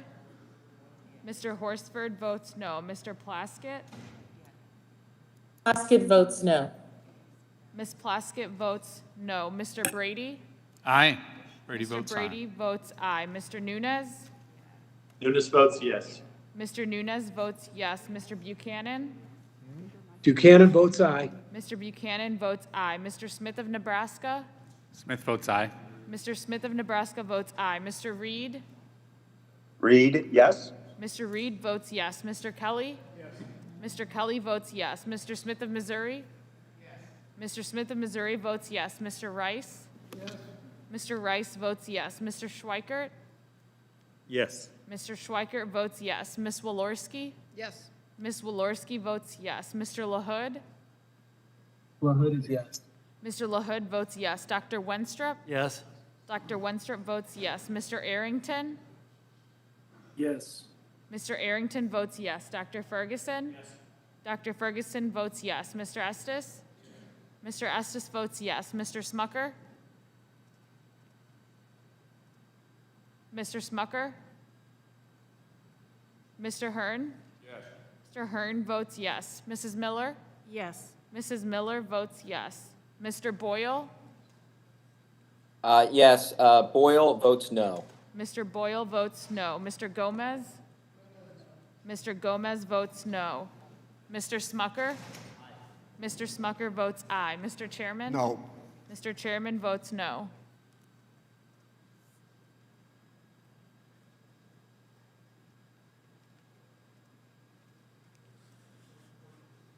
Report the tally. Mr. Chairman, I have 25 noes and 18 ayes. There being 25 noes and 18 ayes, the amendment fails. Are there any other amendments in the nature of a substitute? The gentleman from Arizona is recognized. Mr. Mr. Chairman, I have an Mr. amendment. Chairman, I reserve a point of order. Gentleman's reserved a point of order. The gentleman is recognized as we pass out his amendment. Speak on the amendment. All right. Thank you, Mr. Chairman. I want to touch on a couple things because this is actually a subject area I care a lot about. That I'm frustrated because I hear people saying, members who are very smart, but I think a lot of the facts are now a decade plus old.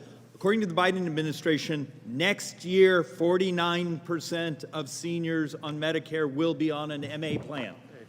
And the reason it's not the majority is because there's parts of the country where you can't get one, but as MA plans expand. So you are actually now seeing the majority. In a community like mine, I think in Maricopa County, I think there's more than 50 choices. But let's back up to something I care about.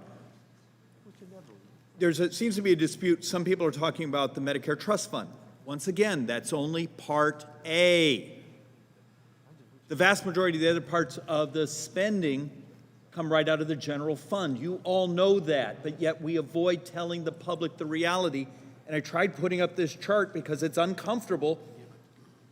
The next 3 decades, and this is before the crazy spending of the last 24 months, $100+ trillion of publicly borrowed money over the next 3 decades, and the vast majority of it is just the pay-for Medicare. Interesting thing, 31% of that Medicare spending is just diabetes.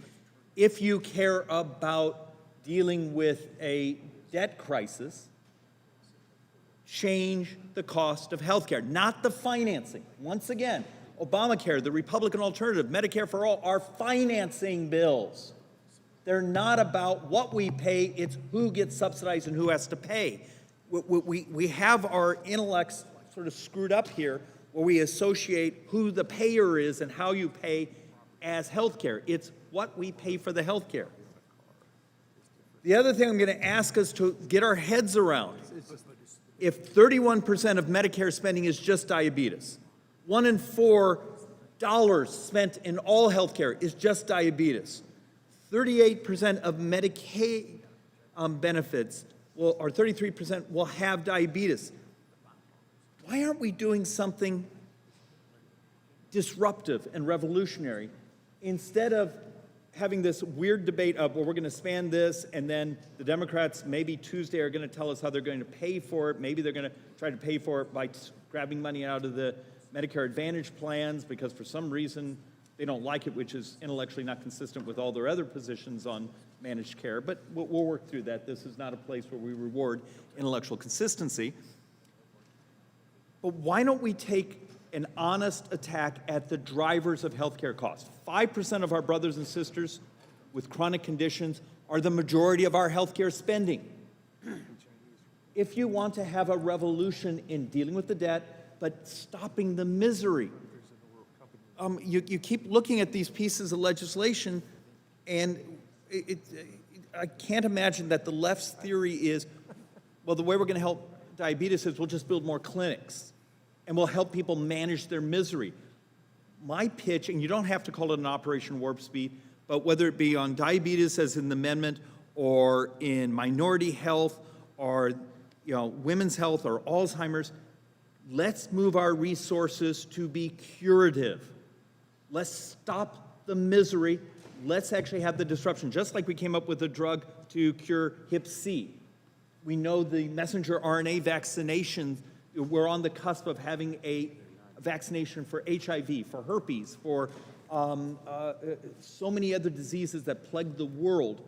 Let's stop playing this game of who gets subsidized, who pays.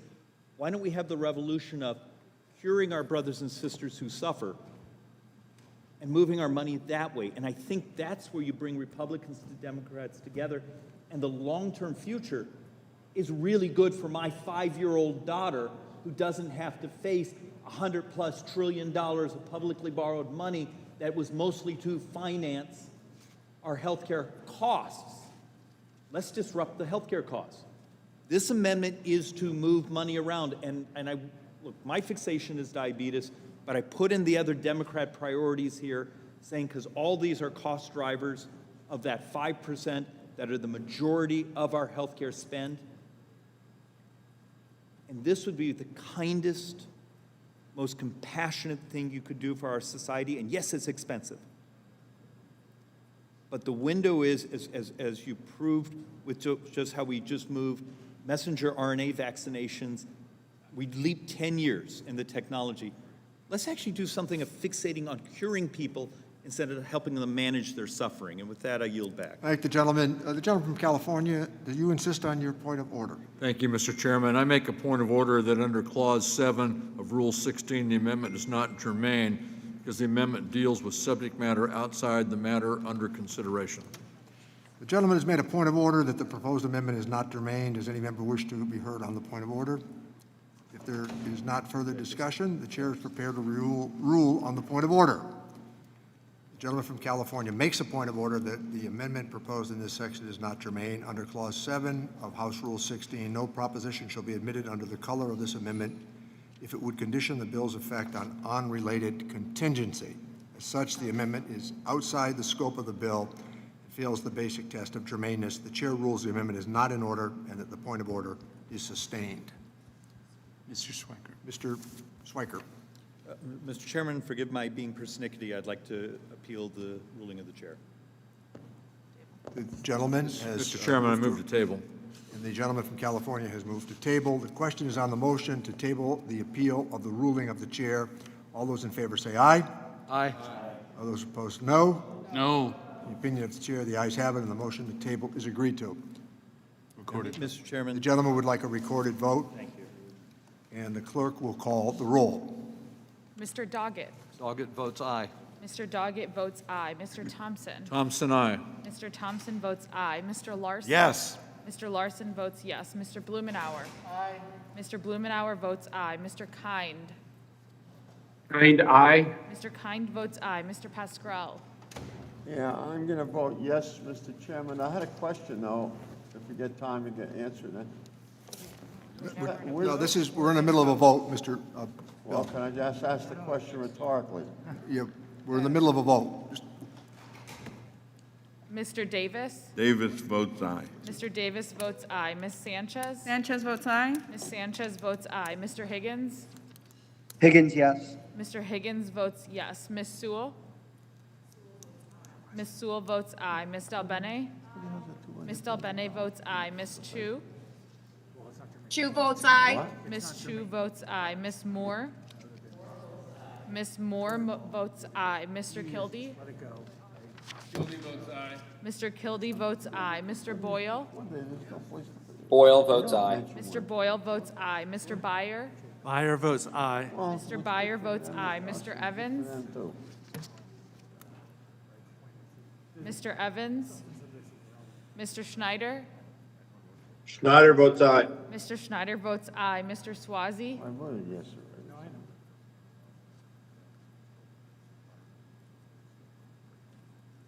Mr. Swazi? Mr. Panetta? Mr. Panetta votes aye. Ms. Murphy? Murphy votes aye. Ms. Murphy votes aye. Mr. Gomez? Mr. Gomez votes aye. Mr. Horsford? Mr. Horsford votes aye. Ms. Plaskett? Plaskett votes aye. Ms. Plaskett votes aye. Mr. Brady? Mr. Brady votes no. Mr. Nunez?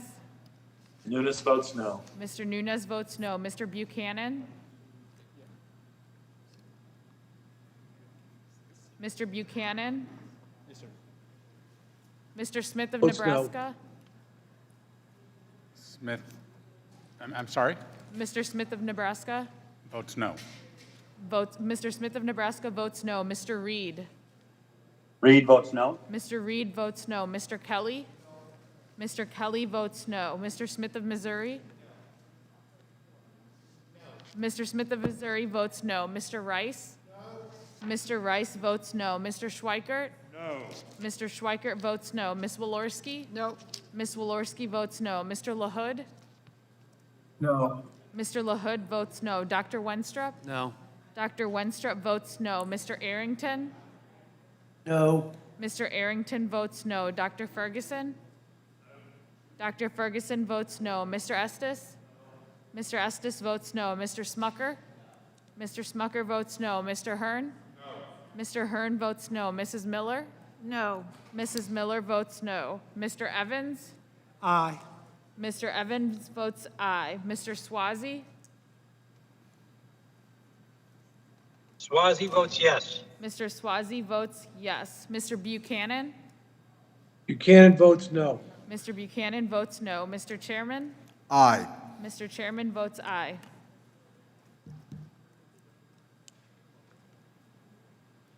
Would the clerk report the tally? Mr. Chairman, I have 25 ayes and 18 noes. There being 25 ayes and 18 noes, the amendment fails.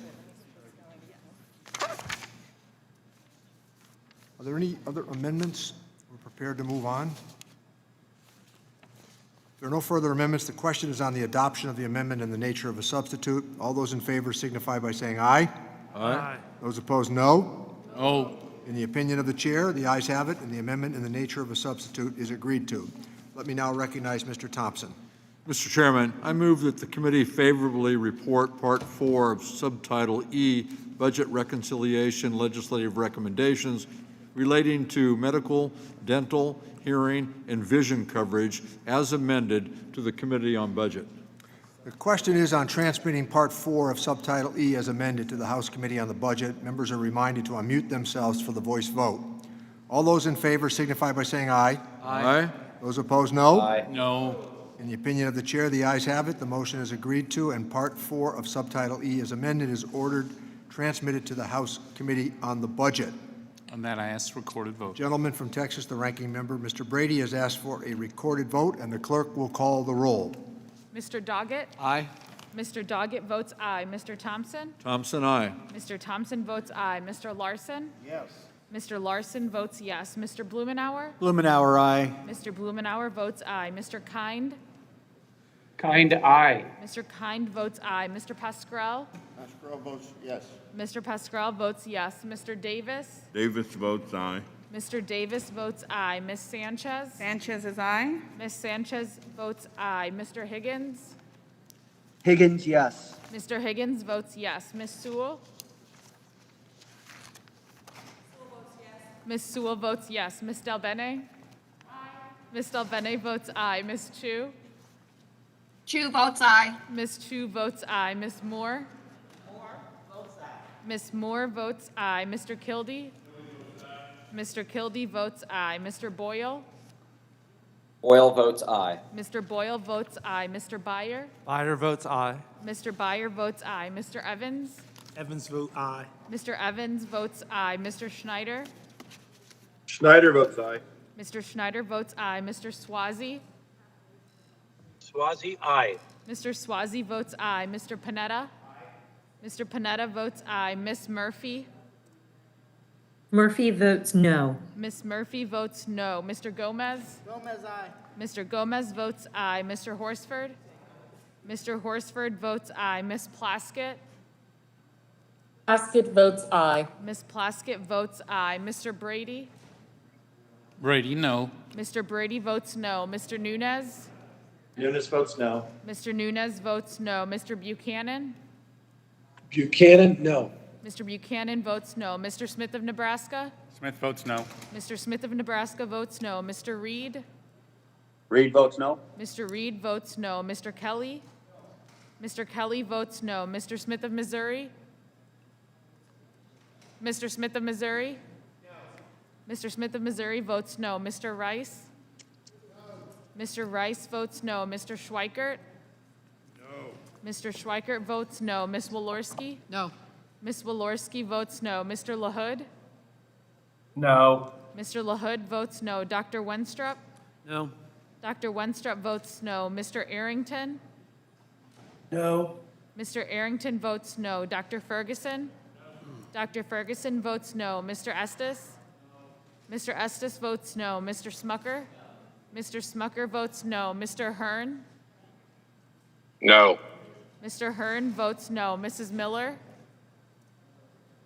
Mrs. Miller? No. Mrs. Miller votes no. Mr. Chairman? Let's not do that. Mr. Chairman votes aye.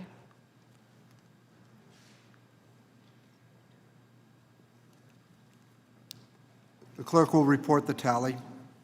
Mr. Chairman, I have 24 ayes and 19 noes. There being 24 ayes and 19 noes, the motion is agreed. Part 4 of Subtitle E is amended is ordered transmitted to the House Committee on the Budget. Without objection, staff are authorized to make technical and conforming changes to the committee print, and members have 2 additional days to file with the committee clerk supplemental, additional, dissenting, or minority views.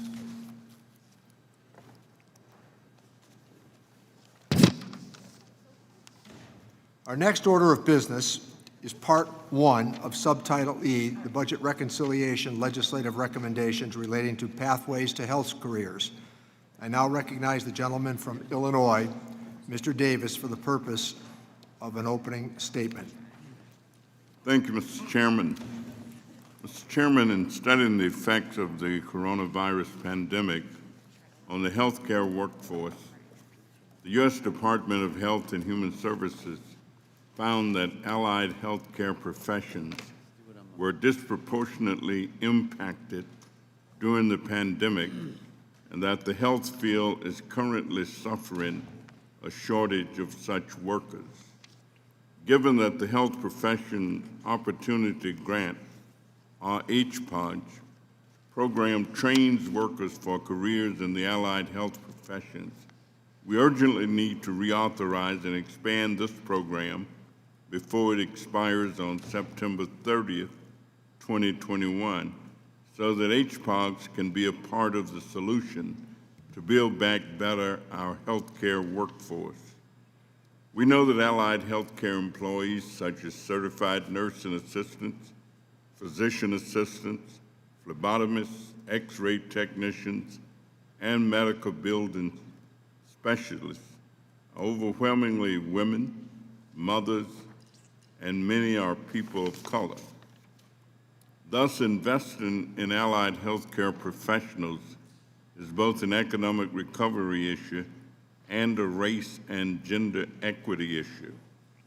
Given the critical role of healthcare in this pandemic crisis, and given that healthcare is one of the fastest growing industries in the nation, Now is the time to invest in workers with barriers to employment to enter health careers that are in high demand within their local areas, simultaneously connecting people to the labor force and helping states across the country to address shortages of health professionals in their communities.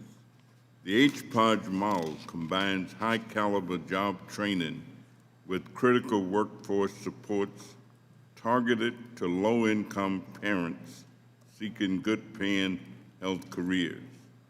It uses a career ladder approach to get people into health jobs quickly, provide the services they need to succeed, and continue to train these workers so that they can obtain higher-paying jobs. All of this is key to helping workers lift their families out of poverty.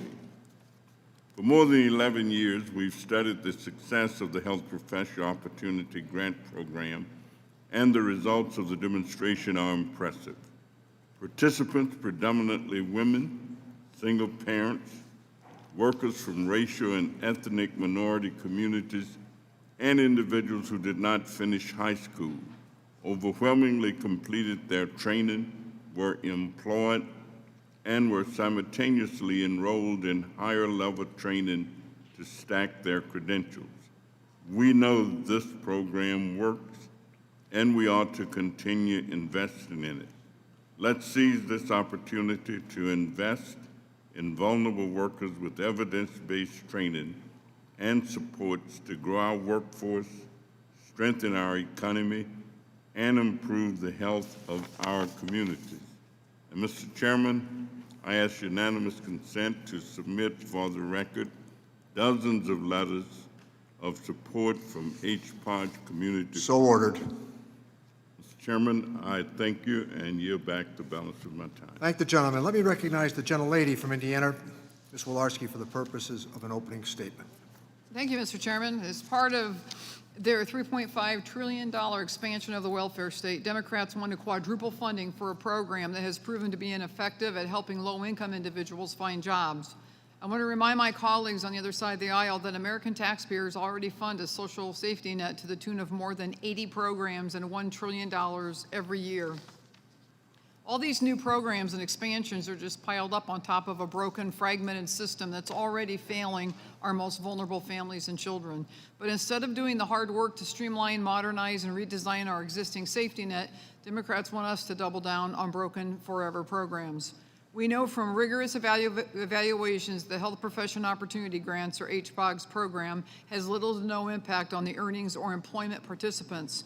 A 10-year, $100 million gold standard randomized control trial evaluation conducted by HHS found no evidence of the program's impact on recipient earnings or employment. A November 2019 report issued by the HHS Office of Planning, Research, and Evaluation looked at outcomes of participants 3 years after completion.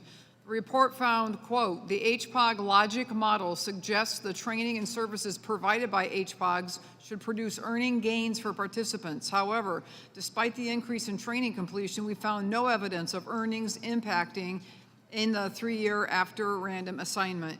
Now, as typically, Democrats want to quadruple funding for an ineffective program. Now is not the time to massively expand programs that fail to demonstrate measurable results.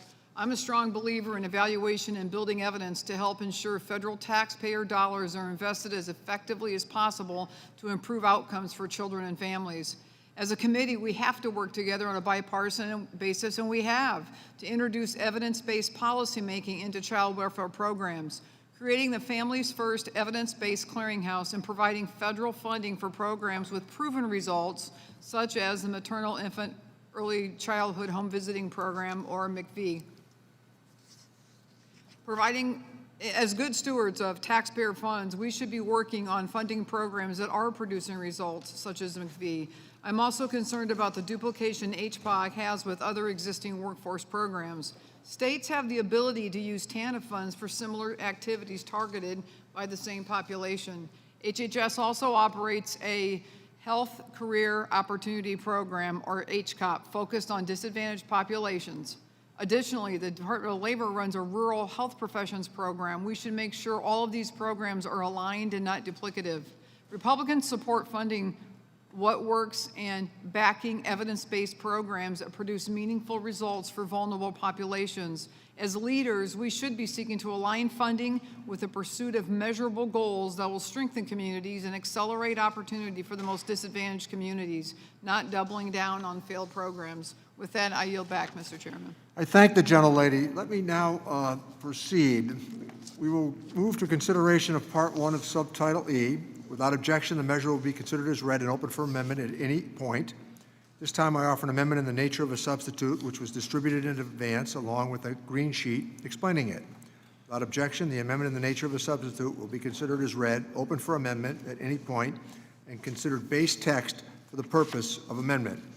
Now let me turn to Morna Miller, Staff Director for the Subcommittee on Worker and Family Support, to provide the technical description of the amendment in the nature of a substitute with an emphasis on changes made since introduction.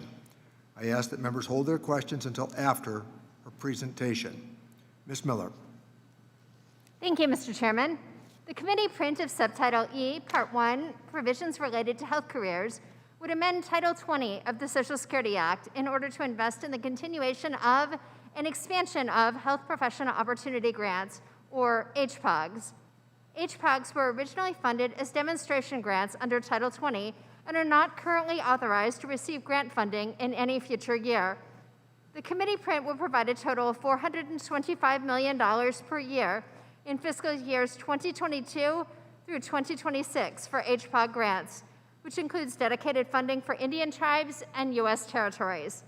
The amendment in the nature of a substitute corrects a typographical error in the description of the grant cycle in the demonstration grant portion of the bill. This concludes my walkthrough. I'd be happy to answer any technical questions that members of the committee have. Thank you, Ms. Miller. Are there any questions about the amendment in the nature of a substitute? Does anyone wish to strike the last word?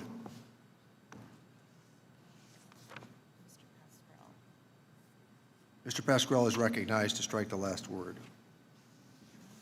Chairman, I move to strike the last word.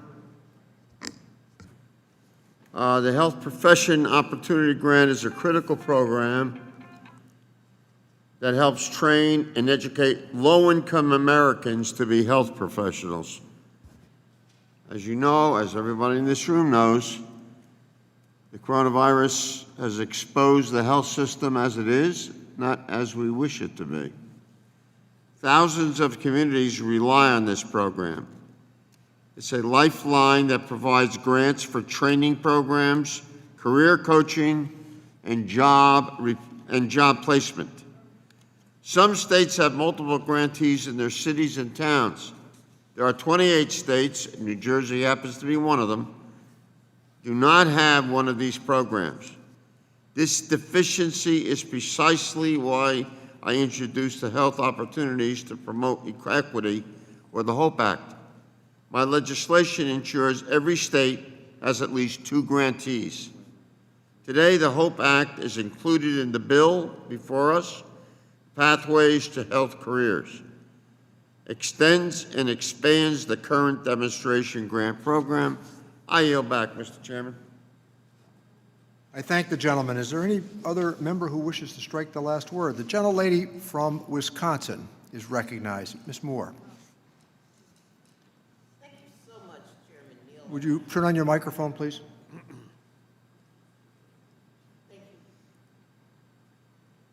Thank you so much, Mr. Chairman, and I want to thank Chairman Davis for introducing again the Health Professional Opportunity Grant Program and having it included in this reconciliation package.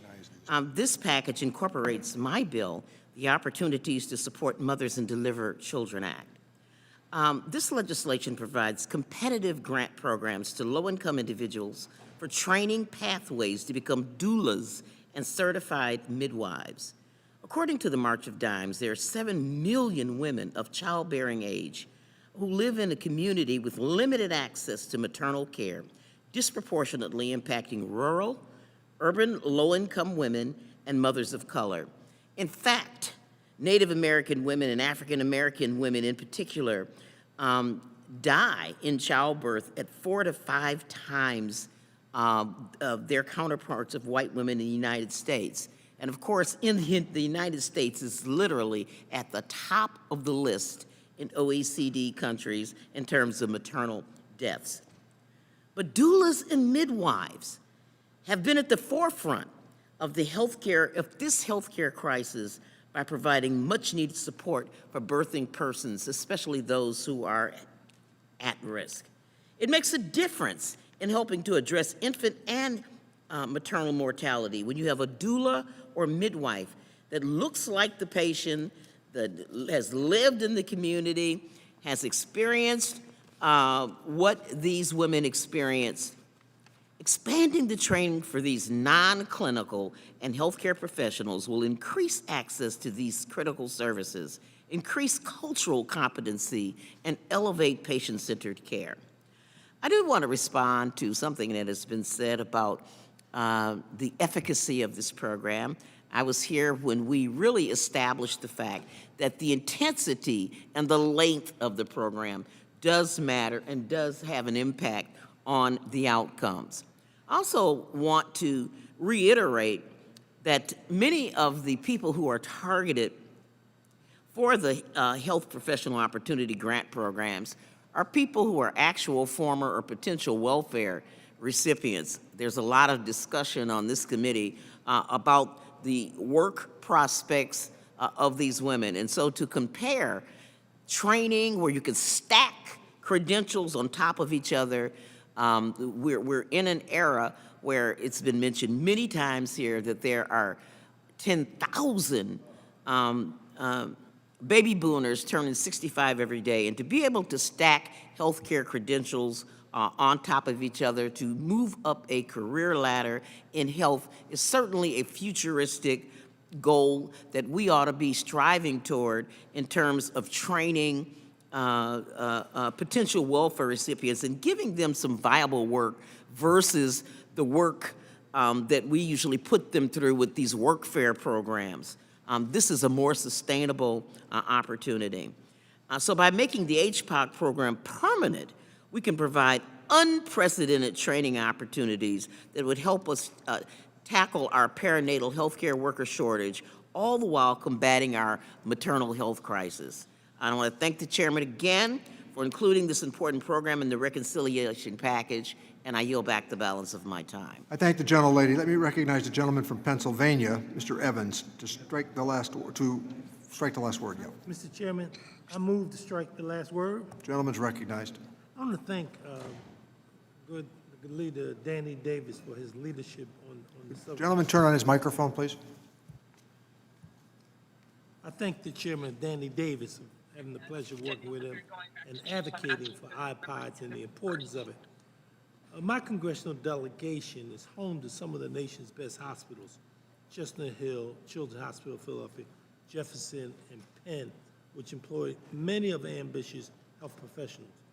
These constituents work day after day to improve the lives of patients and their families. HPODs help participants move up the health care ladder, lifting them out of poverty and setting them on a path of economic security. HealthPass helps TANF patients and other low-income people to exceed in communities facing shortages in qualified health workers. HealthPod adds diversity in the health workforce, and I think it's important to recognize the importance to add diversity because of the chairman of the Ways and Means pushing the aspect of equity as a very important issue with the various leaders on this committee. This adds to that. The legislation will expand HPOD's program, building on the proven success, and includes a bill I am leading with Pennsylvania colleague Representative Brian Fitzpatrick that would encourage guarantees to offer peer support or mentoring for career coaching available and provide monthly cash stipends. I will urge all of my colleagues on the committee to support HPODs and the importance of what it does. It fits with the agenda, as the chairman talks about, building back better. I think we should all support it, and I thank you and yield back the balance of my time. Gentlelady from California, Ms. Chu, to strike the last word. Yes, Mr. Chair, I move to strike the last word. Gentlelady is recognized. During the last year and a half, our healthcare workforce has been worked to the bone under unimaginable conditions. These difficult conditions have only exacerbated the growing shortage of healthcare workers in the United States. In Los Angeles County, the area that I represent, 1.2 million people reside in areas without access to primary care, and it's only projected to grow. That's why I'm so pleased that the committee has included the reauthorization of the Health Professions Opportunity Grant Program in today's underlying bill. This is an important step in ensuring that more low-income individuals are given educational and training supports to achieve their professional goals. I'm particularly encouraged that this reauthorization incorporates key support services for people participating in an HPOG program from my bill. And it's from my bill, HR 4171, the Essential Skills and Childcare for Health Professions Act. My bill ensures that adult basic skills services and childcare is provided as needed to enrollees in the HPOG program. Many individuals, especially immigrants, are interested in pursuing careers in healthcare, but may struggle with language competency, reading, writing, and other skills that holds them back from moving up a career pathway. Similarly, without reliable and affordable childcare, it's often impossible for parents to participate in a work training or educational program. The HPOG program has already shown success in helping women, people of color, and other populations that struggle to achieve the training they need to pursue a career as a nurse, paramedic, home health aide, and numerous other critical health professions. Expanding the number of HPOG grants and removing barriers that prevent people from achieving educational and professional success will lift more individuals out of poverty and create a more diverse healthcare workforce to meet the growing needs of patients in our communities. The committee has previously examined the benefits and strengths of the HPOG program, and I'm thrilled to see it advanced today. I urge my colleagues to support this bill, and I yield back. I thank the individual, Judy Chu, for her comments. We are now, I believe, prepared to move to the amendment section. Mr. Chairman? Oh, hold on one second. Mr. Panetta and then Mr. Gomez are recognized. Is there anybody else that wishes to strike the last word? Please, Your Honor. Please, Sure. Mr. Chairman. Mr. Panetta is recognized to strike the last word. Thank you, Mr. Chairman. And thanks to the committee and staff for including my bill, the Healthcare Training Act.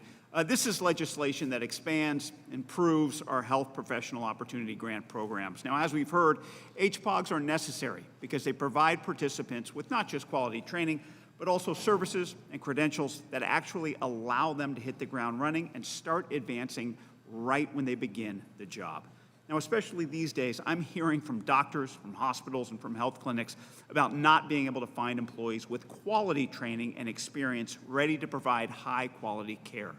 The Healthcare Training Act will help remedy that issue by providing a career pathway approach with stackable credentials from entry to mid to high-level trainings. For instance, for nursing, the training doesn't stop after becoming a certified nursing assistant or CNA.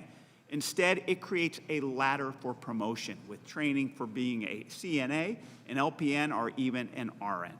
So yeah, HPOGs provide applicants the opportunity to become and advance as either a nurse, a health information technician, or even a surgical technician, which also makes HPOGs unique as that they take a different approach to job training programs by including supportive services from child care to case management to income support and transportation services. HPOGs don't just unlock the potential for economic mobility, they can also help workers across the country lift up their families, lift up our communities, especially in my district on the Central Coast of California. That is why I'm supporting this, and I thank you, Mr. Chairman. I yield back. Thank you. I believe the gentleman from Texas is next. Mr. Doggett, recognized. Thank you very much, striking the last word. Thank you, Mr. Chairman. This is an important title. For many non-traditional students in San Antonio, this has been an on-ramp with a tuition-free workforce training program that has been run by the Alamo Colleges. This Health Profession Opportunity Grant has been an opportunity that has been used in collaboration with Project Quest, with Goodwill, and with the West Side and East Side Education and Training Centers. These students have the opportunity for a truly life-changing second chance at a new career in a meaningful, well-paying healthcare industry job that is very much needed.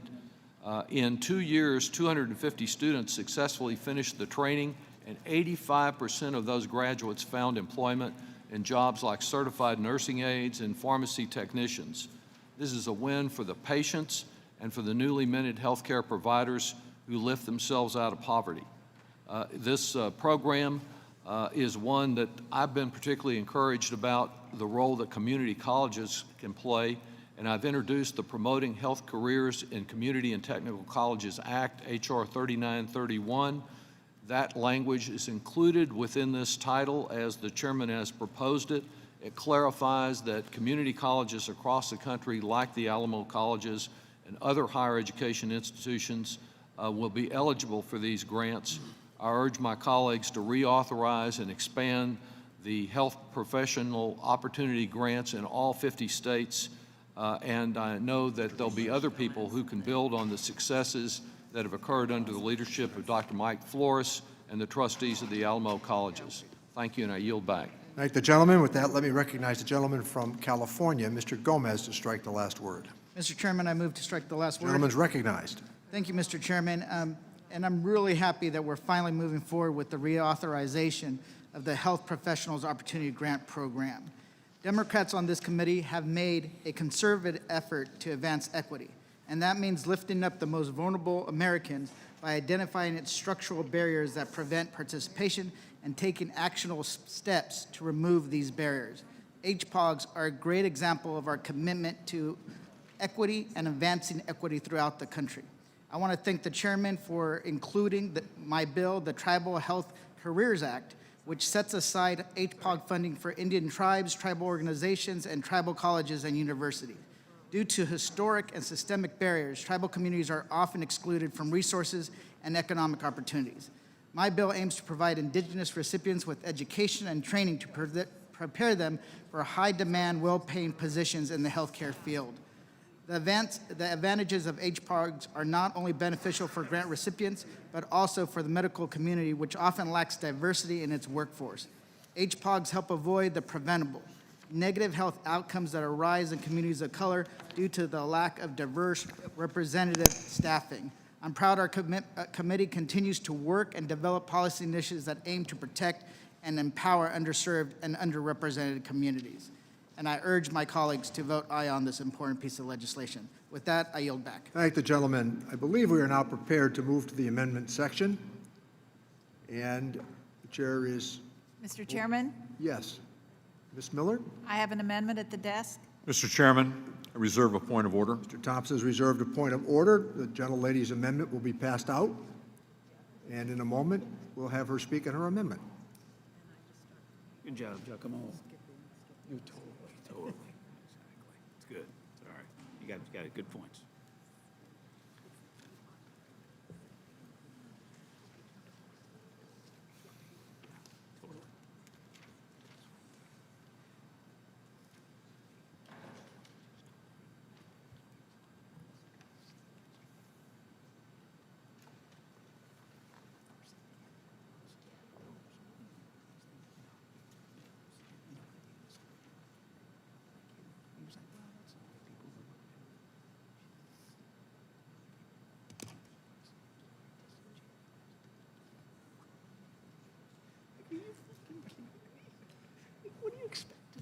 The gentlelady is recognized to speak on her amendment.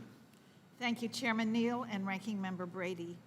As many of my colleagues have pointed out, HPOG programs are deeply flawed and ineffective. Funding the program at $425 million a year is an absolute ludicrous use of our taxpayer dollars. That's $2.1 billion over the life of the program for a program that does not work. Why are we throwing money away on a program that has proven through scientific controlled studies that were conducted under HHS over the last decade to be utterly ineffective at improving employment or wage growth for low-income workers. Why do we think expanding this broken program nationwide would have any other different impact? There is no evidence that it would, and Congress, as the fiduciary of the tax dollars Americans entrust us to spend on their behalf, must not waste this money and further erode public trust in our institution. Doing something over and over again that we know does not work, but expecting a different result, has often been called the definition of insanity. That is why my amendment today will redirect all of the funding for HPOG programs to funding proven maternal, infant, and early childhood home visiting programs, known as MICV programs. These programs are proven to help low-income new or expecting mothers by meeting them where they are with their individual needs. MICV builds upon decades of scientific research showing that home visits by a nurse, social worker, early childhood educator, or other trained professionals during pregnancy and in the first years of a child's life helps prevent child abuse and neglect, supports positive parenting, improves maternal and child health, and promotes child development and school readiness. In my home state of West Virginia, the MICV program serves 3,600 participants across at-risk communities. West Virginia's evidence-based program models provide services such as intimate partner screenings for domestic violence, depression screenings, and 3 months of enrollment in early language and literacy activities. My amendment would make sure that this new expansion of funding would make smarter investments of taxpayer dollars, and even more important, actually help improve the lives, health, and well-being of the new moms and their babies. Yesterday, many across the aisle asserted that my Republican colleagues and I only care about babies when they are within the womb. My amendment today gives my Democrat colleagues a chance to join us in voting to fully fund a program that will provide care to the newly born and their mothers. Put your words into actions. I urge an aye vote on my amendment, and I yield back my time. Thank the gentlelady. Let me recognize the gentleman from California, Mr. Thompson. Thank you, Mr. Chairman. I make a point of order that under Clause 7 of Rule 16, the amendment is not germane because the amendment deals with subject matter outside of the matter under consideration. The gentleman has made a point of order that the proposed amendment is not germane, and does any member wish to be heard on that point of order? I appeal. Is there any further discussion? And if not, the chair is prepared to rule on the point of order. The gentleman from California makes a point of order that the amendment proposed to this section is not germane. Under Clause 7 of Rule 16, no proposition on a subject different from that under the consideration of the underlying bill shall be admitted under the color of the amendment. As such, the amendment is outside the scope of the bill and fails the basic test of germaneness. The chair rules that the amendment is not in order and that the point of order is sustained. I appeal the ruling of the chair. The gentlelady has appealed the ruling of the chair. Mr. Thompson. Move to table. Mr. Thompson has moved to table. The question is on the motion to table the appeal of the ruling of the chair. All those in favor say aye. Aye. Those opposed, no. No. In the opinion of the chair, the ayes have it, and the motion to table is agreed to. I request a recorded vote. The gentlelady has requested a recorded vote, and the clerk will please call the roll. Mr. Doggett? Doggett votes no. Yes. Doggett votes aye.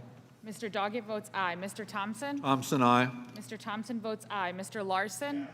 Mr. Larson votes yes. Mr. Blumenauer?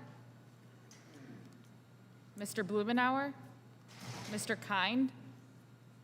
Kind, aye. Mr. Kind votes aye. Mr. Pascrell? Pascrell votes yes. Mr. Pascrell votes yes. Mr. Davis? Davis votes aye. Mr. Davis votes aye. Ms. Sanchez? Ms. Sanchez votes aye. Mr. Higgins? Higgins, yes. Mr. Higgins votes yes. Ms. Sewell? Sewell votes yes. Ms. Sewell votes yes. Ms. Delbene? Delbene votes yes. Ms. Delbene votes yes. Ms. Chu? Chu votes aye. Ms. Chu votes aye. Ms. Moore? Ms. Moore votes aye. Ms. Moore votes aye. Mr. Kildee? Mr. Kildee? Mr. Boyle? Boyle votes aye. Mr. Boyle votes aye. Mr. Byer? Byer votes aye. Mr. Byer votes aye. Mr. Evans? Mr. Evans votes aye. Mr. Schneider? Schneider votes aye. Mr. Schneider votes aye. Mr. Swazi? No, it's all about the swag. Aye. Swazi, aye. Mr. Swazi votes aye. Mr. Panetta? Really? Mr. Panetta votes aye. Miss Murphy? Rachel, she's a one. Murphy votes aye. Miss Murphy votes aye. Mr. Gomez? Mr. Gomez votes aye. Mr. Horsford? Mr. Horsford? Miss Plaskett? Miss Plaskett votes aye. Miss Plaskett votes aye. Mr. Brady? Brady votes no. Mr. Brady votes no. Mr. Nunez? Nunes votes no. Mr. Nunez votes no. Mr. Buchanan? Buchanan votes no. Mr. Buchanan votes no. Mr. Smith? Smith votes no. Mr. Smith votes no. Mr. Reed? Reed votes no. Mr. Reed votes no. Mr. Kelly? Mr. Kelly votes no. Mr. Smith of Missouri? Mr. Smith of Missouri votes no. Mr. Rice? Mr. Rice votes no. Mr. Schweikert? Mr. Schweikert votes no. Ms. Walorski? No. Ms. Walorski votes no. Mr. LaHood? No. Mr. LaHood votes no. Dr. Wenstrup? No. Dr. Wenstrup votes no. Mr. Arrington? Mr. Arrington? Dr. Ferguson? Dr. Ferguson votes no. Mr. Estes? Mr. Estes votes no. Mr. Smucker? Mr. Smucker votes no. Mr. Hearn? Mr. Hearn? Miss Miller? Hearn votes, Mr. Miss Hearn votes Miller no. votes no. Mr. Mr. Hearn Bl- votes no. Sorry, could you repeat yourself? Mr. Hearn. Mr. Hearn Mr. votes. Hearn votes no. Got it. Mr. Hearn votes no. Mr. Blumenauer? Mr. Blumenauer votes aye. Mr. Kildee? Mr. Kildee votes aye. Mr. Horsford? Mr. Horsford votes aye. Mr. Arrington? Arrington's a no. Mr. Arrington votes no. Mr. Chair? Aye. Mr. Chair votes aye.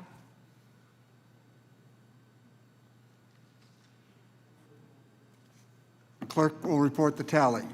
Mr. Chair, I have 25 ayes and 18 noes. 25 ayes, 18 noes. The ruling of the chair is sustained. If there are no other amendments, the question is on the adoption of the amendment in the nature of a substitute. All of those in favor signify by saying aye. Aye. Those opposed, no. No. In the opinion of the chair, the ayes have it, and the amendment in the nature of a substitute is agreed to. Let me now recognize Mr. Thompson for the purpose of offering a motion. Mr. Chairman, I move that the committee favorably report Part 1 of Subtitle E, Budget Reconciliation Legislative Recommendations, relating to pathways to health careers, as amended to the Committee on Budget.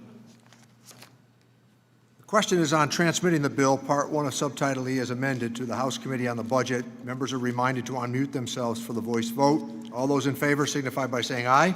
Aye. Those opposed Aye. signify by saying no. No. In the opinion of the chair, the ayes have it. The motion is agreed to, and Part 1 of Subtitle E as amended is ordered transmitted to the House Committee on the Budget. On that, I ask a recorded vote. Mr. Brady has asked for a recorded vote, and the clerk will call the roll. Mr. Doggett? Doggett votes aye. Mr. Doggett votes aye. Mr. Thompson? Thompson, aye. Mr. Thompson votes aye. Mr. Larson? Yes. Mr. Larson votes yes. Mr. Blumenauer? Blumenauer, aye. Mr. Blumenauer votes aye. Mr. Kind? Hind, aye. Mr. Kind votes aye. Mr. Pascrell? Pascal, yes. Mr. Pascrell votes yes. Mr. Davis? Davis votes aye. Mr. Davis votes aye. Ms. Sanchez? Sanchez votes aye. Ms. Sanchez votes aye. Mr. Higgins? Higgins, yes. Mr. Higgins votes yes. Ms. Sewell? Sewell votes yes. Ms. Sewell votes yes. Ms. Delbene? Aye. Ms. Delbene votes aye. Ms. Chu? Chu votes aye. Ms. Chu votes aye. Ms. Moore? Moore votes aye. Ms. Moore votes aye. Mr. Kildee? Kildee votes aye. Mr. Kildee votes aye. Mr. Boyle? Boyle votes aye. Mr. Boyle votes aye. Mr. Byer? Byer votes aye. Mr. Byer votes aye. Mr. Evans? Mr. Evans votes aye. Mr. Schneider? Schneider votes aye. Mr. Schneider votes aye. Mr. Swazi? Swazi, aye. Mr. Swazi votes aye. Mr. Panetta? Mr. Panetta votes aye. Ms. Murphy? Murphy votes no. Ms. Murphy votes no. Mr. Gomez? Mr. Gomez votes aye. Mr. Horsford? Mr. Horsford votes aye. Ms. Plaskett? Plaskett votes aye. Ms. Plaskett votes aye. Mr. Brady? No. Mr. Brady votes no. Mr. Nunez? Nunes votes no. Mr. Nunez votes no. Mr. Buchanan? Buchanan, no. Mr. Buchanan votes no. Mr. Smith of Nebraska? No. Mr. Smith of Nebraska votes no. Mr. Reed? Reed votes no. Mr. Reed votes no. Mr. Kelly? Mr. Kelly votes no. Mr. Smith of Missouri? Mr. Smith of Missouri? No. Mr. Smith of Missouri votes no. Mr. Rice? No. Mr. Rice votes no. Mr. Schweikert? No. Mr. Schweikert votes no. Ms. Walorski? No. Ms. Walorski votes no. Mr. LaHood? No. Mr. LaHood votes no. Dr. Wenstrup? No. No. Dr. Wenstrup votes no. Mr. Arrington? No. Mr. Arrington votes no. Dr. Ferguson? Dr. Ferguson votes no. Mr. Estes? Mr. Estes votes no. Mr. Smucker? Mr. Smucker votes no. Mr. Hearn? No. Mr. Hearn votes no. Mrs. No. Miller? No. Mrs. Miller votes no. Mr. Chairman? Aye. Mr. Chairman votes aye.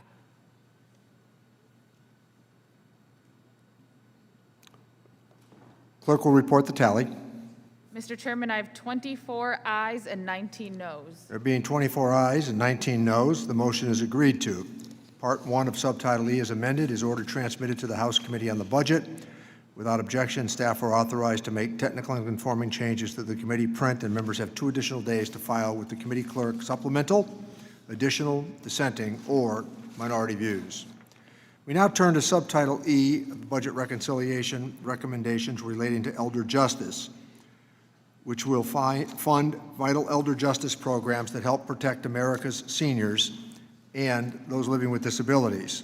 The U.S. population is aging, and we need policies to help Americans age and live safely in place without facing the risk of experiencing various forms of maltreatment. Investments we are considering will fund programs included in the Elder Justice Act, which was first authorized in 2010, but over the last few years never received the resources needed to reach its potential. This funding includes increased support for state and local adult protective service offices and long-term care ombudsman programs to better detect and prevent elder abuse, neglect, and exploitation. The Commonwealth of Massachusetts received $3.6 million from this funding, and we provided in the American Rescue Plan to support these vital services, and other states have also benefited. Texas, $11 million, Illinois, $6 million, Florida, more than $12 million, all for work to address maltreatment, including abuse, neglect, isolation, and exploitation. We also include funding for 3 new programs that address vital gaps in care for older adults. The first recruits and supports that workers in long-term care settings will enjoy include nursing homes. The second provides grants to community-based organizations to address social isolation. And the third firms up the linkages between our social supports and our healthcare system with legal supports aimed at helping vulnerable adults. In particular, I want to thank Representatives Horsford, Sanchez, and Bonamici for their tireless effort on these investments. And of course, in the Senate, Chairman Wyden has companion legislation to my bill, H.R. 4969, which served as the inspiration for this budget proposal. The Elder Justice Coalition called the plan the most comprehensive elder justice legislation introduced since the original act. I look forward to this committee's thoughtful consideration of these measures that will provide critical resources for our nation's seniors, Americans with disabilities, and our current and future health professionals. Now let me recognize the gentlelady from Indiana, Ms. Walorski, for the purposes of an opening statement.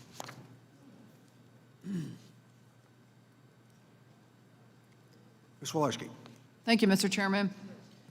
The majority's playbook is coming more and more into focus. Democrats are in a hurry to push through huge new duplicative spending programs, recklessly jamming through programs without conducting the proper oversight or asking questions if the program is working or even necessary. I wholeheartedly support preventing elder abuse, but I'm concerned this program isn't living up to its promises.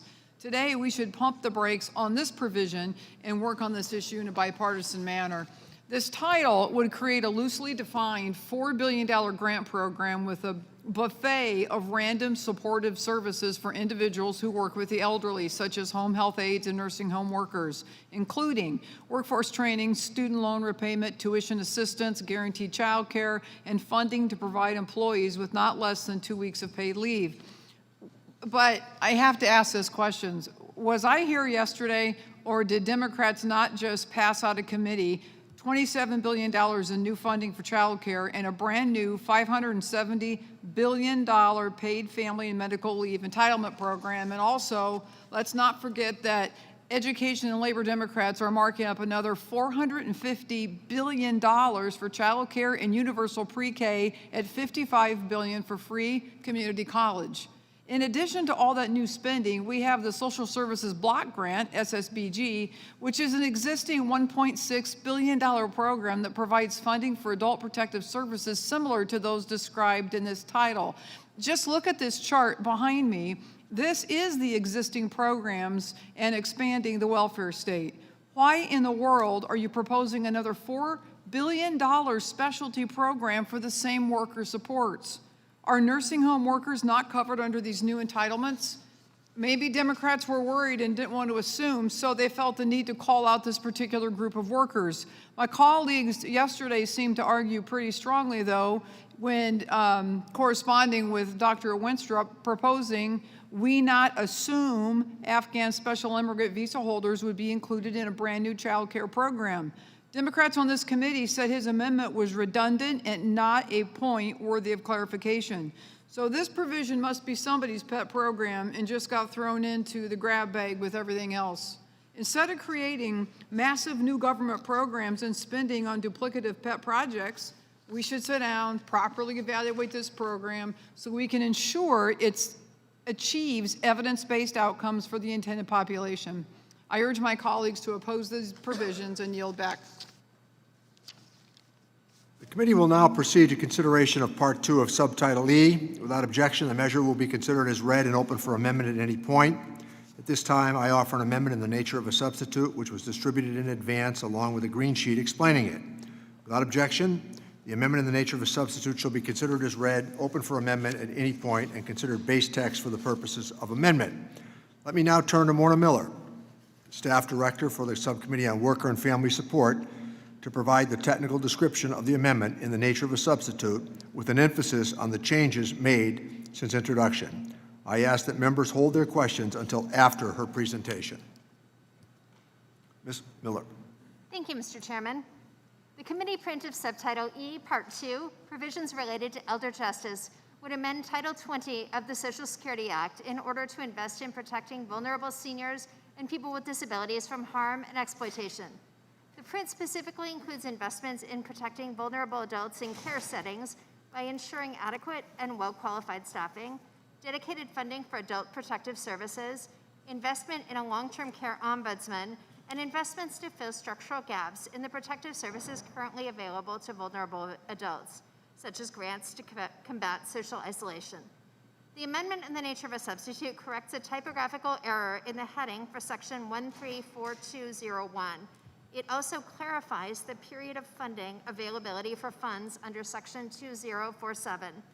The amendment in the nature of a substitute provides the same amount of funding as the committee print, but it provides it as an appropriation of the full amount in fiscal year 2022 to remain available through fiscal year 2028, rather than an annual appropriation in each of the fiscal years 2022 through 2025. That concludes my walkthrough. I would be happy to answer any technical questions that members of the committee have about the amendment in the nature of a substitute. Thank you, Ms. Miller. Are there any questions about the amendment in the nature of a substitute? Does anyone wish to strike the last word? Are there amendments to the amendment in the nature of a substitute? Gentleman from Pennsylvania, Mr. Kelly is recognized. Mr. Chairman, Mr. Thompson. I reserve a point of order. Mr. Thompson has reserved a point of order. And as Mr. Kelly would pass out the amendment, he will then proceed. I'm good.